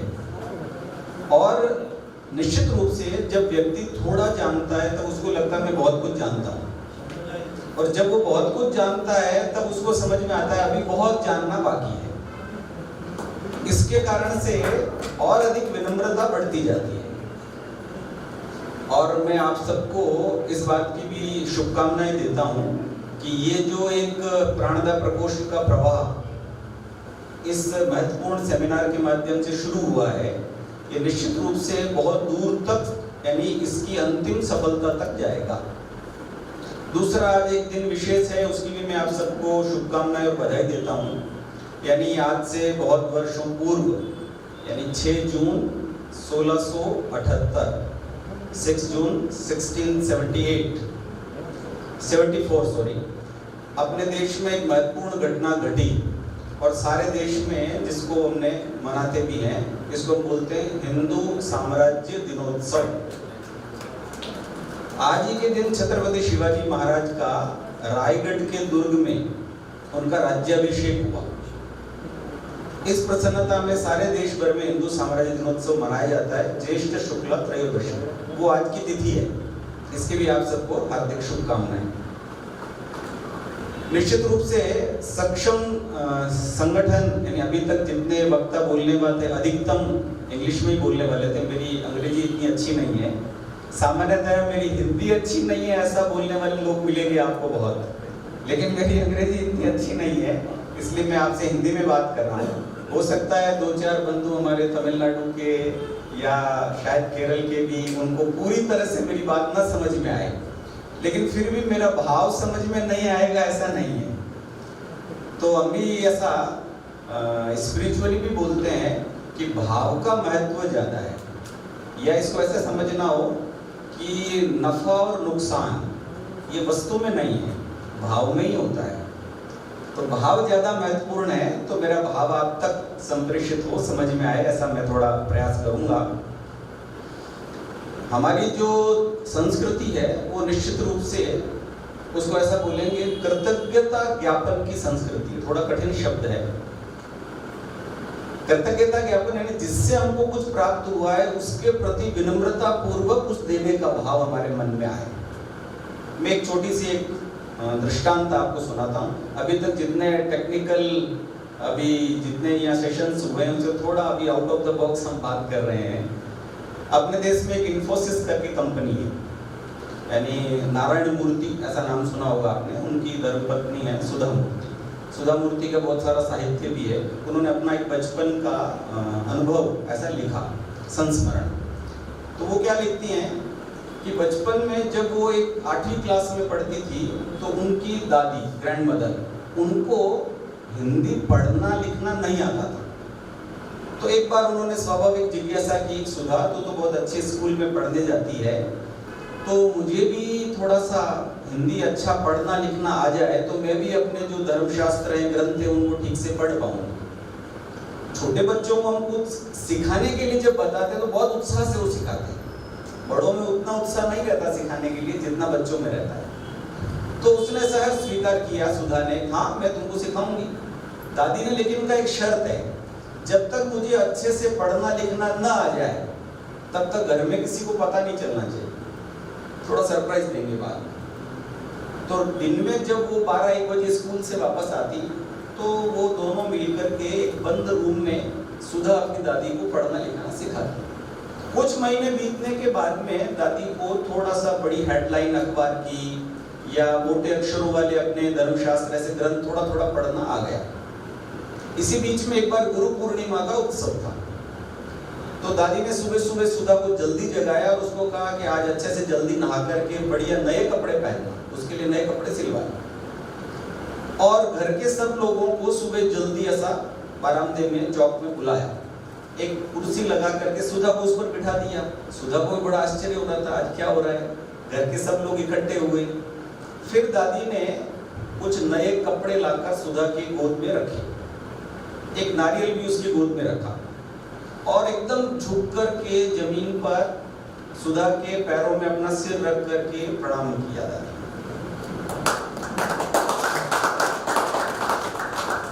अभी घर के सब लोगों को समझ में नहीं आ रहा था आज क्या हो रहा है, उल्टी गंगा बह रही है ना। आशीर्वाद जिसको देना चाहिए वो आशीर्वाद ले रहा है। तो बाद में दादी ने अखबार मंगाया उसी दिन का और सबको हेडलाइंस पढ़ करके सुनाई। तब सबको समझ में आया कि सुधा ने अपनी दादी को पढ़ना लिखना सिखा दिया। कहने का भाव ये है कि ये हमारे डीएनए में है, कृतज्ञता ज्ञापन जो है वो हमारे डीएनए में। और जब तक हम प्रकृति के साथ इस कृतज्ञता ज्ञापन के भाव को लेकर चलते रहे तब तक दिक्कत नहीं थी। अपने यहाँ एक शब्द चलता है, हिंदी का बोलते हैं दोहन। दोहन शब्द आपने सुना होगा, यानी जैसे गौ माता है, गाय के 4 थन होते हैं, तो 4 में से 2 थन का दूध अपने लिए, 2 थन का दूध उसके बछड़े के लिए। इससे शब्द बना दोहन। ये जब तक अपनी धर्म संस्कृति में था तब तक दिक्कत नहीं थी, प्रकृति के साथ हम बराबर चलते रहे। लेकिन जब से हमने शोषण शुरू किया तब से बहुत प्रकार की चीजें अपने आ गई। जैसे हम बहुत बार प्रदूषण शब्द सुनते हैं। मैंने कई बार बच्चों से पूछा प्रदूषण कितने प्रकार का होता है, वो बताते हैं वायु प्रदूषण, जल प्रदूषण, ध्वनि प्रदूषण, ऐसा बताएंगे। एक बार मैं पुस्तक पढ़ रहा था तो उसमें इसमें लिखा था प्रदूषण सिर्फ 2 प्रकार का होता है। कौन कौन सा? एक आंतरिक प्रदूषण होता है, एक बाहरी प्रदूषण होता है। यानी जब व्यक्ति के अंदर कुछ प्रदूषित हो जाता है उसका प्रकटीकरण बाहर का प्रदूषण है। यानी भीतर का जो ये प्रदूषण है उसी का बाहर ही एक्सटेंशन होता है। जब हम दिव्यांगता क्षेत्र की बात करते हैं तो स्वाभाविक अपनी संस्कृति का एक विचार ये भी है कि सभी को इस जीवन में अपने पूर्व जन्मों के संस्कार के अनुसार जो कुछ मिलता है वो है प्रारब्ध, जिसको हम बोलते हैं। लेकिन कभी कभी प्रारब्ध बोल करके हम अपने कर्तव्य से थोड़ा हट जाते हैं। एक बहुत बड़े सन्यासी हुए स्वामी शरणानंद जी, उन्होंने वृंदावन में मानव सेवा संघ करके एक संघ चलाया।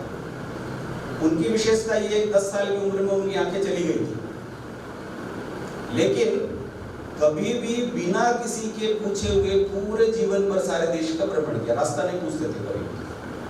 शरणानंद जी का विलक्षण जीवन है, लेकिन उनका जो विचार है वो अपने लिए बहुत काम का है। उनका ये कहना है कि भगवान ने हमको ये जो शरीर दिया है वो सिर्फ समाज की सेवा करने के लिए दिया, इसका दूसरा कोई उपयोग नहीं है। यदि हम दूसरा कुछ भी इसके लिए सोचेंगे तो निश्चित रूप से परेशान होंगे, इसके लिए हमको दुखी होना पड़ेगा। तो ये जो स्वभाव है, सामने वाले के साथ क्या प्रारब्ध है क्या नहीं है ये विचार करने का हमको अधिकार नहीं। अपना अधिकार क्या है? अपना अधिकार है इस शरीर को समाज की सेवा में लगाना। शरणानंद जी का 2 पक्की बात है, शरीर है सेवा करने के लिए और प्रेम करने के लिए परमात्मा है। इन 2 विचार पर यदि हम पक्के रहते हैं तो निश्चित रूप से हमको जीवन में कभी भी दुखी नहीं होना पड़ेगा। तो इस भाव के आधार पर दिव्यांगता क्षेत्र में यदि हम काम करते हैं और जो लोग काम कर रहे हैं जिस भाव से उन्होंने अपने सामने विचार रखे, अपना अनुभव रखा, तो निश्चित रूप से ये आत्मीयता का विस्तार है। सबसे ज्यादा प्रेम व्यक्ति करता है शायद अपने शरीर से करता है, उसके बाद थोड़ा सा अपने परिवार से करता है। ये गलत नहीं है, हम चाहते हैं इसका एक्सटेंशन, थोड़ा सा इससे बाहर निकल करके सभी के साथ वो एक आत्मीय संबंध अपना बने। और वैसा यदि आत्मीय संबंध बनता है तो किसी भी सीमा तक हम समर्पण करने के लिए तैयार हो सकते हैं, मानस बन सकता है। और ऐसे सैकड़ों उदाहरण अपने इस देश में हैं। और अपनी पुरानी परंपरा के आधार पर यदि हम विचार करते हैं तो दिव्यांगता कोई नया विषय नहीं है, शब्द बदलते गए।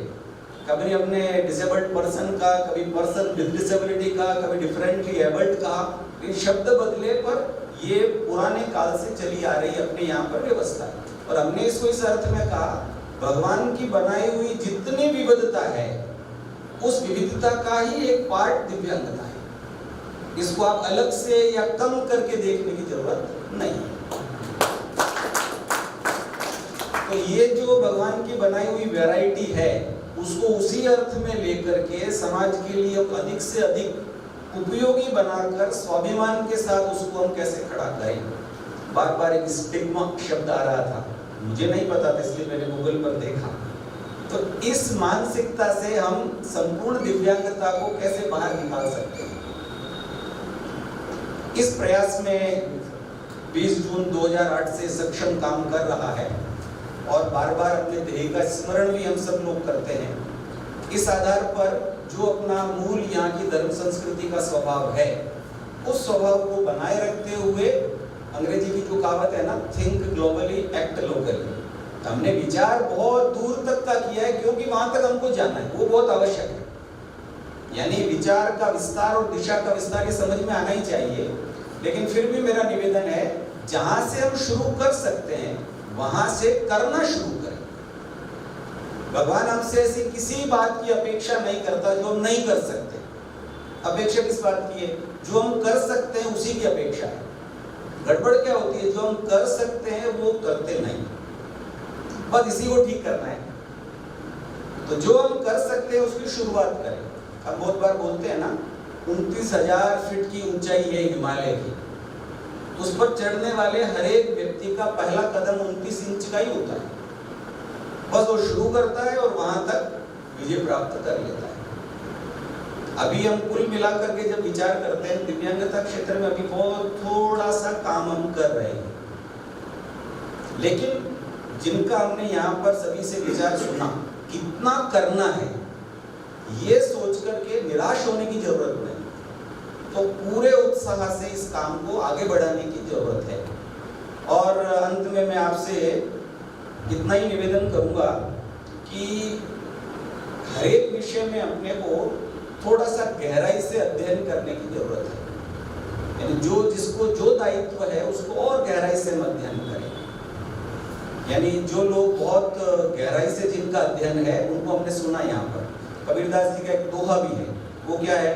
जिन खोजा तिन पाइया गहरे पानी पैठ, मैं बपुरा डूबन डरा रहा किनारे बैठ। यानी जो किनारे बैठे रहेंगे उनको मोती हाथ नहीं आने वाले, जो गहराई से उतरेंगे। इसलिए हम बहुत बार बोलते हैं संघ में भी कि हमको तैरना नहीं आता, डूबना आता है। तो हम सब लोग अपने अपने विषय में डूबने वाले बने और डूब करके उसका गहराई से अध्ययन करके और समाज के लिए हम थोड़ा सा उसका प्रसाद रूप में अमृत जैसा क्या दे सकते हैं उसका प्रयत्न करने की जरूरत है। इतना आप सब लोग मिलकर के 2 दिन से जो एक विचार मंथन हुआ है, और स्पेशली 3 प्रकार के ब्लड डिसऑर्डर्स में जो हमने अभी विचार किया, उसमें जो जो भी हम काम कर सकते हैं अपने अपने कार्य क्षेत्र में उसकी शुरुआत करें, और जो पहले से कर रहे हैं थोड़ा सा और गति बढ़ाएं। अभी जो वर्तमान में अपने संघ के पूजनीय सरसंघ चालक हैं, वो बहुत बार बोलते हैं कि अपने इस विचार और काम के आधार पर भारत नहीं संपूर्ण दुनिया में एक दिन बदल होने वाला है। वो प्रक्रिया चल रही है, बदल हो रहा है, लेकिन ये नियति की इच्छा है, ऐसा बोलते हैं वो। लेकिन नियति को हमारी गति मंजूर नहीं। हम जिस गति से कर रहे हैं वो थोड़ा सा स्पीड बढ़ाने की जरूरत है, तब हम निश्चित रूप से उस काम को आगे बढ़ा सकते हैं। अंत में आपको 4 पंक्तियों की कविता कह करके समाप्त करता हूँ मैं अपनी बात। शुद्ध हृदय की ज्वाला से विश्वास दीप निष्कंप जलाकर कोटि कोटि पग बढ़े जा रहे, तिल तिल जीवन गला गला कर, जब तक ध्येय न पूरा होगा तब तक पग की गति न रुकेगी। आज कहे चाहे जो दुनिया, कल को झुके बिना न रहेगी। जय भारत।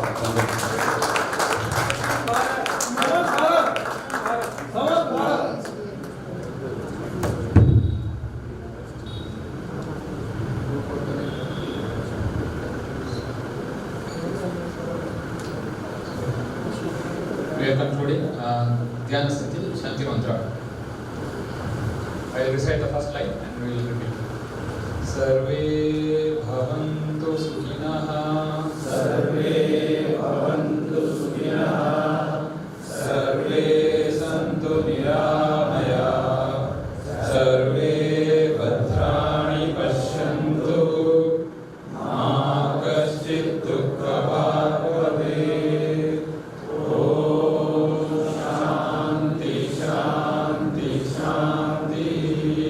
सक्षम भारत, सक्षम भारत, सक्षम Bharat.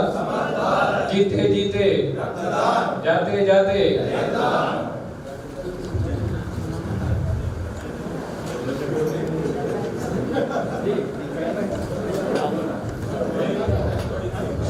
kindly proceed to 5th floor. Lunch has been arranged. Let us